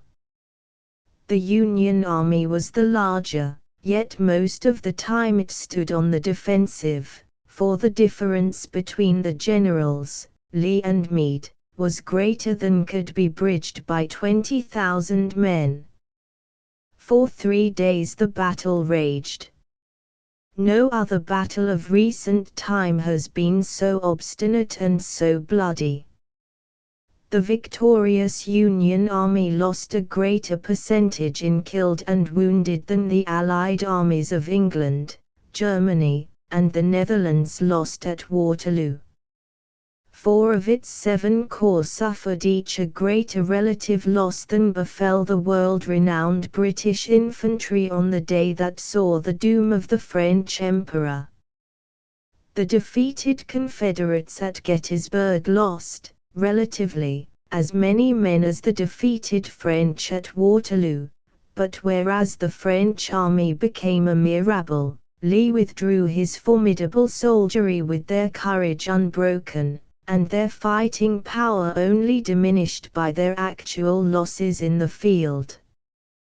The decisive moment of the battle, and perhaps of the whole war, was in the afternoon of the 3rd day, when Lee sent forward his choicest troops in a last effort to break the middle of the Union line. The center of the attacking force was Pickett's division, the flower of the Virginia infantry, but many other brigades took part in the assault, and the column, all told, numbered over 15,000 men. At the same time, the Confederates attacked the Union left to create a diversion. The attack was preceded by a terrific cannonade, Lee gathering 115 guns, and opening a fire on the center of the Union line. In response, Hunt, the Union Chief of Artillery, and Tyler, of the Artillery Reserves, gathered 80 guns on the crest of the gently sloping hill, where attack was threatened. For 2 hours, from 1 till 3, the cannonade lasted, and the batteries on both sides suffered severely. In both the Union and Confederate lines, caissons were blown up by the fire, riderless horses dashed hither and thither, the dead lay in heaps, and throngs of wounded streamed to the rear. Every man lay down and sought what cover he could. It was evident that the Confederate cannonade was but a prelude to a great infantry attack, and at 3 o'clock Hunt ordered the fire to stop, that the guns might cool, to be ready for the coming assault. The Confederates thought that they had silenced the hostile artillery, and for a few minutes their firing continued. Then, suddenly, it ceased, and there was a lull. The men on the Union side who were not at the point directly menaced peered anxiously across the space between the lines to watch the next move, while the men in the divisions which it was certain were about to be assaulted, lay hugging the ground and gripping their muskets, excited, but confident and resolute. They saw the smoke clouds rise slowly from the opposite crest, where the Confederate army lay, and the sunlight glinted again on the long line of brass and iron guns which had been hidden from view during the cannonade. In another moment, out of the lifting smoke there appeared, beautiful and terrible, the picked thousands of the Southern army coming on to the assault. They advanced in 3 lines, each over a mile long, and in perfect order. Pickett's Virginians held the center, with on their left the North Carolinians of Pender and Pettigrew, and on their right the Alabama regiments of Wilcox, and there were also Georgian and Tennessee regiments in the attacking force. Pickett's division, however, was the only one able to press its charge home. After leaving the woods where they started, the Confederates had nearly a mile and a half to go in their charge. As the Virginians moved, they bent slightly to the left, so as to leave a gap between them and the Alabamians on the right. The Confederate lines came on magnificently. As they crossed the Emmitsburg pike, the 80 guns on the Union crest, now cool and in good shape, opened upon them, first with shot and then with shell. Great gaps were made every second in the ranks, but the gray-clad soldiers closed up to the center, and the color-bearers leaped to the front, shaking and waving the flags. The Union infantry reserved their fire until the Confederates were within easy range, when the musketry crashed out with a roar, and the big guns began to fire grape and canister. On came the Confederates, the men falling by hundreds, the colors fluttering in front like a little forest, for as fast as a color-bearer was shot someone else seized the flag from his hand before it fell. The North Carolinians were more exposed to the fire than any other portion of the attacking force, and they were broken before they reached the line. There was a gap between the Virginians and the Alabama troops, and this was taken advantage of by Stannard's Vermont Brigade and a demi-brigade under Gates, of the 20th New York, who were thrust forward into it. Stannard changed front with his regiments and fell on Pickett's forces in flank, and Gates continued the attack. When thus struck in the flank, the Virginians could not defend themselves, and they crowded off toward the center to avoid the pressure. Many of them were killed or captured, many were driven back, but 2 of the brigades, headed by General Armistead, forced their way forward to the stone wall on the crest, where the Pennsylvania regiments were posted under Gibbon and Webb. The Union guns fired to the last moment, until of the two batteries immediately in front of the charging Virginians every officer but one had been struck. One of the mortally wounded officers was young Cushing, a brother of the hero of the Albemarle fight. He was almost cut in two, but holding his body together with one hand, with the other he fired his last gun, and fell dead, just as Armistead, pressing forward at the head of his men, leaped the wall, waving his hat on his sword. Immediately afterward the battle flags of the foremost Confederate regiments crowned the crest, but their strength was spent. The Union troops moved forward with the bayonet, and the remnant of Pickett's division, attacked on all sides, either surrendered or retreated down the hill again. Armistead fell, dying, by the body of the dead Cushing. Both Gibbon and Webb were wounded. Of Pickett's command 2/3 were killed, wounded or captured, and every brigade commander and every field officer, save one, fell. The Virginians tried to rally, but were broken and driven again by Gates, while Stannard repeated, at the expense of the Alabamians, the movement he had made against the Virginians, and, reversing his front, attacked them in flank.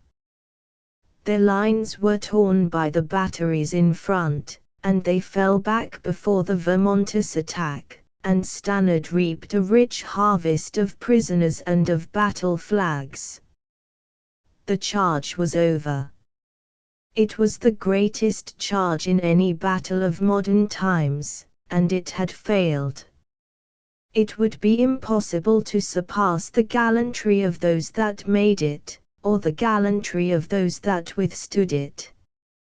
Had there been in command of the Union Army a general like Grant, it would have been followed by a countercharge, and in all probability the war would have been shortened by nearly 2 years, but no countercharge was made. As the afternoon waned, a fierce cavalry fight took place on the Union right. Stuart, the famous Confederate cavalry commander, had moved forward to turn the Union right, but he was met by Gregg's cavalry, and there followed a contest, at close quarters, with the White Arm. It closed with a desperate melee, in which the Confederates, charged under Generals Wade Hampton and Fitz Lee, were met in mid-career by the Union Generals Custer and McIntosh. All four fought, saber in hand, at the head of their troopers, and every man on each side was put into the struggle. Custer, his yellow hair flowing, his face aflame with the eager joy of battle, was in the thick of the fight, rising in his stirrups as he called to his famous Michigan swordsmen, "Come on, you Wolverines, come on!" All that the Union infantry, watching eagerly from their lines, could see, was a vast dust cloud where flakes of light shimmered as the sun shone upon the swinging sabers. At last the Confederate horsemen were beaten back, and they did not come forward again or seek to renew the combat, for Pickett's charge had failed, and there was no longer hope of Confederate victory.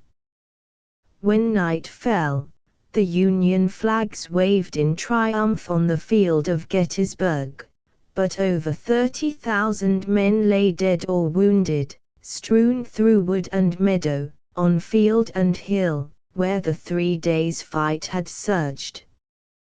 General Grant and the Vicksburg campaign. What flag is this you carry along the sea and shore? The same our grandsires lifted up, the same our fathers bore. In many a battle's tempest it shed the crimson rain. What God has woven in his loom let no man rend in twain. To Canaan, the Lord has led us forth, to plant upon the rebel towers the banners of the North. Holmes. On the 29th of January, 1863, General Grant took command of the army intended to operate against Vicksburg, the last place held by the rebels on the Mississippi, and the only point at which they could cross the river and keep up communication with their armies and territory in the southwest. It was the first high ground below Memphis, was very strongly fortified, and was held by a large army under General Pemberton.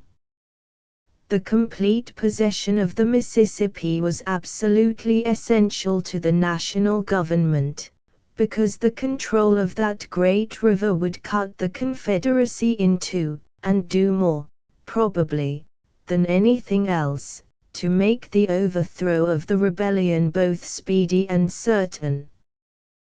The natural way to invest and capture so strong a place, defended and fortified as Vicksburg was, would have been, if the axioms of the art of war had been adhered to, by a system of gradual approaches. A strong base should have been established at Memphis, and then the army and the fleet moved gradually forward, building storehouses and taking strong positions as they went. To do this, however, it first would have been necessary to withdraw the army from the positions it then held not far above Vicksburg, on the western bank of the river. But such a movement, at that time, would not have been understood by the country, and would have had a discouraging effect on the public mind, which it was most essential to avoid. The elections of 1862 had gone against the government, and there was great discouragement throughout the North.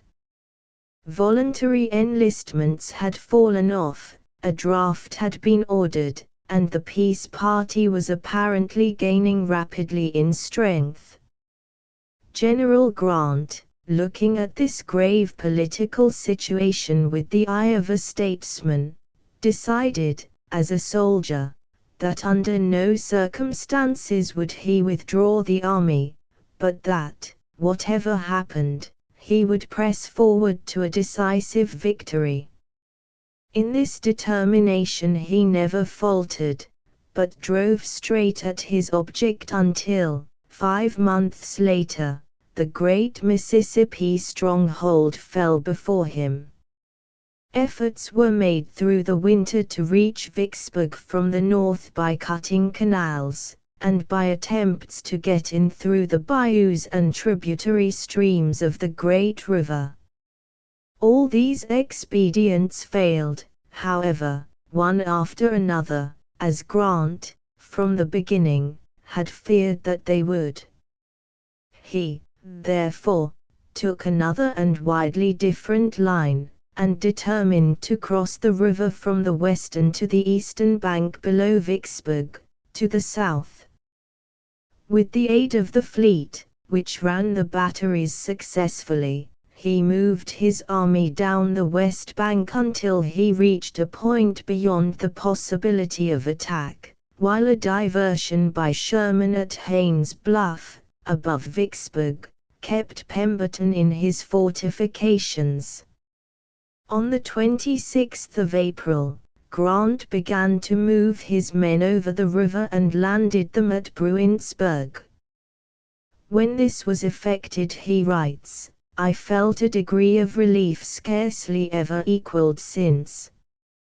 Vicksburg was not yet taken, it is true, nor were its defenders demoralized by any of our previous movements.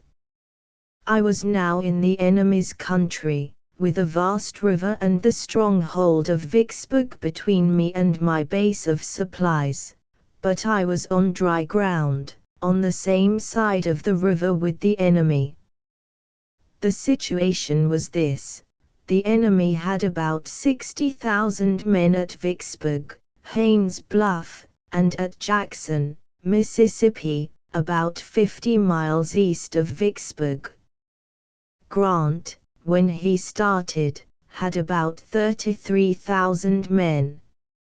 It was absolutely necessary for success that Grant, with inferior numbers, should succeed in destroying the smaller forces to the eastward, and thus prevent their union with Pemberton and the main army at Vicksburg. His plan, in brief, was to fight and defeat a superior enemy separately and in detail. He lost no time in putting his plan into action, and pressing forward quickly, met a detachment of the enemy at Port Gibson and defeated them. Thence he marched to Grand Gulf, on the Mississippi, which he took, and which he had planned to make a base of supply. When he reached Grand Gulf, however, he found that he would be obliged to wait a month, in order to obtain the reinforcements which he expected from General Banks at Port Hudson. He, therefore, gave up the idea of making Grand Gulf a base, and Sherman having now joined him with his corps, Grant struck at once into the interior. He took nothing with him except ammunition, and his army was in the lightest marching order. This enabled him to move with great rapidity, but deprived him of his wagon trains, and of all munitions of war except cartridges. Everything, however, in this campaign, depended on quickness, and Grant's decision, as well as all his movements, marked the genius of the great soldier, which consists very largely in knowing just when to abandon the accepted military axioms. Pressing forward, Grant met the enemy, numbering between 7,000 and 8,000, at Raymond, and readily defeated them. He then marched on toward Jackson, fighting another action at Clinton, and at Jackson he struck General Joseph Johnston, who had arrived at that point to take command of all the rebel forces. Johnston had with him, at the moment, about 11,000 men, and stood his ground. There was a sharp fight, but Grant easily defeated the enemy, and took possession of the town.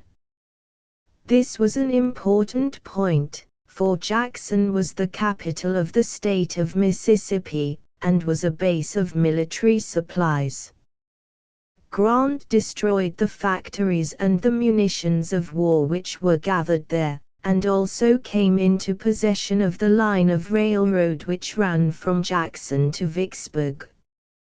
While he was thus engaged, an intercepted message revealed to him the fact that Pemberton, in accordance with Johnston's orders, had come out of Vicksburg with 25,000 men, and was moving eastward against him.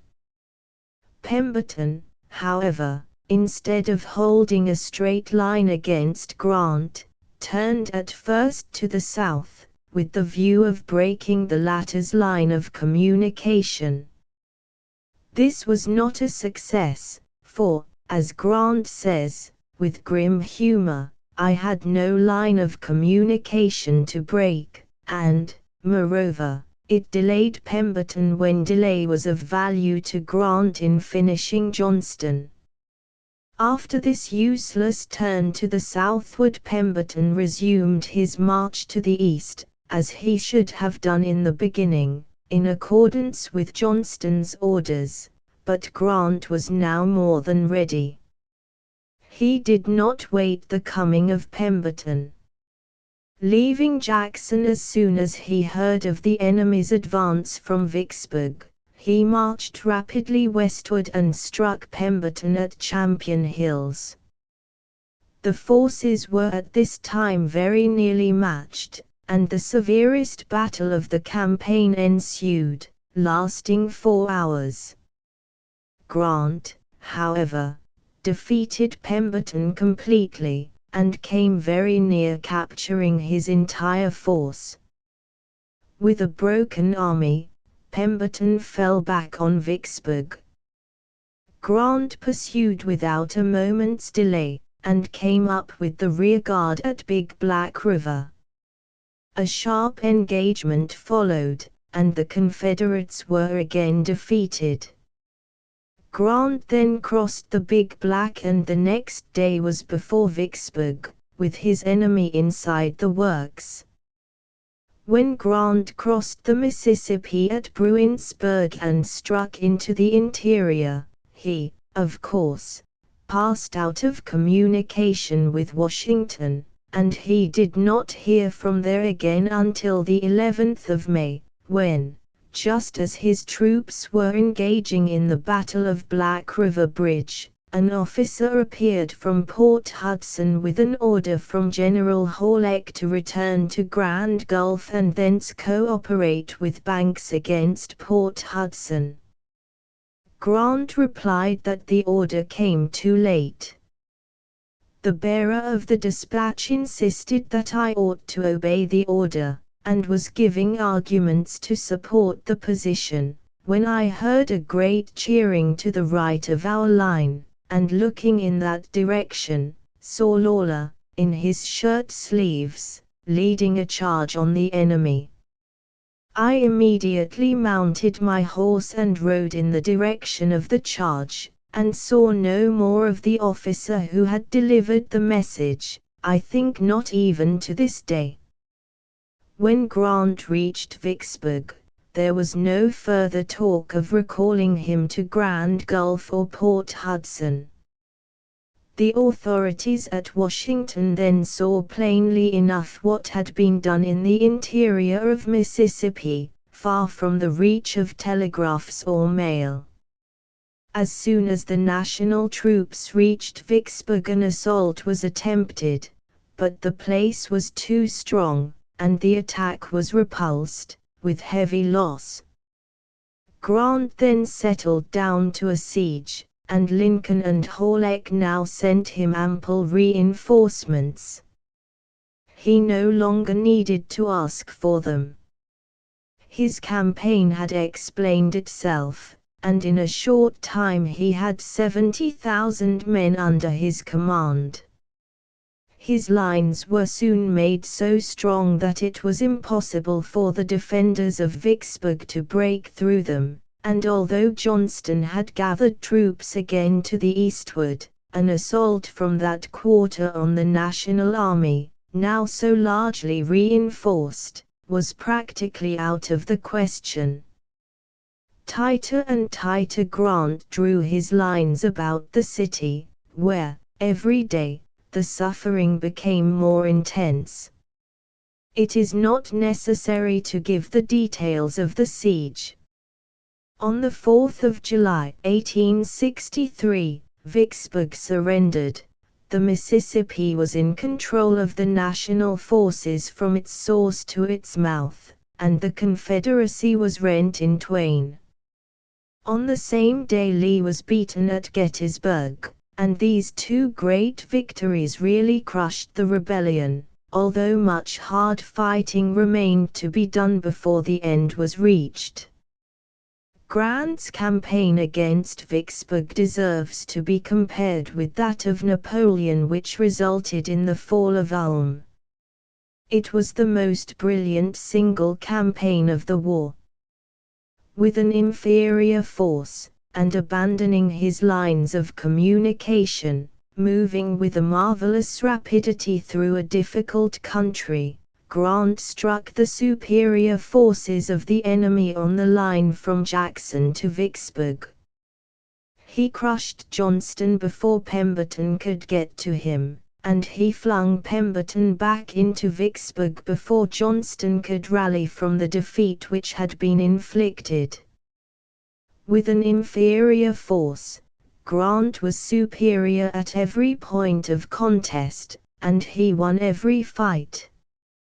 Measured by the skill displayed and the result achieved, there is no campaign in our history which better deserves study and admiration. Robert Gould Shaw, brave, good, and true, I see him stand before me now, and read again on that young brow, where every hope was new, how sweet were life. Yet, by the mouth firm set, and look made up for duty's utmost debt, I could divine he knew that death within the sulphurous hostile lines, in the mere wreck of nobler pitched designs, plucks heart's ease, and not rue. Right in the van, on the red rampart's slippery swell, with heart that beat a charge, he fell, forward, as fits a man.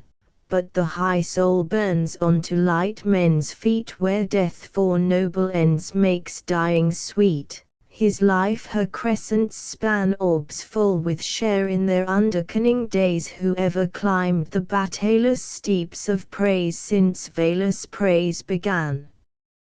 We bide our chance, unhappy, and make terms with fate a little more to let us wait. He leads for aye the advance, hopes forlorn, hopes that plant the desperate good for nobler earths and days of manlier mood. Our wall of circumstance cleared at a bound, he flashes o'er the fight, a saintly shape of fame, to cheer the right and steel each wavering glance. I write of one, while with demise I think of three, who weeps not others fair and brave as he. Ah, when the fight is won, dear land, whom triflers now make bold to scorn, thee from whose forehead earth awaits her morn, how nobler shall the sun flame in thy sky, how braver breathe thy air, that thou bredest children who for thee could dare and die as thine have done. Lowell. Robert Gould Shaw was born in Boston on the 10th of October, 1837, the son of Francis and Sarah Sturgis Shaw. When he was about 9 years old, his parents moved to Staten Island, and he was educated there, and at school in the neighborhood of New York, until he went to Europe in 1853, where he remained traveling and studying for the next 3 years. He entered Harvard College in 1856, and left at the end of his 3rd year, in order to accept an advantageous business offer in New York. Even as a boy he took much interest in politics, and especially in the question of slavery. He voted for Lincoln in 1860, and at that time enlisted as a private in the New York 7th Regiment, feeling that there was likelihood of trouble, and that there would be a demand for soldiers to defend the country. His foresight was justified only too soon, and on the 19th of April, 1861, he marched with his regiment to Washington.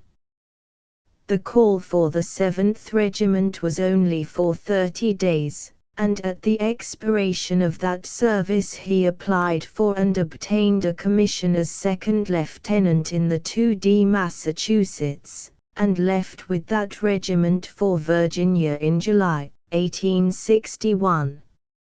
He threw himself eagerly into his new duties, and soon gained a good position in the regiment.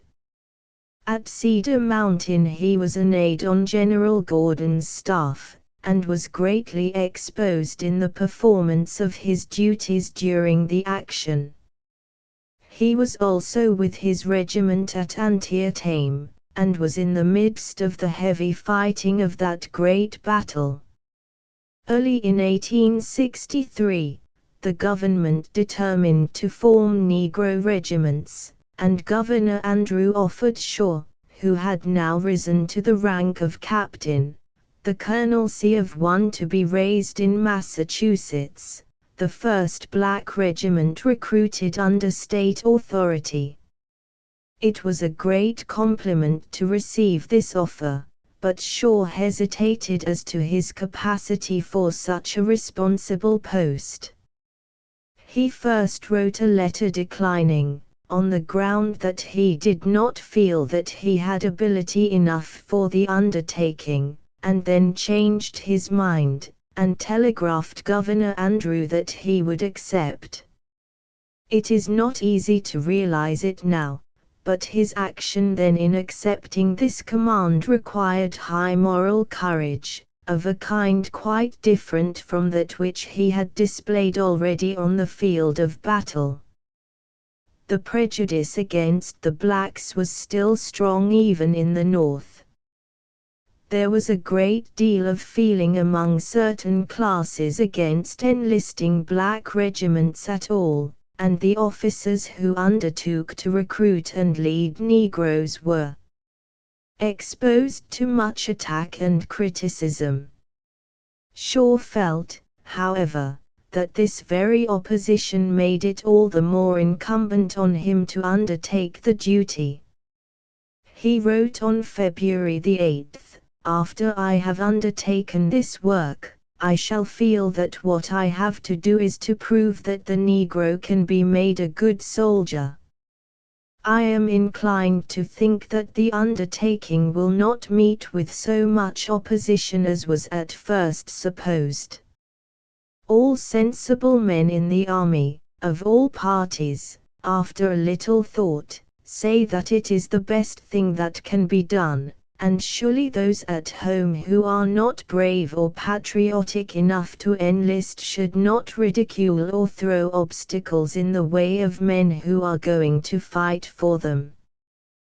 There is a great prejudice against it, but now that it has become a government matter, that will probably wear away. At any rate I shan't be frightened out of it by its unpopularity. I feel convinced I shall never regret having taken this step, as far as I myself am concerned, for while I was undecided, I felt ashamed of myself as if I were cowardly." Colonel Shaw went at once to Boston, after accepting his new duty, and began the work of raising and drilling the 54th Regiment. He met with great success, for he and his officers labored heart and soul, and the regiment repaid their efforts. On the 30th of March, he wrote, "The mustering officer who was here today is a Virginian, and has always thought it was a great joke to try to make soldiers of niggers, but he tells me now that he has never mustered in so fine a set of men, though about 20,000 had passed through his hands since September." On the 28th of May, Colonel Shaw left Boston, and his march through the city was a triumph. The appearance of his regiment made a profound impression, and was one of the events of the war which those who saw it never forgot.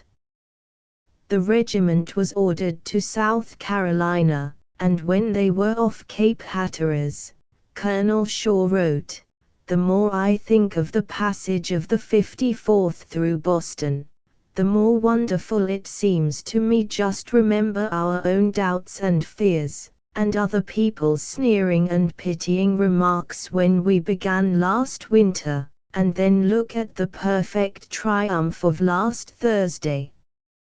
We have gone quietly along, forming the 1st Regiment, and at last left Boston amidst greater enthusiasm than has been seen since the first 3 months' troops left for the war.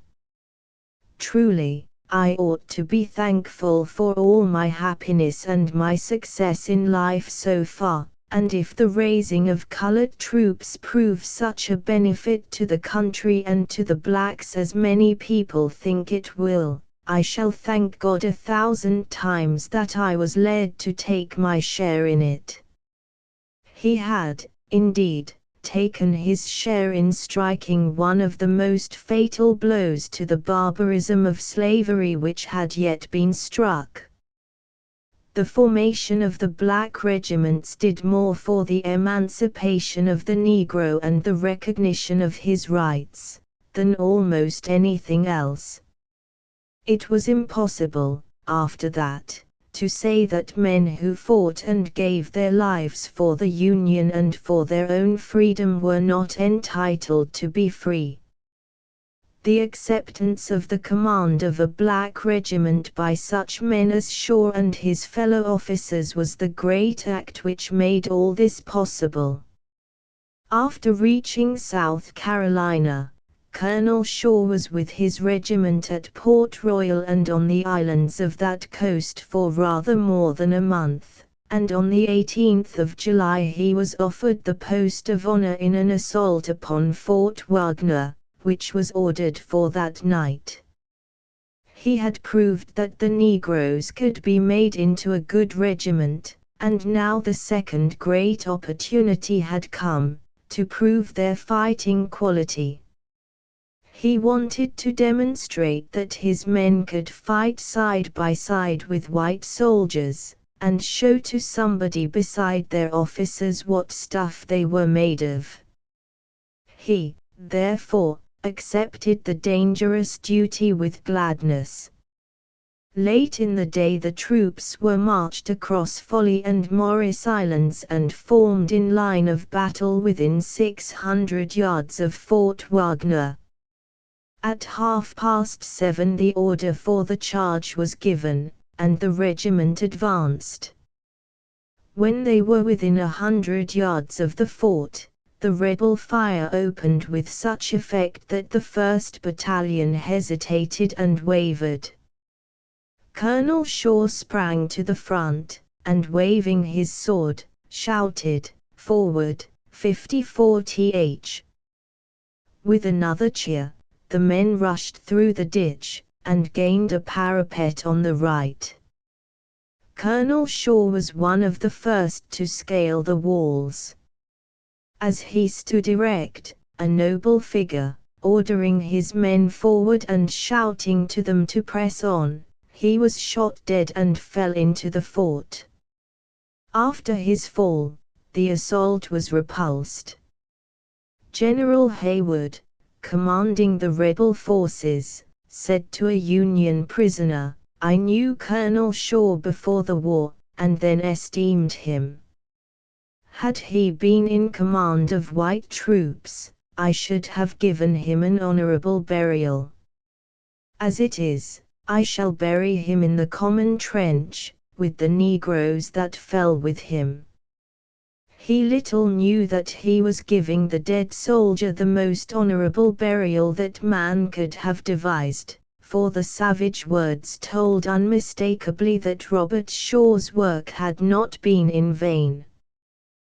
The order to bury him with his niggers, which ran through the North and remained fixed in our history, showed, in a flash of light, the hideous barbarism of a system which made such things and such feelings possible. It also showed that slavery was wounded to the death, and that the brutal phrase was the angry snarl of a dying tiger. Such words rank with the action of Charles Stuart, when he had the bones of Oliver Cromwell and Robert Blake torn from their graves and flung on dung aisles or fixed on Temple Bar. Robert Shaw fell in battle at the head of his men, giving his life to his country, as did many another gallant man during those 4 years of conflict. But he did something more than this. He faced prejudice and hostility in the North, and confronted the blind and savage rage of the South, in order to demonstrate to the world that the human beings who were held in bondage could vindicate their right to freedom by fighting and dying for it. He helped mightily in the great task of destroying human slavery, and in uplifting an oppressed and downtrodden race. He brought to this work the qualities which were particularly essential for his success. He had all that birth and wealth, breeding, education, and tradition could give. He offered up, in full measure, all those things which make life most worth living. He was handsome and beloved. He had a serene and beautiful nature, and was at once brave and simple. Above all things, he was fitted for the task which he performed and for the sacrifice which he made. The call of the country and of the time came to him, and he was ready. He has been singled out for remembrance from among many others of equal sacrifice, and a monument is rising to his memory in Boston, because it was his peculiar fortune to live and die for a great principle of humanity, and to stand forth as an ideal and beautiful figure in a struggle where the onward march of civilization was at stake. He lived in those few and crowded years a heroic life, and he met a heroic death. When he fell, sword in hand, on the parapet of Wagner, leading his black troops in a desperate assault, we can only say of him as Bunyan said of Valiant for truth, and then he passed over, and all the trumpets sounded for him on the other side. Charles Russell Lowell What's words to them whose faith and truth on war's red techstone rang true metal, who vented life and love and youth for the great prize o' death in battle. To him who, deadly hurt, again flashed on afore the charge's thunder, tip in with fire the bolt of men that rived the rebel line asunder. Lowell.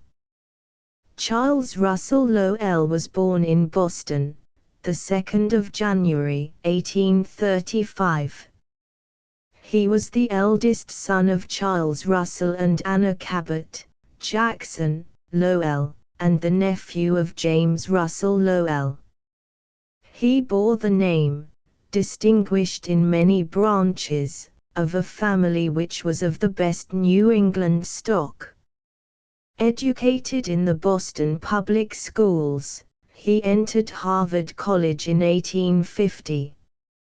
Although one of the youngest members of his class, he went rapidly to the front, and graduated not only the first scholar of his year, but the foremost man of his class. He was, however, much more than a fine scholar, for even then he showed unusual intellectual qualities. He read widely and loved letters.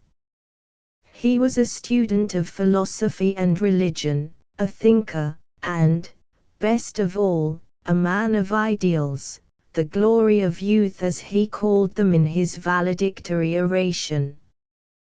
But he was something still better and finer than a mere idealist. He was a man of action, eager to put his ideals into practice and bring them to the test of daily life.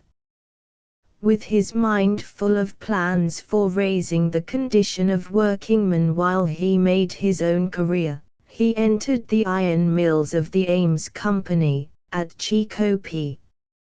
Here he remained as a workingman for 6 months, and then received an important post in the Trenton Iron Works of New Jersey. There his health broke down. Consumption threatened him, and all his bright hopes and ambitions were overcast and checked. He was obliged to leave his business and go to Europe, where he traveled for 2 years, fighting the dread disease that was upon him. In 1858 he returned, and took a position on a western railroad. Although the work was new to him, he manifested the same capacity that he had always shown, and more especially his power over other men and his ability in organization. In 2 years his health was re-established, and in 1860 he took charge of the Mount Savage Iron Works, at Cumberland, Maryland. He was there when news came of the attack made by the mob upon the 6th Massachusetts Regiment, in Baltimore. 2 days later he had made his way to Washington, one of the first comers from the North, and at once applied for a commission in the regular army. While he was waiting, he employed himself in looking after the Massachusetts troops, and also, it is understood, as a scout for the government, dangerous work which suited his bold and adventurous nature. In May he received his commission as captain in the United States Cavalry. Employed at first in recruiting and then in drill, he gave himself up to the study of tactics and the science of war. The career above all others to which he was suited had come to him. The field, at last, lay open before him, where all his great qualities of mind and heart, his high courage, his power of leadership and of organization, and his intellectual powers could find full play. He moved rapidly forward, just as he had already done in college and in business. His regiment, in 1862, was under Stoneman in the Peninsula, and was engaged in many actions, where Lowell's cool bravery made him constantly conspicuous. At the close of the campaign he was brevetted major, for distinguished services at Williamsburg and Slatersville. In July, Lowell was detailed for duty as an aide to General McClellan. At Malvern Hill and South Mountain his gallantry and efficiency were strongly shown, but it was at Antietam that he distinguished himself most. Sent with orders to General Sedgwick's division, he found it retreating in confusion, under a hot fire. He did not stop to think of orders, but rode rapidly from point to point of the line, rallying company after company by the mere force and power of his word and look, checking the rout, while the storm of bullets swept all round him. His horse was shot under him, a ball passed through his coat, another broke his sword hilt, but he came off unscathed, and his service was recognized by his being sent to Washington with the captured flags of the enemy. The following winter he was ordered to Boston, to recruit a regiment of cavalry, of which he was appointed colonel. While the recruiting was going on, a serious mutiny broke out, but the man who, like Cromwell's soldiers, rejoiced greatly in the day of battle was entirely capable of meeting this different trial. He shot the ringleader dead, and by the force of his own strong will quelled the outbreak completely and at once. In May, he went to Virginia with his regiment, where he was engaged in resisting and following Mosby, and the following summer he was opposed to General Early in the neighborhood of Washington.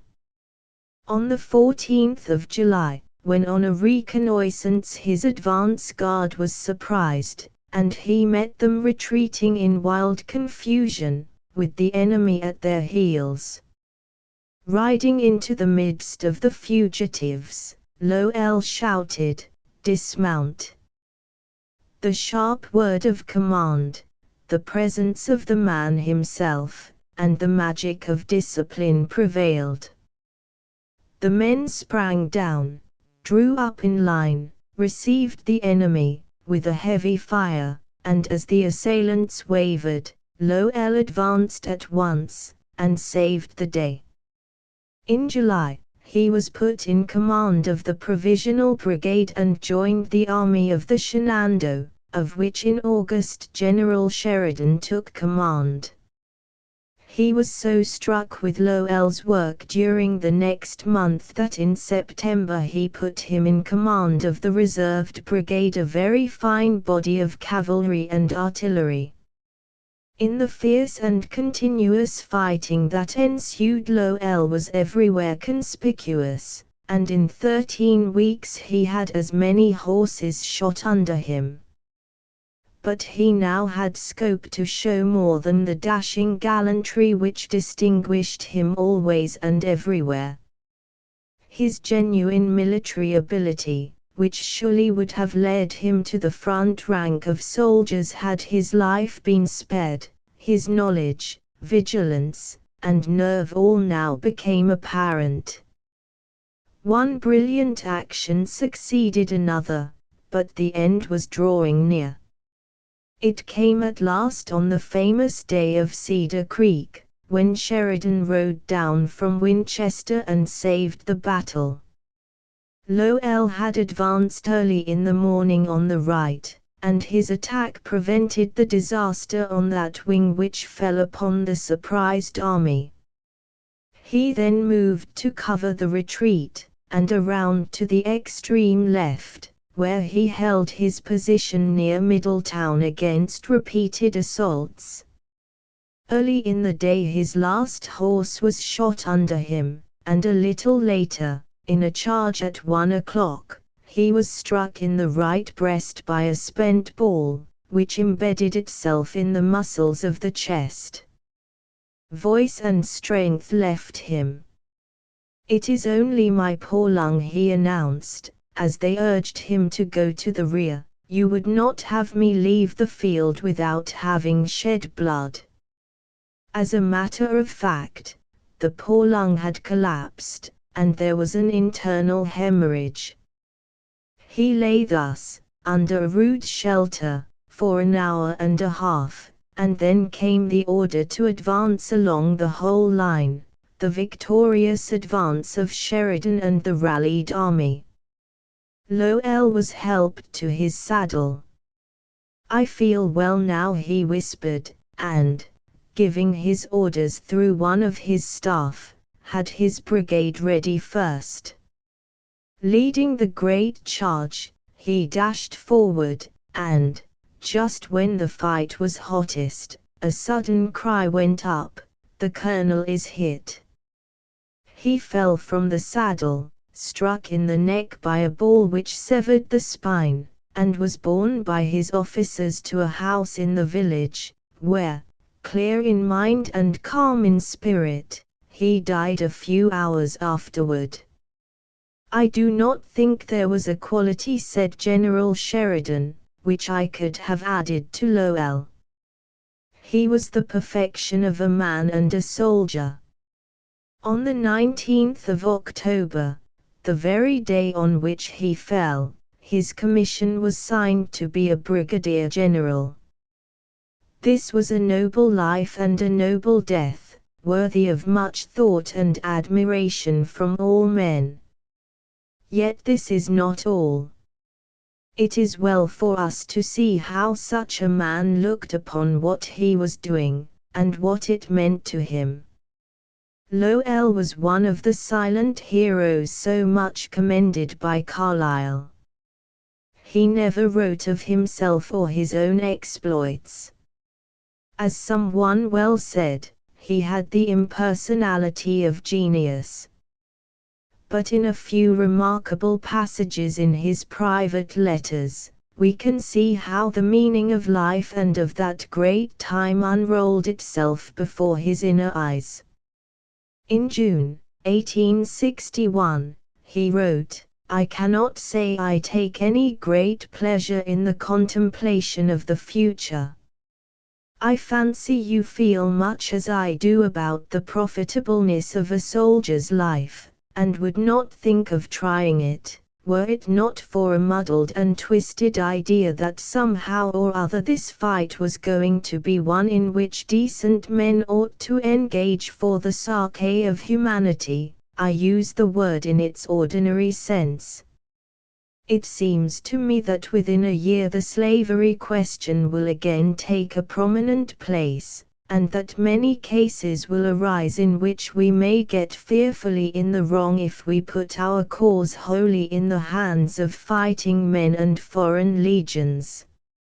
In June 1863, he wrote, "I wonder whether my theories about self-culture, etc., would ever have been modified so much, whether I should ever have seen what a necessary failure they lead to, had it not been for this war. Now I feel every day, more and more, that a man has no right to himself at all, that, indeed, he can do nothing useful unless he recognizes this clearly." Here again, on July the 3rd, is a sentence which it is well to take to heart, and for all men to remember when their ears are deafened with the cry that war, no matter what the cause, is the worst thing possible, because it interferes with comfort, trade, and money-making. Wars are bad lol rights, but there are many things far worse. Anything immediately comfortable in our affairs I don't see, but comfortable times are not the ones that make a nation great. On the 24th of July, he says, "Many nations fail, that one may become great, ours will fail, unless we gird up our loins and do humble and honest day's work, without trying to do the thing by the job, or to get a great nation made by a patent process." It is not safe to say that we shall not have victories till we are ready for them. We shall have victories, and whether or no we are ready for them depends upon ourselves. If we are not ready, we shall fail, voil it out. If you ask, what if we do fail? I have nothing to say. I shouldn't cry over a nation or two, more or less, gone under. Finally, on the 10th of September, a little more than a month before his death, he wrote to a disabled officer, "I hope that you are going to live like a plain Republican, mindful of the beauty and of the duty of simplicity. Nothing fancy now, sir, if you please. It's disreputable to spend money when the government is so hard up, and when there are so many poor officers. I hope that you have outgrown all foolish ambitions, and are now content to become a useful citizen. Don't grow rich. If you once begin, you will find it much more difficult to be a useful citizen. Don't seek office, but don't disremember that the useful citizen always holds his time, his trouble, his money, and his life ready at the hint of his country. The useful citizen is a mighty, unpretending hero, but we are not going to have any country very long, unless such heroism is developed." There, what a stale sermon I'm preaching. But, being a soldier, it does seem to me that I should like nothing so well as being a useful citizen. Well, trying to be one, I mean. I shall stay in the service, of course, till the war is over, or till I'm disabled, but then I look forward to a pleasanter career. I believe I have lost all my ambitions. I don't think I would turn my hand to be a distinguished chemist or a famous mathematician. All I now care about is to be a useful citizen, with money enough to buy bread and firewood, and to teach my children to ride on horseback, and look strangers in the face, especially southern strangers. There are profound and lofty lessons of patriotism and conduct in these passages, and a very noble philosophy of life and duty both as a man and as a citizen of a great republic. They throw a flood of light on the great underlying forces which enabled the American people to save themselves in that time of storm and stress. They are the utterances of a very young man, not 30 years old when he died in battle, but much beyond 30 in head and heart, tried and taught as he had been in a great war. What precisely such young men thought they were fighting for is put strikingly by Lowell's younger brother James, who was killed at Glendale, the 4th of July, 1862. In 1861, James Lowell wrote to his classmates, who had given him a sword, "Those who died for the cause, not of the Constitution and the laws, a superficial cause, the rebels have now the same, but of civilization and law, and the self-restrained freedom which is their result."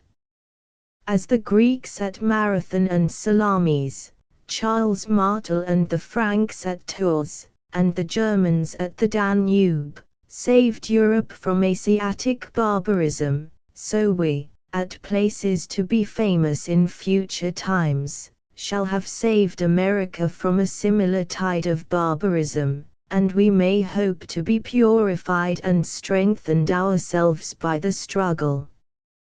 This is a remarkable passage and a deep thought. Coming from a young fellow of 24, it is amazing. But the fiery trial of the times taught fiercely and fast, and James Lowell, just out of college, could see in the red light around him that not merely the freedom of a race and the saving of a nation were at stake, but that behind all this was the forward movement of civilization, brought once again to the arbitrament of the sword. Slavery was barbarous and barbarizing. It had dragged down the civilization of the South to a level from which it would take generations to rise up again. Was this barbarous force now to prevail in the United States in the 19th century? Was it to destroy a great nation, and fetter human progress in the New World? That was the great question back of, beyond and above all. Should this force of barbarism sweep conquering over the land, wrecking an empire in its onward march, or should it be flung back as Milshad's flung back Asia at Marathon, and Charles Martel stayed the coming of Islam at Tours? The brilliant career, the shining courage, best seen always where the dead were lying thickest, the heroic death of Charles Lowell, are good for us all to know and to remember. Yet this imperfect story of his life has not been placed here for these things alone. Many thousand others, officers and soldiers alike, in the great Civil War gave their lives as freely as he, and brought to the service of their country the best that was in them. He was a fine example of many who, like him, offered up all they had for their country. But Lowell was also something more than this. He was a high type of a class, and a proof of certain very important things, and this is a point worthy of much consideration. The name of John Hampden stands out in the history of the English-speaking people, admired and unquestioned. He was neither a great statesman, nor a great soldier, he was not a brilliant orator, nor a famous writer. He fell bravely in an unimportant skirmish at Chalgrove Field, fighting for freedom and what he believed to be right. Yet he fills a great place in the past, both for what he did and what he was, and the reason for this is of high importance. John Hampden was a gentleman, with all the advantages that the accidents of birth could give. He was rich, educated, well-born, of high traditions. English civilization of that day could produce nothing better. The memorable fact is that, when the time came for the test, he did not fail. He was a type of what was best among the English people, and when the call sounded, he was ready. He was brave, honest, high-minded, and he gave all, even his life, to his country. In the hour of need, the representative of what was best and most fortunate in England was put to the touch, and proved to be current gold. All men knew what that meant, and Hampden's memory is one of the glories of the English-speaking people. Charles Lowell has the same meaning for us when rightly understood. He had all that birth, breeding, education, and tradition could give. The resources of our American life and civilization could produce nothing better. How would he and such men as he stand the great ordeal when it came? If wealth, education, and breeding were to result in a class who could only carp and criticize, accumulate money, give way to self-indulgence, and cherish low foreign ideals, then would it have appeared that there was a radical unsoundness in our society, refinement would have been proved to be weakness, and the highest education would have been shown to be a curse, rather than a blessing.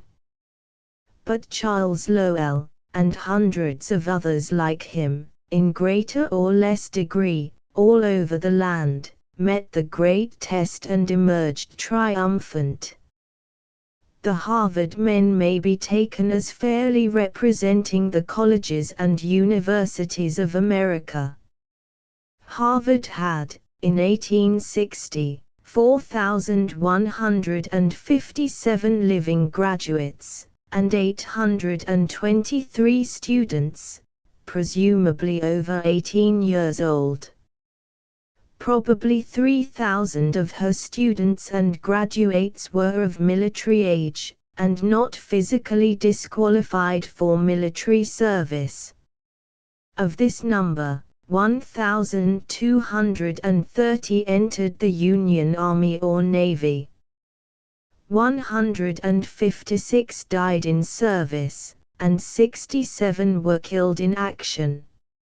Many did not go who might have gone, unquestionably, but the record is a noble one. Nearly 1 man of every 2 Harvard men came forward to serve his country when war was at our gates, and this proportion holds true, no doubt, of the other universities of the North. It is well for the country, well for learning, well for our civilization, that such a record was made at such a time. Charles Lowell, and those like him, showed, once for all, that the men to whom fortune had been kindest were capable of the noblest patriotism, and shrank from no sacrifices. They taught the lesson which can never be heard too often, that the man to whom the accidents of birth and fortune have given most is the man who owes most to his country. If patriotism should exist anywhere, it should be strongest with such men as these, and their service should be ever ready. How nobly Charles Lowell in this spirit answered the great question, his life and death, alike victorious, show to all men. Sheridan at Cedar Creek inspired repulsed battalions to engage, and taught the doubtful battle where to rage. Addison. General Sheridan took command of the Army of the Shenandoah in August, 1864. His coming was the signal for aggressive fighting, and for a series of brilliant victories over the rebel army. He defeated Early at Winchester and again at Fisher's Hill, while General Talbot whipped Rosser in a subsequent action, where the rout of the rebels was so complete that the fight was known as the Woodstock Races. Sheridan's plan after this was to terminate his campaign north of Staunton, and, returning thence, to desolate the valley, so as to make it untenable for the Confederates, as well as useless as a granary or storehouse, and then move the bulk of his army through Washington, and unite them with General Grant in front of Petersburg. Grant, however, and the authorities at Washington, were in favor of Sheridan's driving Early into eastern Virginia, and following up that line, which Sheridan himself believed to be a false move. This important matter was in debate until the 16th of October, when Sheridan, having left the main body of his army at Cedar Creek under General Wright, determined to go to Washington, and discuss the question personally with General Halleck and the Secretary of War. He reached Washington on the morning of the 17th about 8 o'clock, left there at 12, and got back to Martinsburg the same night about dark.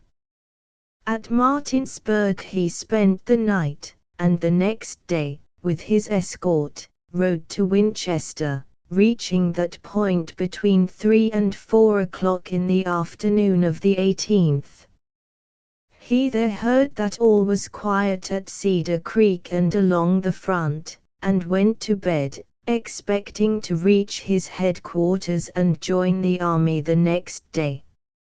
About 6 o'clock, on the morning of the 19th, it was reported to him that artillery firing could be heard in the direction of Cedar Creek, but as the sound was stated to be irregular and fitful, he thought it only a skirmish.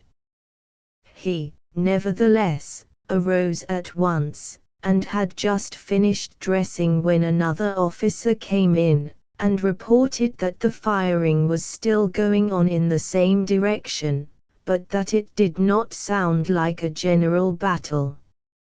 Still Sheridan was uneasy, and, after breakfasting, mounted his horse between 8 and 9 o'clock, and rode slowly through Winchester.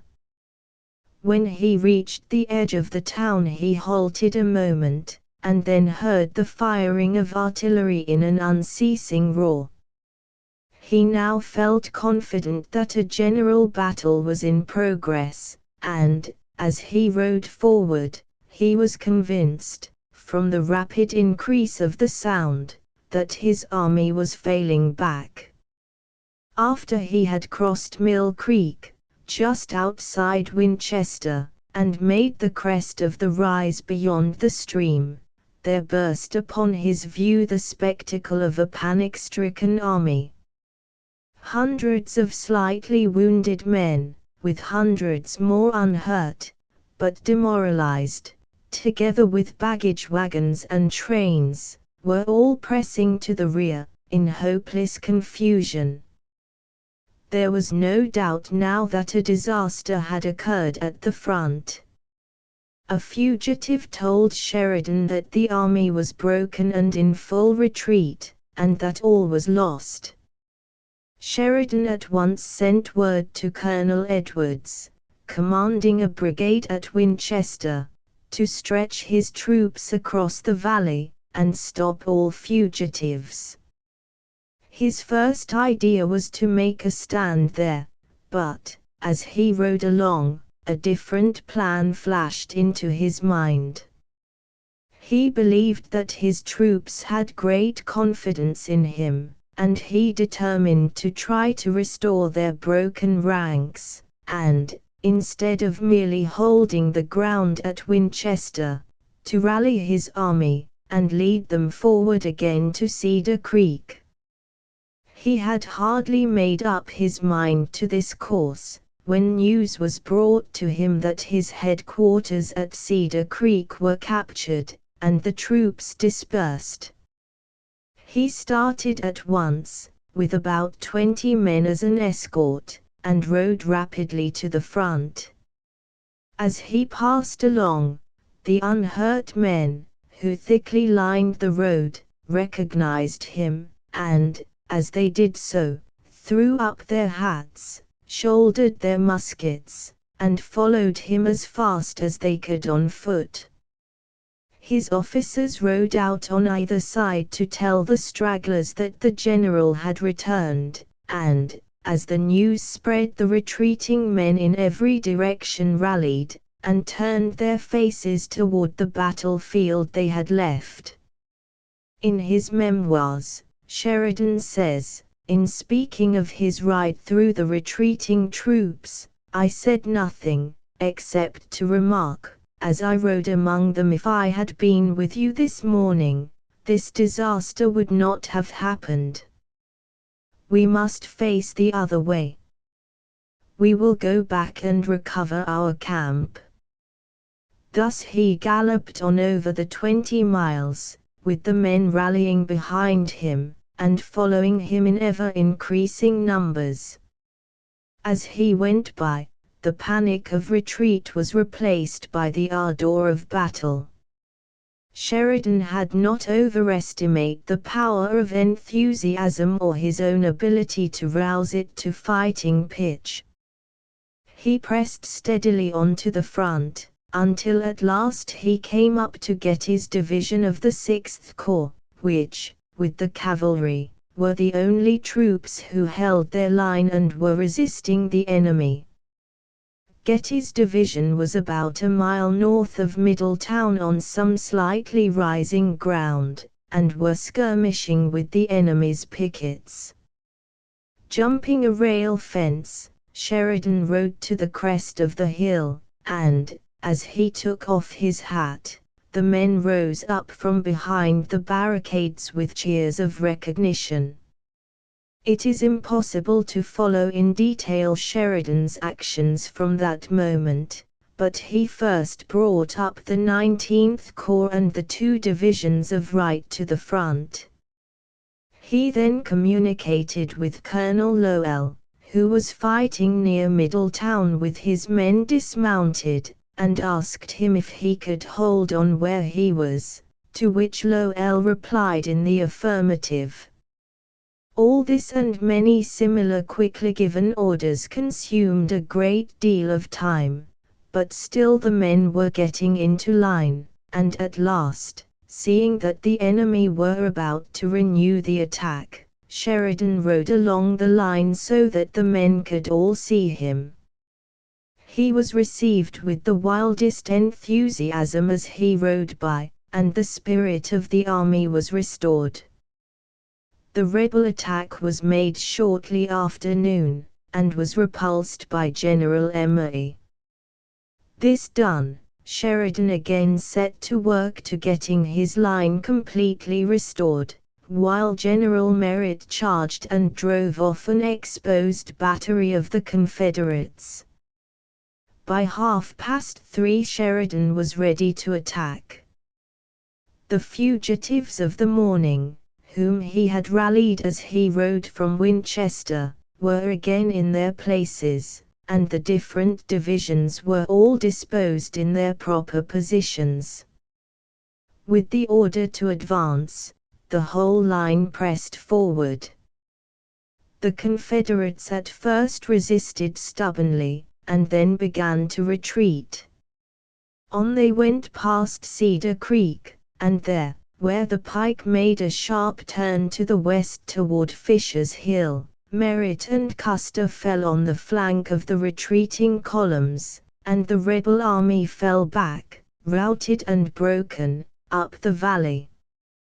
The day had begun in rout and defeat, it ended in a great victory for the Union Army. How near we had been to a terrible disaster can be realized by recalling what had happened before the general galloped down from Winchester. In Sheridan's absence, Early, soon after dawn, had made an unexpected attack on our army at Cedar Creek, Surprised by the assault, the national troops had given way in all directions, and a panic had set in. Getty's division with Lowell's cavalry held on at Middletown, but, with this exception, the rout was complete. When Sheridan rode out of Winchester, he met an already beaten army. His first thought was the natural one to make a stand at Winchester and rally his troops about him there. His second thought was the inspiration of the great commander. He believed his men would rally as soon as they saw him. He believed that enthusiasm was one of the great weapons of war, and that this was the moment of all others when it might be used with decisive advantage.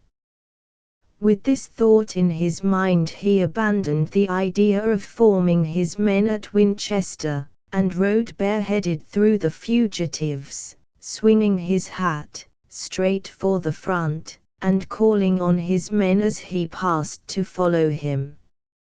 As the soldiers saw him, they turned and rushed after him. He had not calculated in vain upon the power of personal enthusiasm, but, at the same time, he did not rely upon any wild rush to save the day.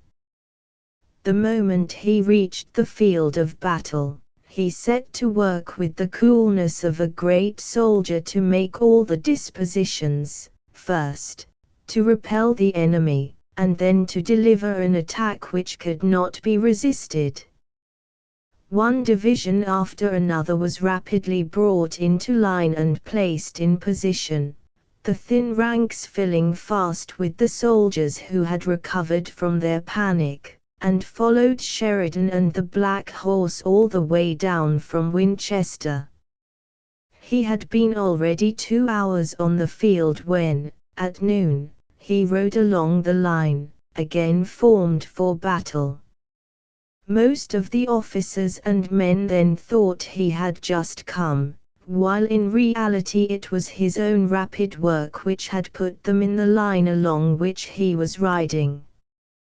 Once on the field of battle, the rush and hurry of the desperate ride from Winchester came to an end.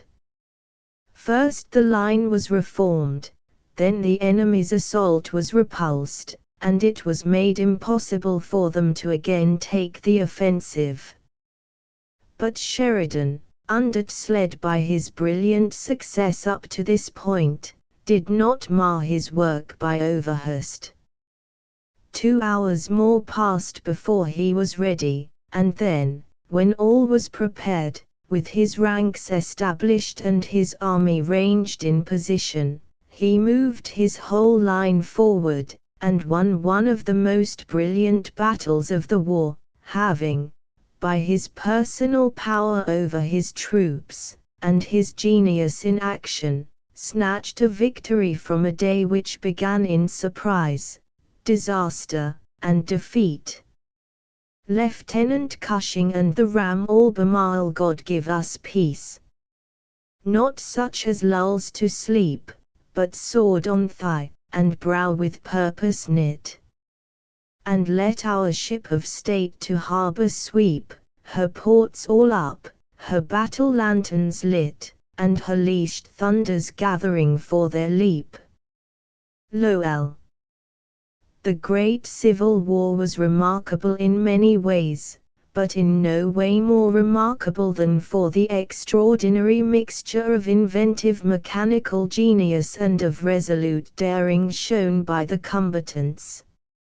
After the first year, when the contestants had settled down to real fighting, and the preliminary mob work was over, the battles were marked by their extraordinary obstinacy and heavy loss.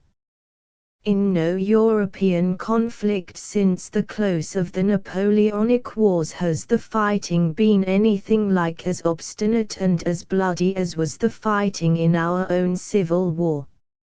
In addition to this fierce and dogged courage, this splendid fighting capacity, The contest also brought out the skilled inventive power of engineer and mechanician in a way that few other contests have ever done. This was especially true of the Navy. The fighting under and against Farragut and his fellow admirals revolutionized naval warfare. The Civil War marks the break between the old style and the new.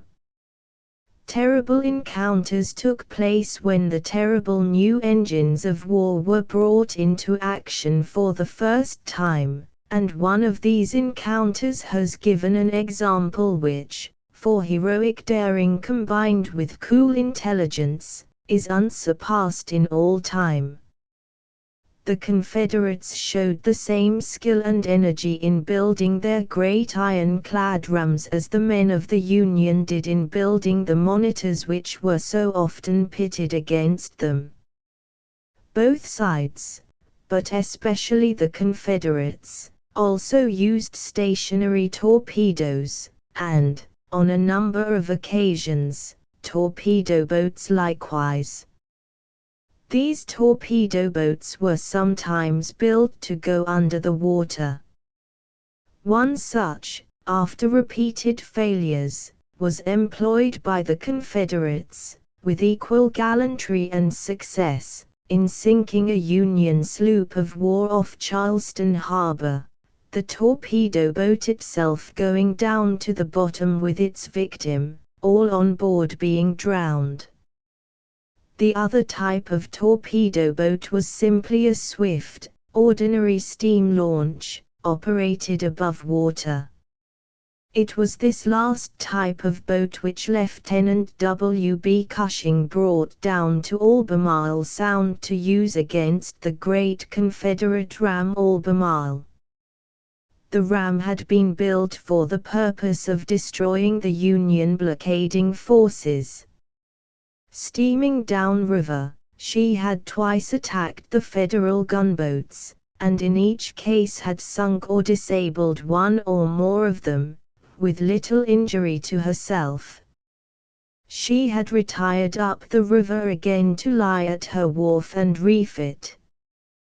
The gunboats had suffered so severely as to make it a certainty that when she came out again, thoroughly fitted to renew the attack, the wooden vessels would be destroyed, and while she was in existence, the Union vessels could not reduce the forts and coast towns. Just at this time Cushing came down from the north with his swift little torpedo boat, an open launch, with a spar rigged out in front, the torpedo being placed at the end. The crew of the launch consisted of 15 men, Cushing being in command. He not only guided his craft, but himself handled the torpedo by means of 2 small ropes, one of which put it in place, while the other exploded it. The action of the torpedo was complicated, and it could not have been operated in a time of tremendous excitement save by a man of the utmost nerve and self-command, but Cushing had both. He possessed precisely that combination of reckless courage, presence of mind, and high mental capacity necessary to the man who leads a forlorn hope under peculiarly difficult circumstances.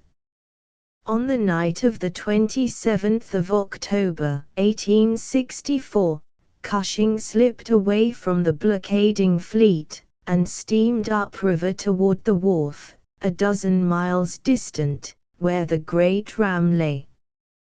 The Confederates were watchful to guard against surprise, for they feared lest their foes should try to destroy the ram before she got a chance to come down and attack them again in the Sound. She lay under the guns of a fort, with a regiment of troops ready at a moment's notice to turn out and defend her. Her own guns were kept always clear for action, and she was protected by a great boom of logs thrown out round about, of which last defense the Northerners knew nothing. Cushing went upstream with the utmost caution, and by good luck passed, unnoticed, a Confederate lookout below the ram. About midnight he made his assault. Steaming quietly on through the black water, and feeling his way cautiously toward where he knew the town to be, he finally made out the loom of the Albemarle through the night, and at once drove at her.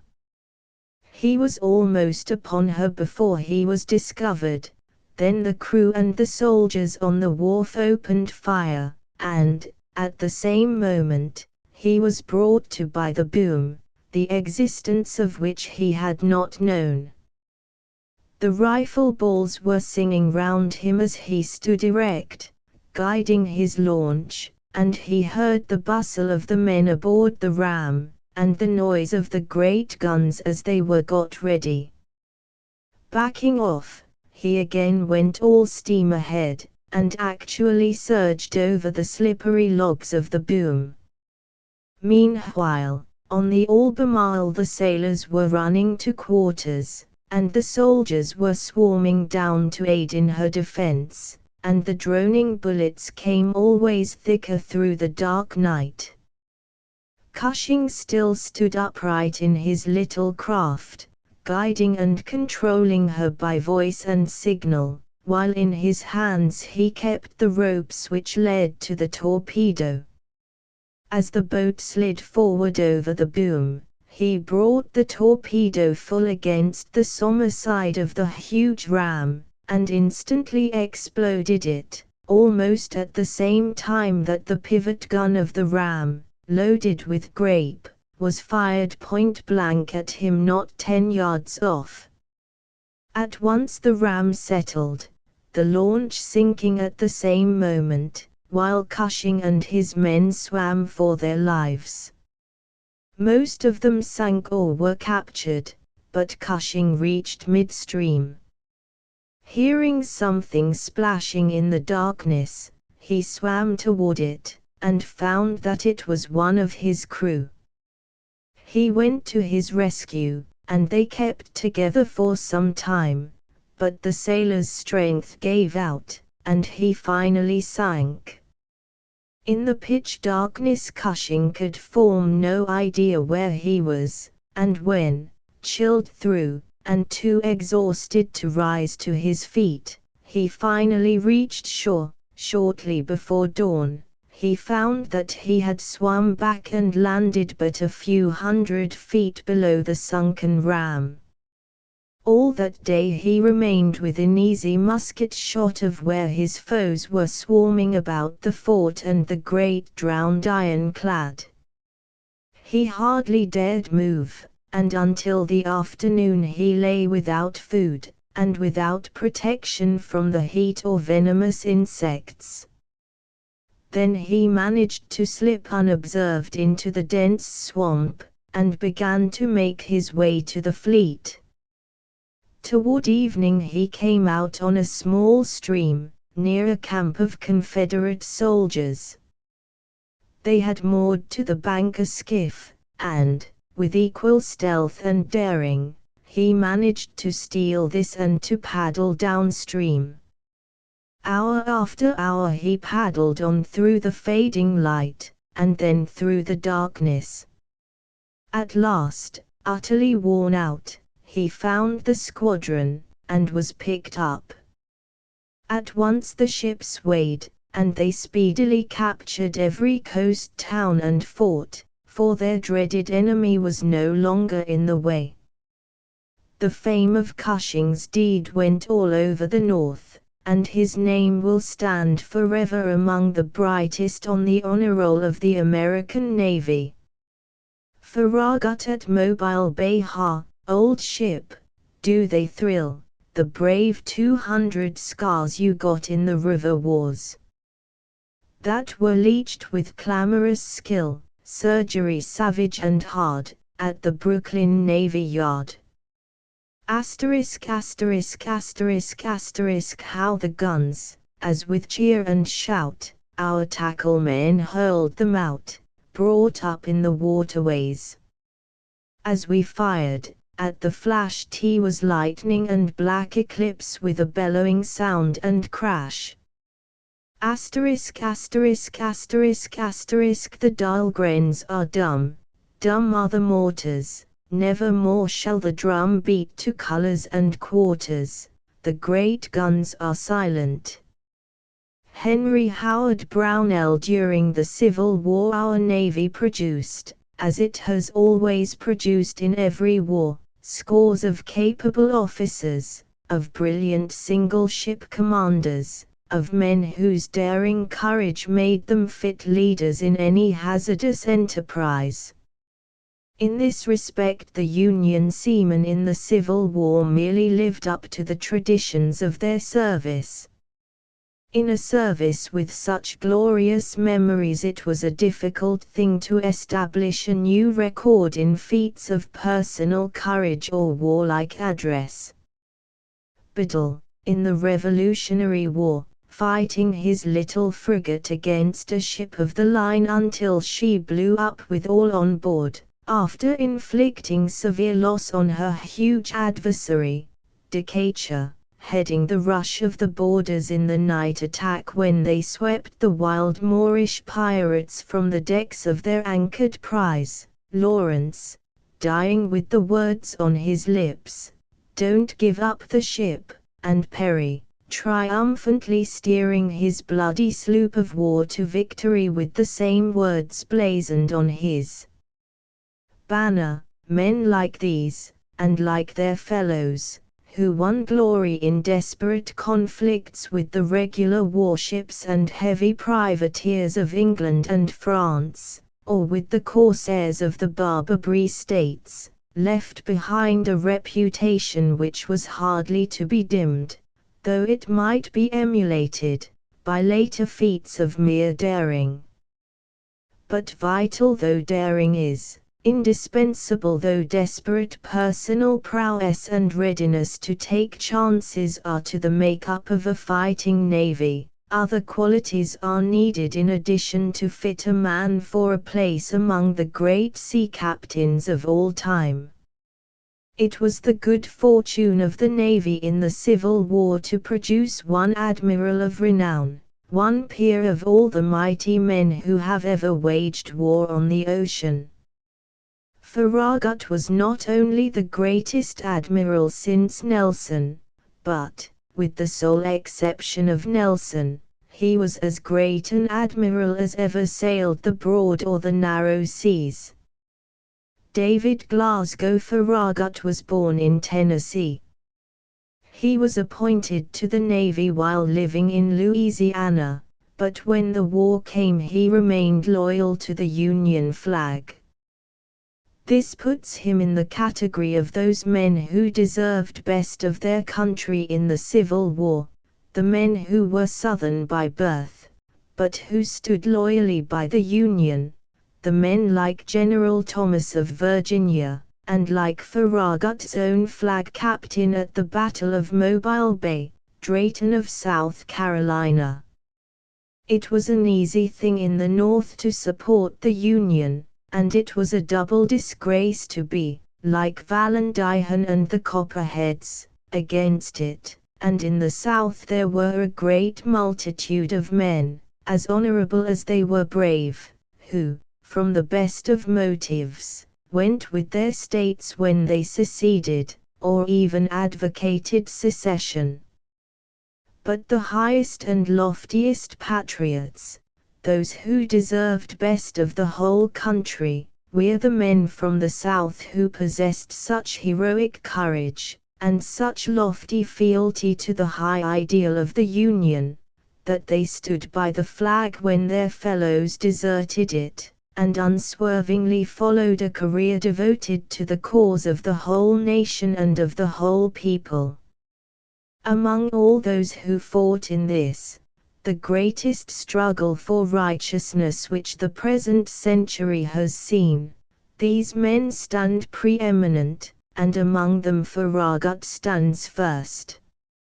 It was his good fortune that by his life he offered an example, not only of patriotism, but of supreme skill and daring in his profession.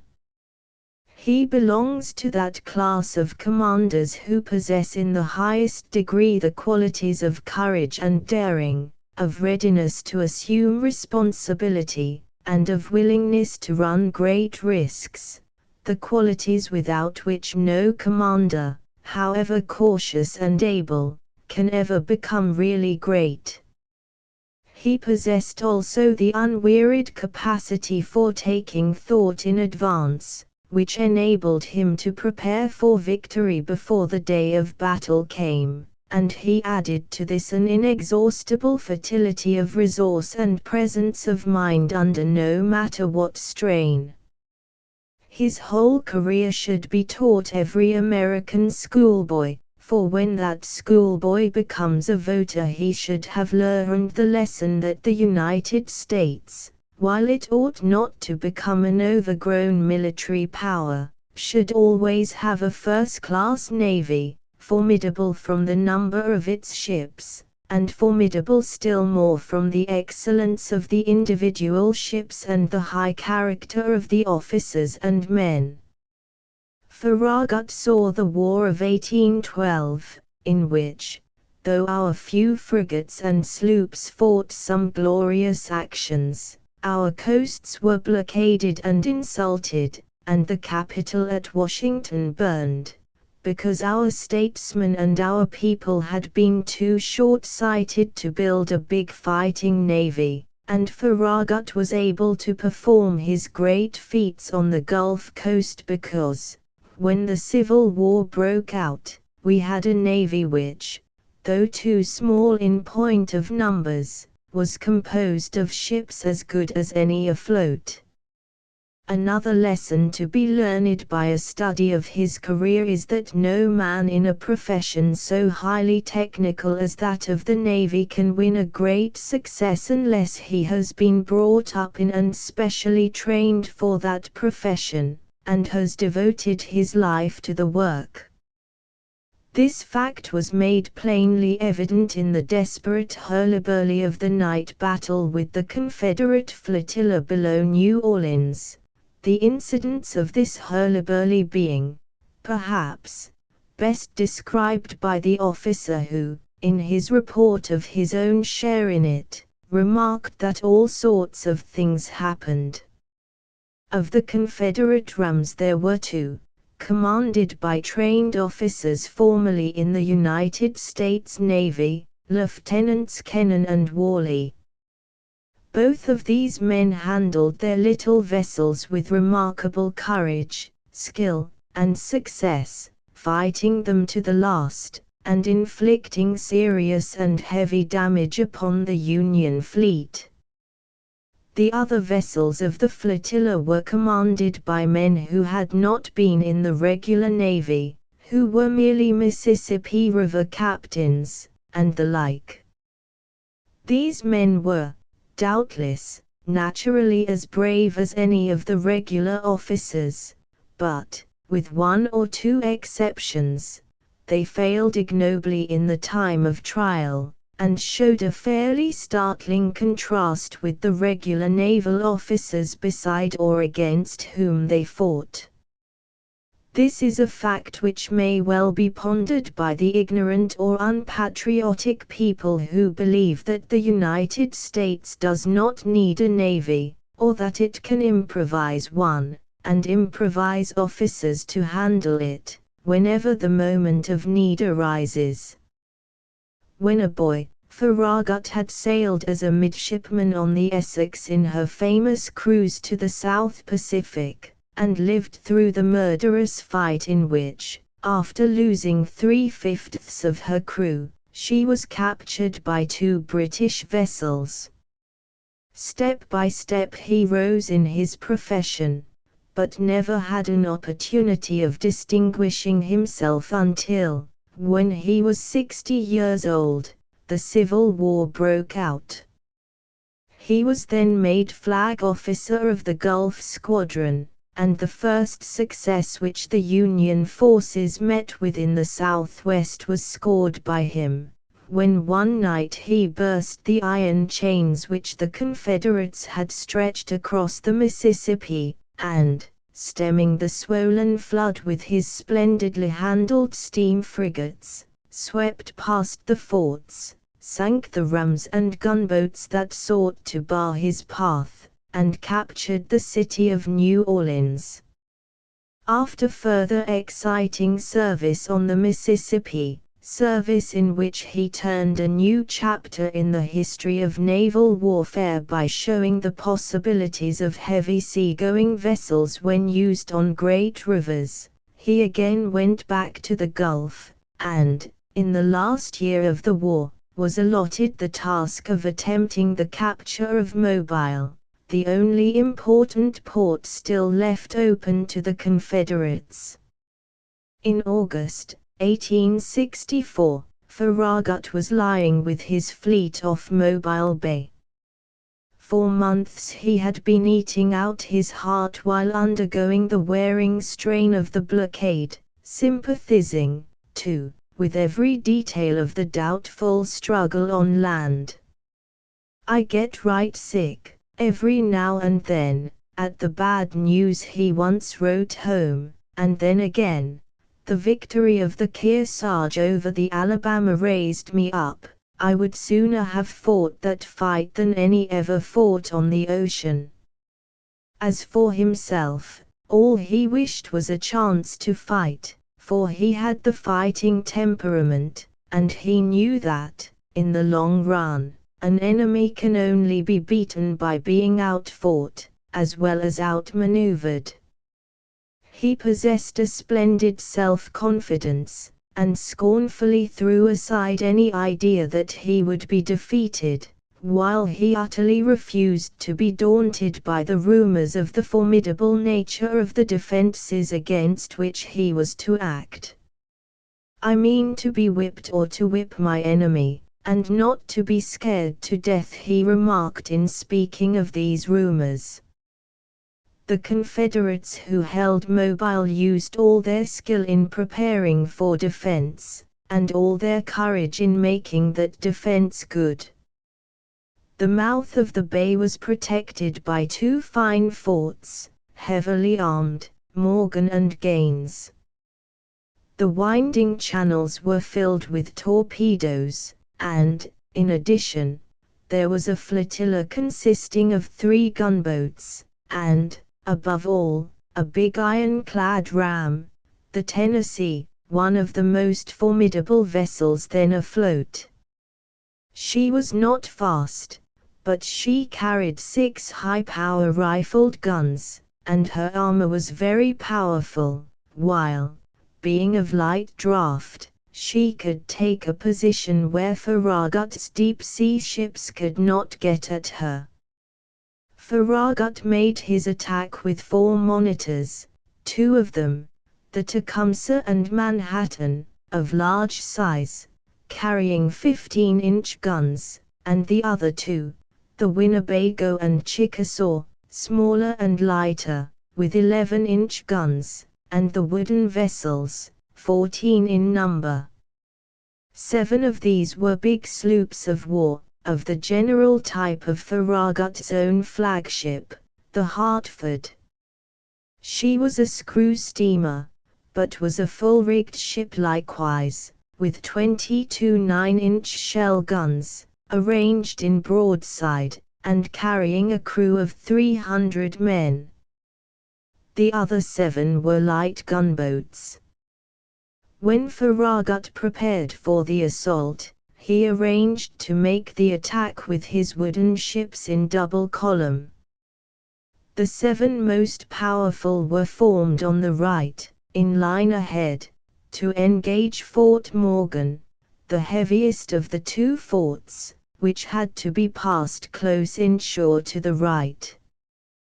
The light vessels were lashed each to the left of one of the heavier ones.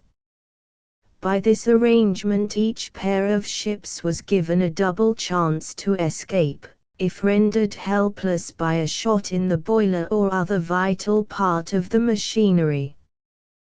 The heaviest ships led in the fighting column, the first place being taken by the Brooklyn and her gunboat consort, while the second position was held by Farragut himself in the Hartford, with the little Metacome lashed alongside.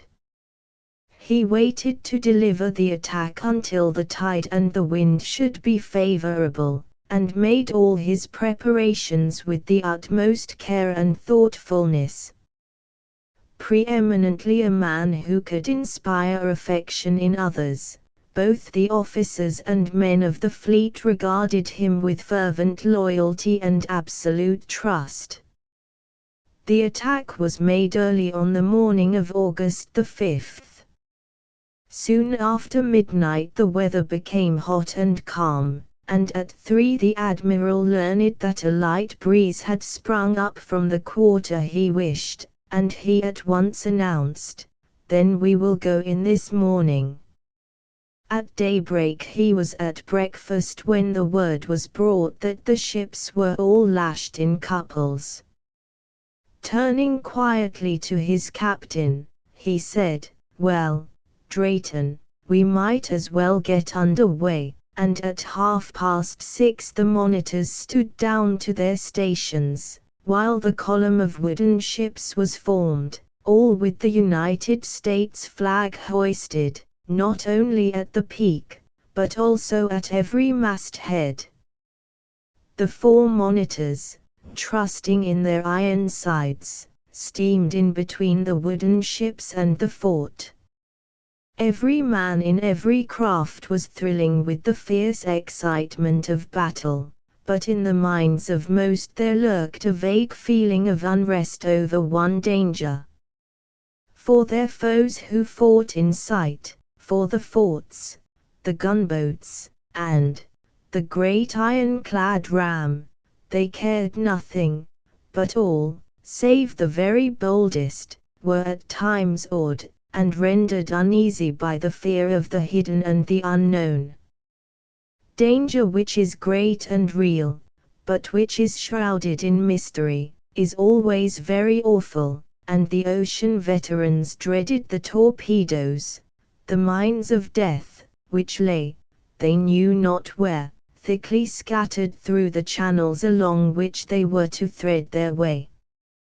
The tall ships were in fighting trim, with spars housed, and canvas furled. The decks were strewn with sawdust, every man was in his place, the guns were ready, and except for the song of the sounding lead there was silence in the ships as they moved forward through the glorious morning. It was 7 o'clock when the battle began, as the Tecumseh, the leading monitor, fired 2 shots at the fort. In a few minutes Fort Morgan was ablaze with the flash of her guns, and the leading wooden vessels were sending back broadside after broadside. Farragut stood in the port main rigging, and as the smoke increased he gradually climbed higher, until he was close by the maintop, where the pilot was stationed for the sake of clearer vision. The captain, fearing lest by one of the accidents of battle the great admiral should lose his footing, sent aloft a man with a lasher, and had a turn or 2 taken around his body in the shrouds, so that he might not fall if wounded, for the shots were flying thick. At first the ships used only their bow guns, and the Confederate ram, with her great steel rifles, and her 3 consorts, taking station where they could rake the advancing fleet, caused much loss. In 20 minutes after the opening of the fight the ships of the van were fairly abreast of the fort, their guns leaping and thundering, and under the weight of their terrific fire that of the fort visibly slackened. All was now uproar and slaughter, the smoke drifting off in clouds. The decks were reddened and ghastly with blood, and the wreck of flying splinters drove across them at each discharge. The monitor Tecumseh alone was silent. After firing the first 2 shots, her commander, Captain Craven, had loaded his 2 big guns with steel shot, and, thus prepared, reserved himself for the Confederate ironclad, which he had set his heart upon taking or destroying single-handed. The 2 columns of monitors and the wooden ships lashed in pairs were now approaching the narrowest part of the channel, where the torpedoes lay thickest, and the guns of the vessels fairly overbore and quelled the fire from the fort.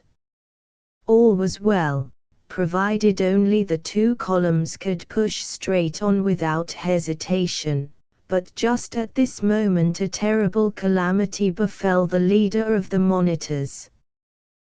The Tecumseh, standing straight for the Tennessee, was within 200 yards of her foe, when a torpedo suddenly exploded beneath her. The Monitor was about 500 yards from the Hartford, and from the maintop Farragut, looking at her, saw her reel violently from side to side, lurch heavily over, and go down head foremost, her screw revolving wildly in the air as she disappeared. Captain Craven, one of the gentlest and bravest of men, was in the pilot house with the pilot at the time. As she sank, both rushed to the narrow door, but there was time for only one to get out. Craven was ahead, but drew to one side, saying, "After you, pilot." As the pilot leaped through, the water rushed in, and Craven and all his crew, save 2 men, settled to the bottom in their iron coffin. None of the monitors were awed or daunted by the fate of their consort, but drew steadily onward. In the bigger monitors the captains, like the crews, had remained within the iron walls, but on the 2 light crafts the commanders had found themselves so harassed by their cramped quarters, that they both stayed outside on the deck. As these 2 steamed steadily ahead, the men on the flagship saw Captain Stevens, of the Winnebago, pacing calmly, from turret to turret, on his unwieldy iron craft, under the full fire of the fort.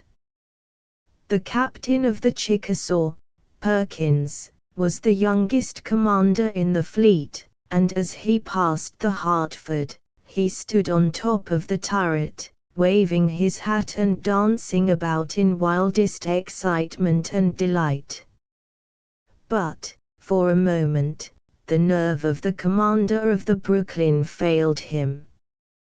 The awful fate of the Tecumseh and the sight of a number of objects in the channel ahead, which seemed to be torpedoes, caused him to hesitate.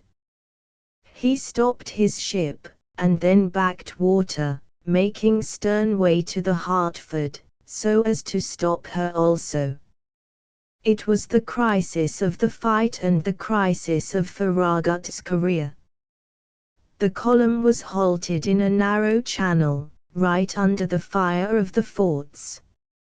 A few moments' delay and confusion, and the golden chance would have been past, and the only question remaining would have been as to the magnitude of the disaster.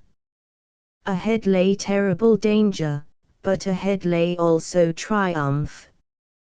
It might be that the first ship to go through would be sacrificed to the torpedoes, it might be that others would be sacrificed, but go through the fleet must. Farragut signaled to the Brooklyn to go ahead, but she still hesitated. Immediately, the admiral himself resolved to take the lead. Backing hard he got clear of the Brooklyn, twisted his ship's prow short round, and then, Going ahead fast, he dashed close under the Brooklyn's stern, straight at the line of buoys in the channel. As he thus went by the Brooklyn, a warning cry came from her that there were torpedoes ahead. "Damn the torpedoes!" shouted the admiral. "Go ahead, full speed," and the Hartford and her consort steamed forward. As they passed between the buoys, the cases of the torpedoes were heard knocking against the bottom of the ship, but for some reason they failed to explode, and the Hartford went safely through the gates of Mobile Bay, passing the forts. Farragut's last and hardest battle was virtually won. After a delay which allowed the flagship to lead nearly a mile, the Brooklyn got her head round, and came in, closely followed by all the other ships. The Tennessee strove to interfere with the wooden craft as they went in, but they passed, exchanging shots, and one of them striving to ram her, but inflicting only a glancing blow. The ship on the fighting side of the rear couple had been completely disabled by a shot through her boiler. As Farragut got into the bay, he gave orders to slip the gunboats, which were lashed to each of the Union ships of war, against the Confederate gunboats, one of which he had already disabled by his fire, so that she was run ashore and burnt. Jewett, the captain of the Metacome, had been eagerly waiting this order, and had his men already standing at the hawsers, hatchet in hand. When the signal for the gunboats to chase was hoisted, the order to Jewett was given by word of mouth, and as his hearty "Aye, sir" came in answer, the hatchets fell, the hawsers parted, and the Metacome leaped forward in pursuit. A thick rain squall came up, and rendered it impossible for the rear gunboats to know whither the Confederate flotilla had fled. When it cleared away, the watchers on the fleet saw that one of the two which were uninjured had slipped off to Fort Morgan, while the other, the Selma, was under the guns of the Metacome, and was promptly carried by the latter. Meanwhile the ships anchored in the bay, about 4 miles from Fort Morgan, and the crews were piped to breakfast, but almost as soon as it was begun, the lookouts reported that the great Confederate ironclad was steaming down, to do battle, single-handed, with the Union fleet. She was commanded by Buchanan, a very gallant and able officer, who had been on the Merrimac, and who trusted implicitly in his invulnerable sides, his heavy rifle guns, and his formidable iron beak.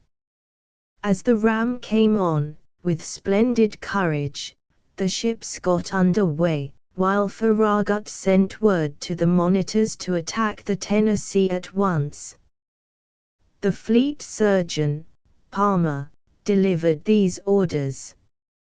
In his diary he writes, "I came to the Chickasaw, happy as my friend Perkins habitually is. I thought he would turn a somerset with joy, when I told him, 'The Admiral wants you to go at once and fight the Tennessee.'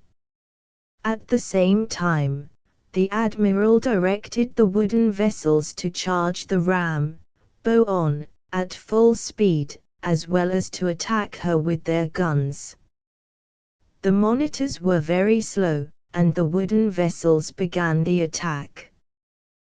The first to reach the hostile ironclad was the Monongahela, which struck her square amidships, and 5 minutes later the Lackawanna, going at full speed, delivered another heavy blow.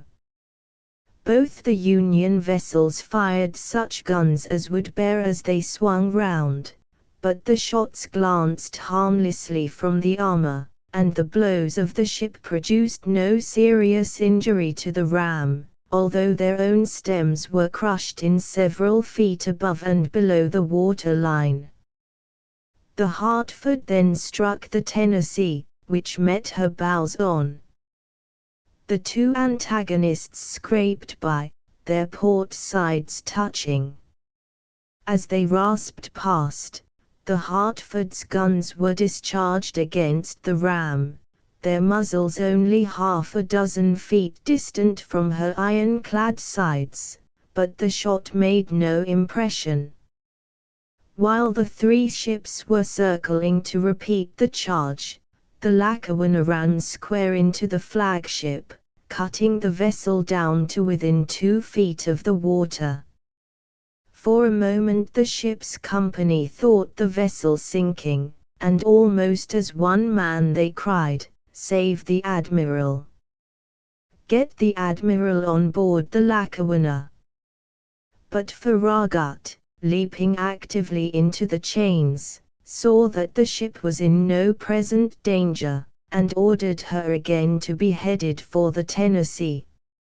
Meanwhile, the monitors had come up, and the battle raged between them and the great ram. Like the rest of the Union fleet, they carried smoothbores, and their shot could not break through her iron plates, but by sustained and continuous hammering, her frame could be jarred and her timbers displaced.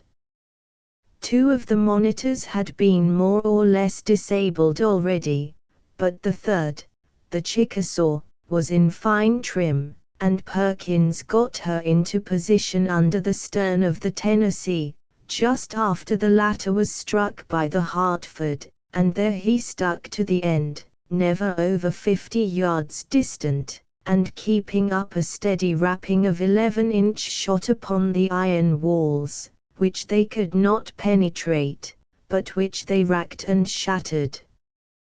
The Chickasaw fired 52 times at her antagonist, shooting away the exposed rudder chains and the smokestack, while the commander of the ram, Buchanan, was wounded by an iron splinter which broke his leg.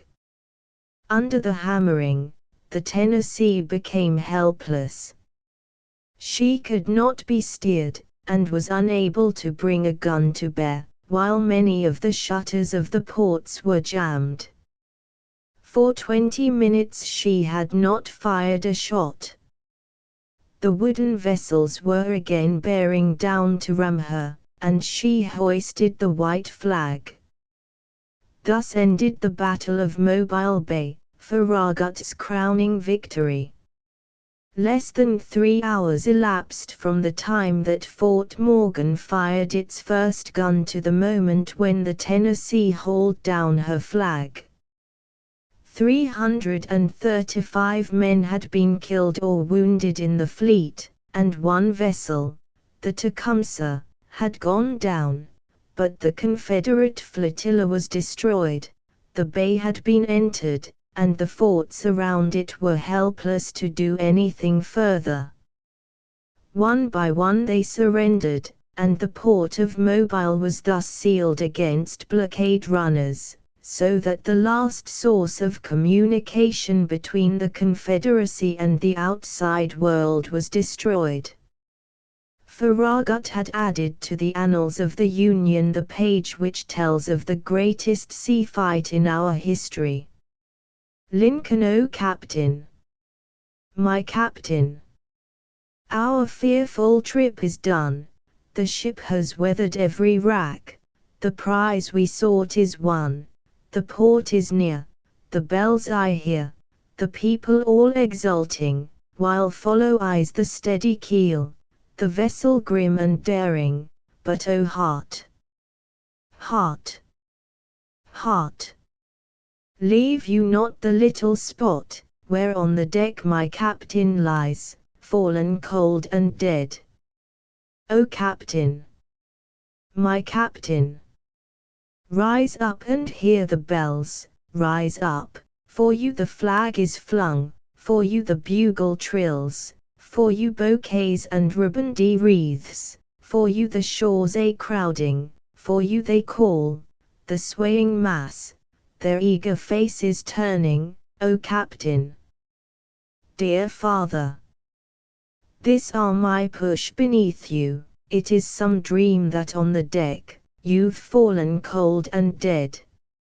My captain does not answer, his lips are pale and still, my father does not feel my arm, he has no pulse nor win, but the ship is anchored safe, its voyage closed and done, from fearful trip, the victor ship comes in with object won, exult O shores, and ring, O bells.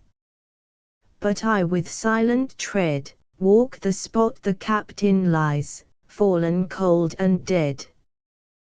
Walt Whitman. As Washington stands to the Revolution and the establishment of the government, so Lincoln stands as the hero of the mightier struggle by which our Union was saved. He was born in 1809, 10 years after Washington. His work done had been laid to rest at Mount Vernon. No great man ever came from beginnings which seemed to promise so little. Lincoln's family, for more than one generation, had been sinking, instead of rising, in the social scale. His father was one of those men who were found on the frontier in the early days of the Western movement, always changing from one place to another, and dropping a little lower at each remove. Abraham Lincoln was born into a family who were not only poor, but shiftless, and his early days were days of ignorance, and poverty, and hard work. Out of such inauspicious surroundings, he slowly and painfully lifted himself. He gave himself an education, he took part in an Indian war, he worked in the fields, he kept a country store, he read and studied, and, at last, he became a lawyer. Then he entered into the rough politics of the newly settled state. He grew to be a leader in his county, and went to the legislature. The road was very rough, the struggle was very hard and very bitter, but the movement was always upward. At last he was elected to Congress, and served one term in Washington as a Whig with credit, but without distinction. Then he went back to his law and his politics in Illinois. He had, at last, made his position. All that was now needed was an opportunity, and that came to him in the great anti-slavery struggle. Lincoln was not an early abolitionist. His training had been that of a regular party man, and as a member of a great political organization, but he was a lover of freedom and justice. Slavery, in its essence, was hateful to him, and when the conflict between slavery and freedom was fairly joined, his path was clear before him. He took up the anti-slavery cause in his own state and made himself its champion against Douglas, the great leader of the Northern Democrats. He stumped Illinois in opposition to Douglas, as a candidate for the Senate, debating the question which divided the country in every part of the state. He was beaten at the election, but, by the power and brilliancy of his speeches, his own reputation was made. Fighting the anti-slavery battle within constitutional lines, concentrating his whole force against the single point of the extension of slavery to the territories, he had made it clear that a new leader had arisen in the cause of freedom. From Illinois his reputation spread to the east, and soon after his great debate he delivered a speech in New York which attracted wide attention. At the Republican Convention of 1856, his name was one of those proposed for vice president. When 1860 came, he was a candidate for the first place on the national ticket. The leading candidate was William H. Seward, of New York, the most conspicuous man of the country on the Republican side, but the convention, after a sharp struggle, selected Lincoln, and then the great political battle came at the polls. The Republicans were victorious, and, as soon as the result of the voting was known, the South set to work to dissolve the Union. In February Lincoln made his way to Washington, at the end coming secretly from Harrisburg to escape a threatened attempt at assassination, and on the 4th of March, 1861 assumed the presidency. No public man, no great popular leader, ever faced a more terrible situation. The Union was breaking, the Southern states were seceding, treason was rampant in Washington, and the government was bankrupt. The country knew that Lincoln was a man of great capacity in debate, devoted to the cause of anti-slavery and to the maintenance of the Union. But what his ability was to deal with the awful conditions by which he was surrounded, no one knew. To follow him through the 4 years of civil war which ensued is, of course, impossible here. Suffice it to say that no greater, no more difficult, task has ever been faced by any man in modern times, and no one ever met a fierce trial and conflict more successfully. Lincoln put to the front the question of the Union, and let the question of slavery drop, at first, into the background. He used every exertion to hold the border states by moderate measures, and, in this way, prevented the spread of the rebellion. For this moderation, the anti-slavery extremists in the North assailed him, but nothing shows more his far-sighted wisdom and strength of purpose than his action at this time. By his policy at the beginning of his administration, he held the border states, and united the people of the North in defense of the Union. As the war went on, he went on, too. He had never faltered in his feelings about slavery. He knew, better than anyone, that the successful dissolution of the Union by the slave power meant, not only the destruction of an empire, but the victory of the forces of barbarism. But he also saw, what very few others at the moment could see, that, if he was to win, he must carry his people with him, step by step. So when he had rallied them to the defense of the Union, and checked the spread of secession in the border states, in the autumn of 1862 he announced that he would issue a proclamation freeing the slaves. The extremists had doubted him in the beginning, the conservative and the timid doubted him now, but when the Emancipation Proclamation was issued, on the 1st of January, 1863, it was found that the people were with him in that, as they had been with him when he staked everything upon the maintenance of the Union. The war went on to victory, and in 1864 the people showed at the polls that they were with the President, and re-elected him by overwhelming majorities. Victories in the field went hand in hand with success at the ballot box, and, in the spring of 1865, all was over. On the 9th of April, 1865, Lee surrendered at Appomattox, and 5 days later, on the 14th of April, a miserable assassin crept into the box at the theater where the president was listening to a play, and shot him. The blow to the country was terrible beyond words, for then men saw, in one bright flash, how great a man had fallen. Lincoln died a martyr to the cause to which he had given his life, and both life and death were heroic.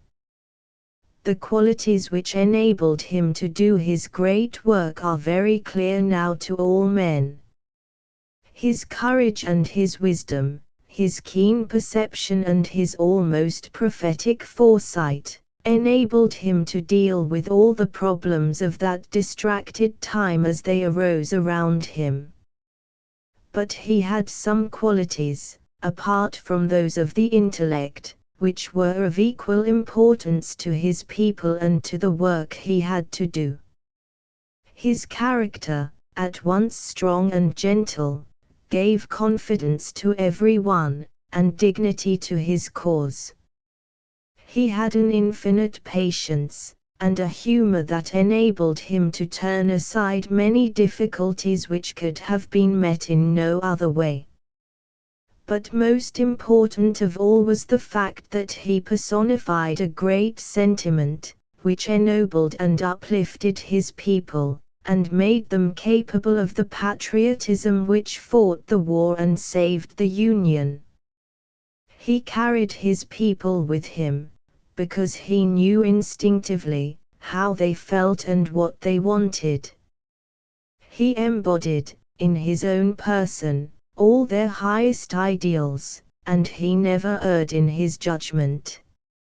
He is not only a great and commanding figure among the great statesmen and leaders of history, but he personifies, also, all the sadness and the pathos of the war, as well as its triumphs and its glories.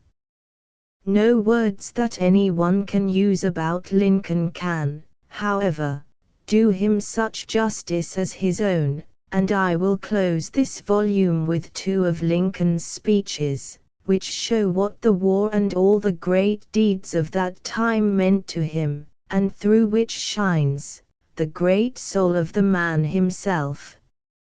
On the 19th of November, 1863, he spoke as follows at the dedication of the National Cemetery on the battlefield of Gettysburg. 77 years ago our fathers brought forth on this continent a new nation, conceived in liberty, and dedicated to the proposition that all men are created equal. Now we are engaged in a great civil war, testing whether that nation, or any nation so conceived and so dedicated, can long endure. We are met on a great battlefield of that war. We have come to dedicate a portion of that field as a final resting place for those who here gave their lives that that nation might live. It is altogether fitting and proper that we should do this. But in a larger sense, we cannot dedicate, we cannot consecrate, we cannot hallow this ground. The brave men, living and dead, who struggled here, have consecrated it far above our poor power to add or detract. The world will little note or long remember what we say here, but it can never forget what they did here.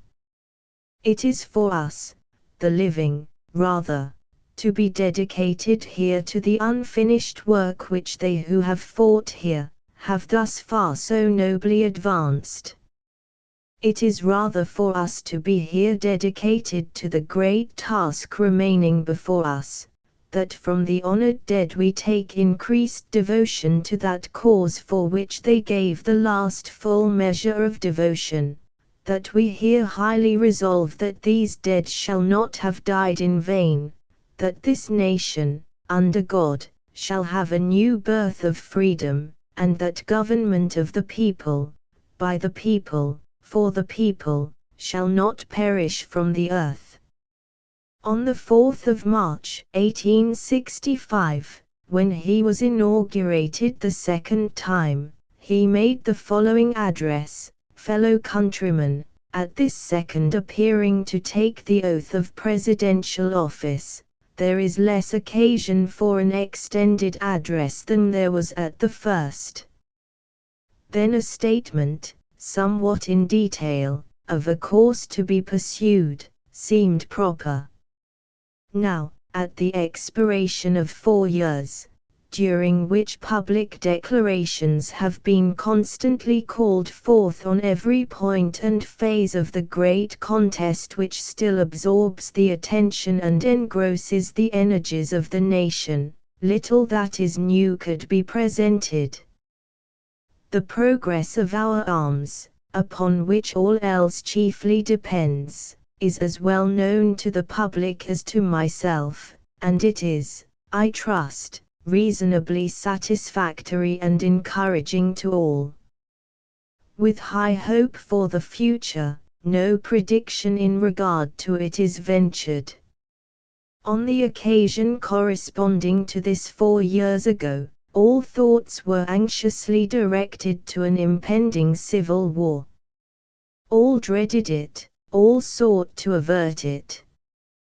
While the inaugural address was being delivered from this place, devoted altogether to saving the Union without war, insurgent agents were in the city seeking to destroy it without war, seeking to dissolve the Union, and divide effects, by negotiation. Both parties deprecated war, but one of them would make war rather than let it perish. And the war came. 1/8 of the whole population were colored slaves, not distributed generally over the Union, but localized in the southern part of it. These slaves constituted a peculiar and powerful interest. All knew that this interest was, somehow, the cause of the war. To strengthen, perpetuate, and extend this interest was the object for which the insurgents would rend the Union, even by war, while the government claimed no right to do more than to restrict the territorial enlargement of it. Neither party expected for the war the magnitude or the duration which it has already attained. Neither anticipated that the cause of the conflict might cease with, or even before, the conflict itself should cease. Each looked for an easier triumph, and a result less fundamental and astounding. Both read the same Bible, and pray to the same God, and each invokes his aid against the other. It may seem strange that any man should dare to ask a just God's assistance in wringing their bread from the sweat of other men's faces, but let us judge not, that we be not judged. The prayers of both could not be answered, that of neither has been answered fully. The Almighty has his own purposes. Woe unto the world because of offenses, for it must needs be that offenses come, but woe to that man by whom the offense cometh. If we shall suppose that American slavery is one of those offenses which, in the providence of God, must needs come, but which, having continued through his appointed time, he now wills to remove, and that he gives to both North and South this terrible war, as the woe due to those by whom the offenses come, shall we discern therein any departure from those divine attributes which the believers in a living God always ascribe to him?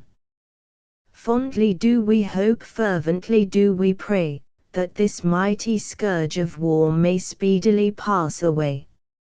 Yet, if God wills that it continue until all the wealth piled by the bondman's 250 years of unrequited toil shall be sunk, and until every drop of blood drawn with the lash shall be paid by another drawn with the sword, as was said 3,000 years ago, so still it must be said, the judgments of the Lord are true and righteous altogether. With malice toward none, with charity for all, with firmness in the right, as God gives us to see the right, let us strive on to finish the work we are in, to bind up the nation's wounds, to care for him who shall have borne the battle, and for his widow, and his orphan, to do all which may achieve and cherish a just, a lasting, peace among ourselves and with all nations. Asterisk asterisk asterisk End of the Project Gutenberg ebook Hero Tales from American History asterisk asterisk asterisk Updated editions will replace the previous one, the old editions will be renamed. Creating the works from print editions not protected by U.S. copyright law means that no one owns a United States copyright in these works, so the Foundation, and you, can copy and distribute it in the United States without permission and without paying copyright royalties. Special rules set forth in the general terms of use part of this license, apply to copying and distributing Project Gutenberg trademark symbol electronic works to protect the Project Gutenberg trademark symbol concept and trademark. Project Gutenberg is a registered trademark, and may not be used if you charge for an ebook, except by following the terms of the trademark license, including paying royalties for use of the Project Gutenberg trademark. If you do not charge anything for copies of this ebook, complying with the trademark license is very easy. You may use this ebook for nearly any purpose, such as creation of derivative works, reports, performances and research. Project Gutenberg ebooks may be modified and printed and given away. You may do practically anything in the United States with ebooks not protected by U.S. copyright law. Redistribution is subject to the trademark license, especially commercial redistribution. Start. Full license. The full Project Gutenberg license. Please read this before you distribute or use this work to protect the Project Gutenberg trademark symbol mission of promoting the free distribution of electronic works, by using or distributing this work, or any other work associated in any way with the phrase Project Gutenberg.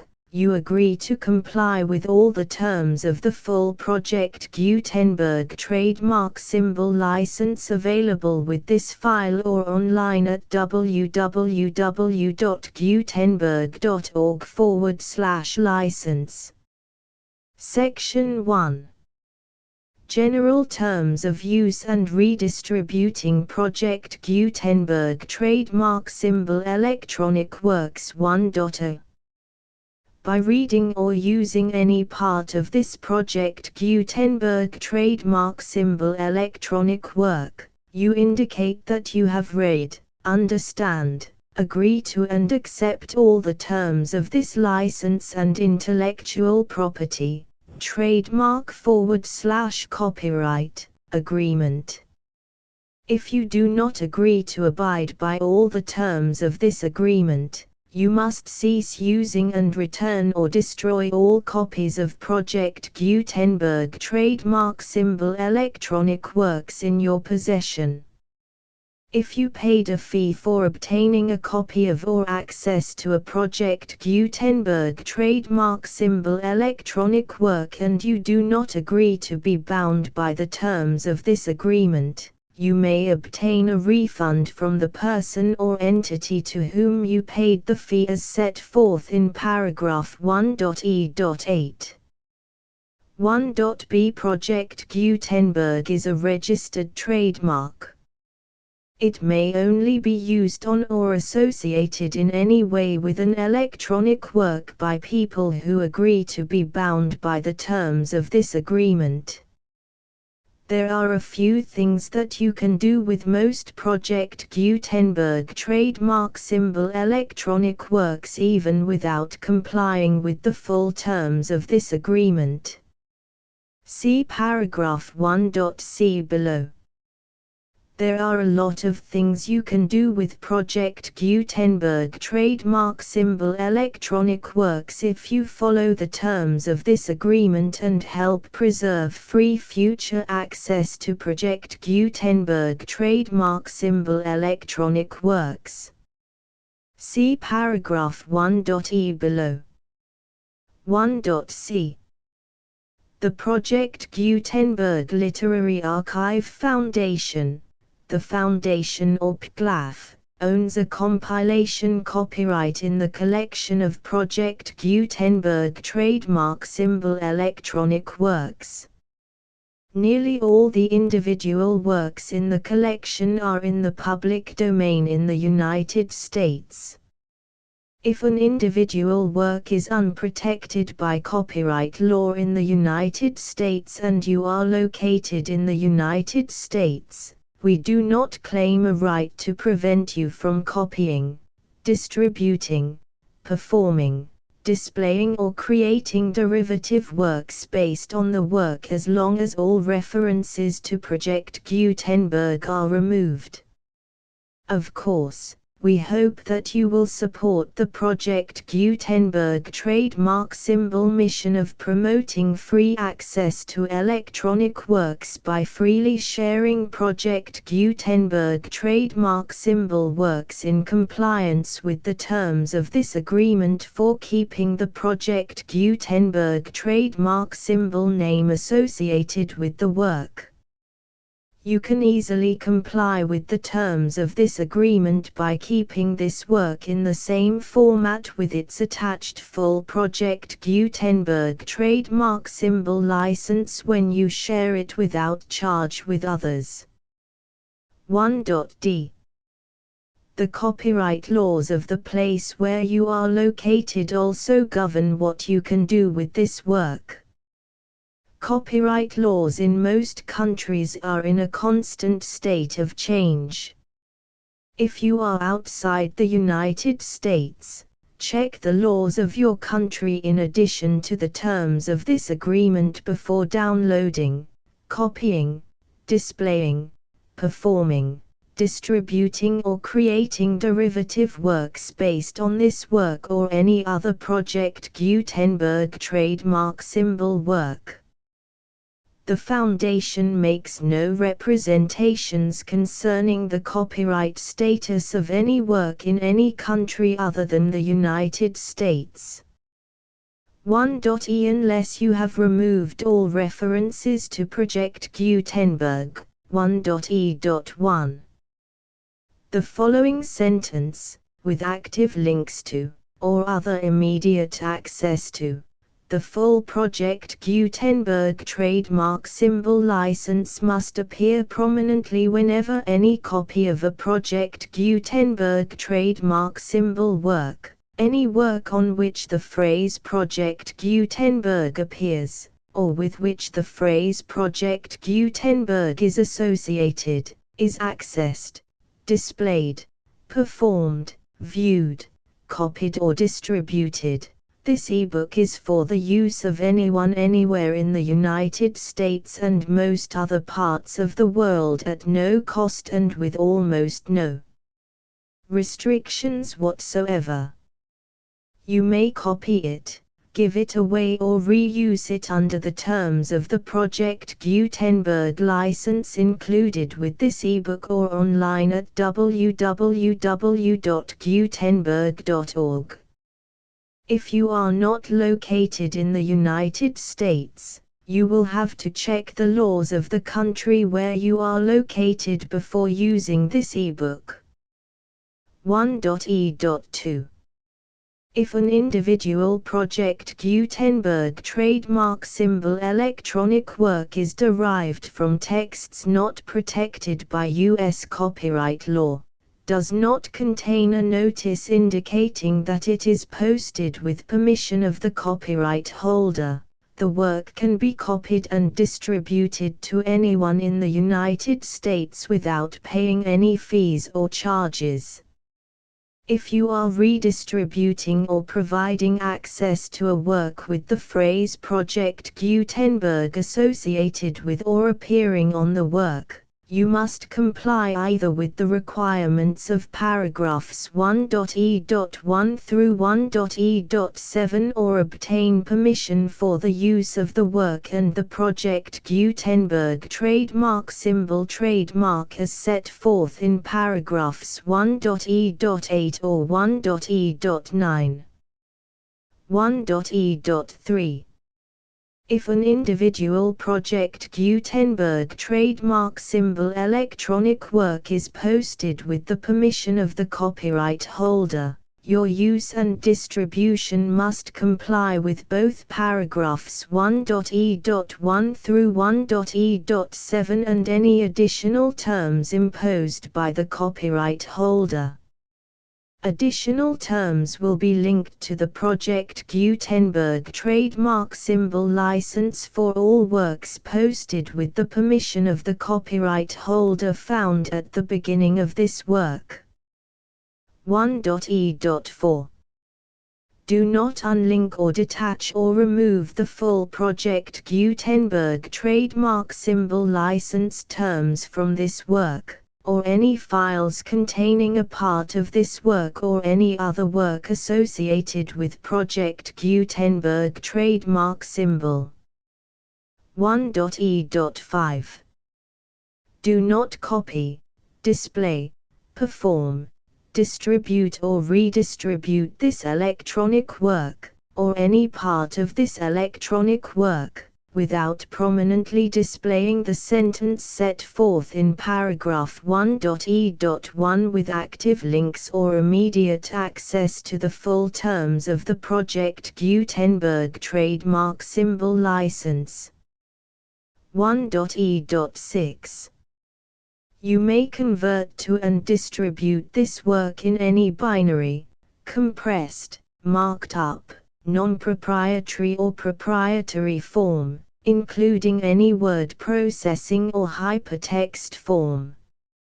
However, if you provide access to or distribute copies of a Project Gutenberg trademark symbol work in a format other than plain vanilla ASCII or other format used in the official version posted on the official Project Gutenberg trademark symbol website, www.gutenberg.org, you must, at no additional cost, fee or expense to the user, provide a copy, a means of exporting a copy, or a means of obtaining a copy upon request, of the work in its original plain vanilla ASCII or other form. Any alternate format must include the full Project Gutenberg trademark symbol license as specified in paragraph 1.e.1. 1.e.7. Do not charge a fee for access to, viewing, displaying, performing, copying or distributing any Project Gutenberg trademark symbol works unless you comply with paragraph 1.e.8 or 1.e.9. 1.e.8. You may charge a reasonable fee for copies of or providing access to or distributing Project Gutenberg trademark symbol electronic works provided that you pay a royalty fee of 20% of the gross profits you derive from the use of Project Gutenberg trademark symbol works calculated using the method you already use to calculate your applicable taxes. The fee is owed to the owner of the Project Gutenberg trademark symbol trademark, but he has agreed to donate royalties under this paragraph to the Project Gutenberg Literary Archive Foundation. Royalty payments must be paid within 60 days following each date on which you prepare, or are legally required to prepare, your periodic tax returns. Royalty payments should be clearly marked as such and sent to the Project Gutenberg Literary Archive Foundation at the address specified in Section 4. Information about donations to the Project Gutenberg Literary Archive Foundation. You provide a full refund of any money paid by a user who notifies you in writing, or by email, within 30 days of receipt that he does not agree to the terms of the full Project Gutenberg trademark symbol license. You must require such a user to return or destroy all copies of the works possessed in a physical medium and discontinue all use of and all access to other copies of Project Gutenberg trademark symbol works. You provide, in accordance with paragraph 1.f.3, a full refund of any money paid for a work or a replacement copy, if a defect in the electronic work is discovered and reported to you within 90 days of receipt of the work. You comply with all other terms of this agreement for free distribution of Project Gutenberg trademark symbol works. 1.e.9. If you wish to charge a fee or distribute a Project Gutenberg trademark symbol electronic work or group of works on different terms than are set forth in this agreement, you must obtain permission in writing from the Project Gutenberg Literary Archive Foundation, the manager of the Project Gutenberg trademark symbol trademark. Contact the Foundation as set forth in Section 3 below. 1.f1.f.1 Project Gutenberg volunteers and employees expend considerable effort to identify, do copyright research on, transcribe and proofread works not protected by U.S. copyright law in creating the Project Gutenberg trademark symbol collection. Despite these efforts, Project Gutenberg trademark symbol electronic works, and the medium on which they may be stored, may contain defects such as, but not limited to, incomplete, inaccurate or corrupt data, transcription errors, a copyright or other intellectual property infringement, a defective or damaged disk or other medium, a computer virus, or computer codes that damage or cannot be read by your equipment. 1.f.2 Limited warranty, disclaimer of damages, except for the right of replacement or refund described in paragraph 1.f.3, the Project Gutenberg Literary Archive Foundation, the owner of the Project Gutenberg trademark symbol trademark, and any other party distributing a Project Gutenberg trademark symbol electronic work under this agreement, disclaim all liability to you for damages, costs and expenses, including legal fees. You agree that you have no remedies for negligence, strict liability, breach of warranty or breach of contract except those provided in paragraph 1.f.3. You agree that the Foundation, the trademark owner, and any distributor under this agreement will not be liable to you for actual, direct, indirect, consequential, punitive or incidental damages even if you give notice of the possibility of such damage. 1.f.3 Limited right of replacement or refund, If you discover a defect in this electronic work within 90 days of receiving it, you can receive a refund of the money, if any, you paid for it by sending a written explanation to the person you received the work from. If you received the work on a physical medium, you must return the medium with your written explanation. The person or entity that provided you with the defective work may elect to provide a replacement copy in lieu of a refund.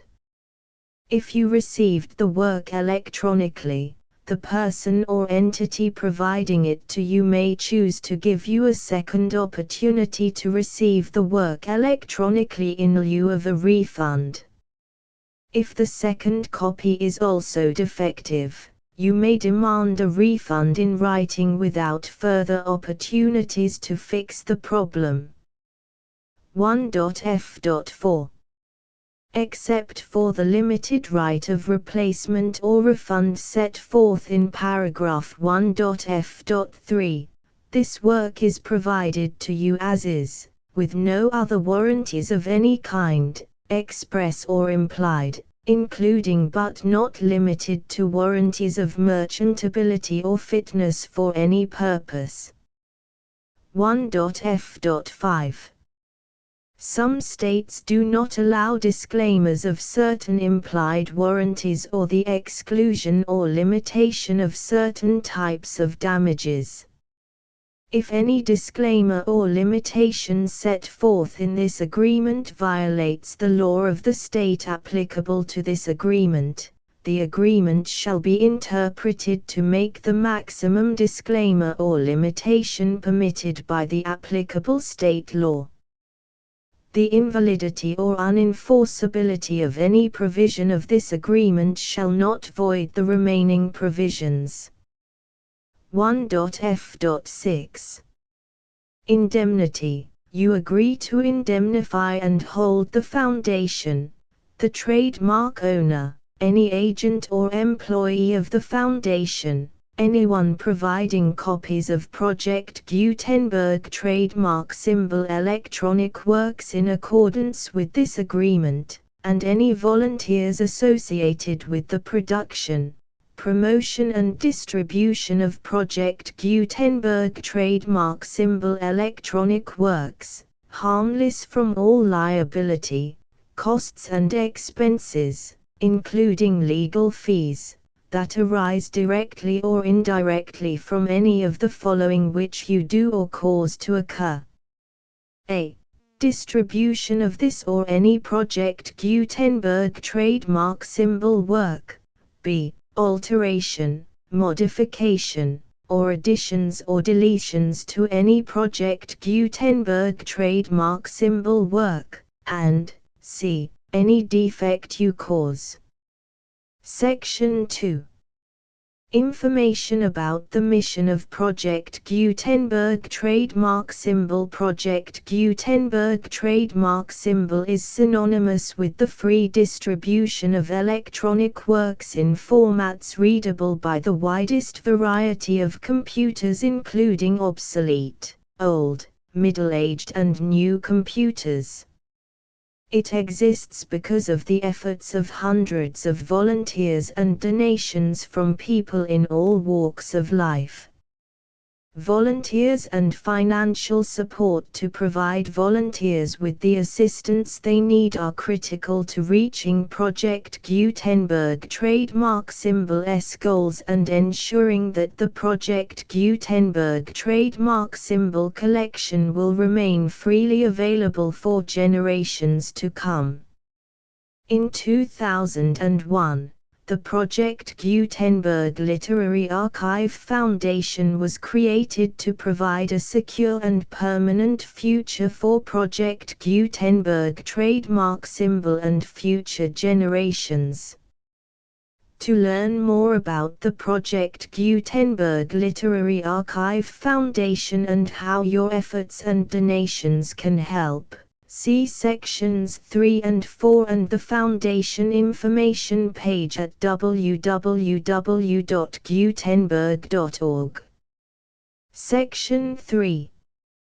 Information about the Project Gutenberg Literary Archive Foundation. The Project Gutenberg Literary Archive Foundation is a non-profit 501(c)(3) educational corporation organized under the laws of the state of Mississippi and granted tax-exempt status by the Internal Revenue Service.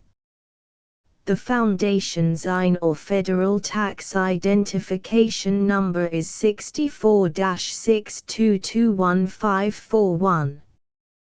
Contributions to the Project Gutenberg Literary Archive Foundation are tax-deductible to the full extent permitted by U.S. federal laws and your state's laws.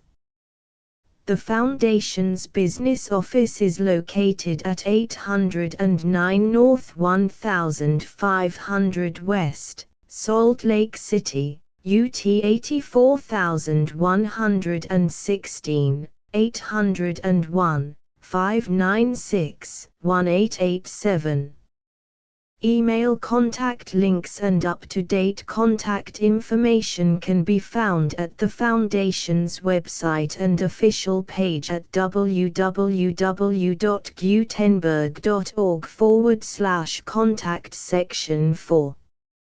Information about donations to the Project Gutenberg Literary Archive Foundation. Project Gutenberg trademark symbol depends upon and cannot survive without widespread public support and donations to carry out its mission of increasing the number of public domain and licensed works that can be freely distributed in machine-readable form accessible by the widest array of equipment including outdated equipment. Many small donations, $1 to $5,000, are particularly important to maintaining tax-exempt status with the IRS.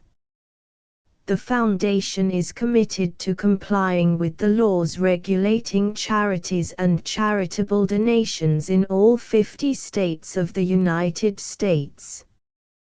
Compliance requirements are not uniform and it takes a considerable effort, much paperwork and many fees to meet and keep up with these requirements.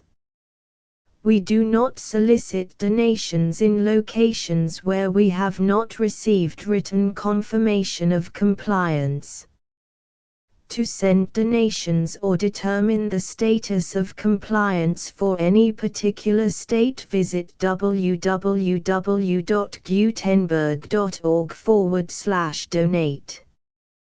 While we cannot and do not solicit contributions from states where we have not met the solicitation requirements, we know of no prohibition against accepting unsolicited donations from donors in such states who approach us with offers to donate. International donations are gratefully accepted, but we cannot make any statements concerning tax treatment of donations received from outside the United States. U.S. laws alone swamp our small staff. Please check the Project Gutenberg web pages for current donation methods and addresses. Donations are accepted in a number of other ways including checks, online payments and credit card donations. To donate, please visit www.gutenberg.org/donate. Section 5. General information about Project Gutenberg trademark symbol electronic works. Professor Michael S. Hart was the originator of the Project Gutenberg trademark symbol concept of a library of electronic works that could be freely shared with anyone. For 40 years, he produced and distributed Project Gutenberg trademark symbol ebooks with only a loose network of volunteer support. Project Gutenberg trademark symbol ebooks are often created from several printed editions, all of which are confirmed as not protected by copyright in the US unless a copyright notice is included. Thus, we do not necessarily keep ebooks in compliance with any particular paper edition. Most people start at our website, which has the main PG search facility, www.gutenberg.org. This website includes information about Project Gutenberg trademark symbol, including how to make donations to the Project Gutenberg Literary Archive Foundation, how to help produce our new ebooks, and how to subscribe to our email newsletter to hear about new ebooks.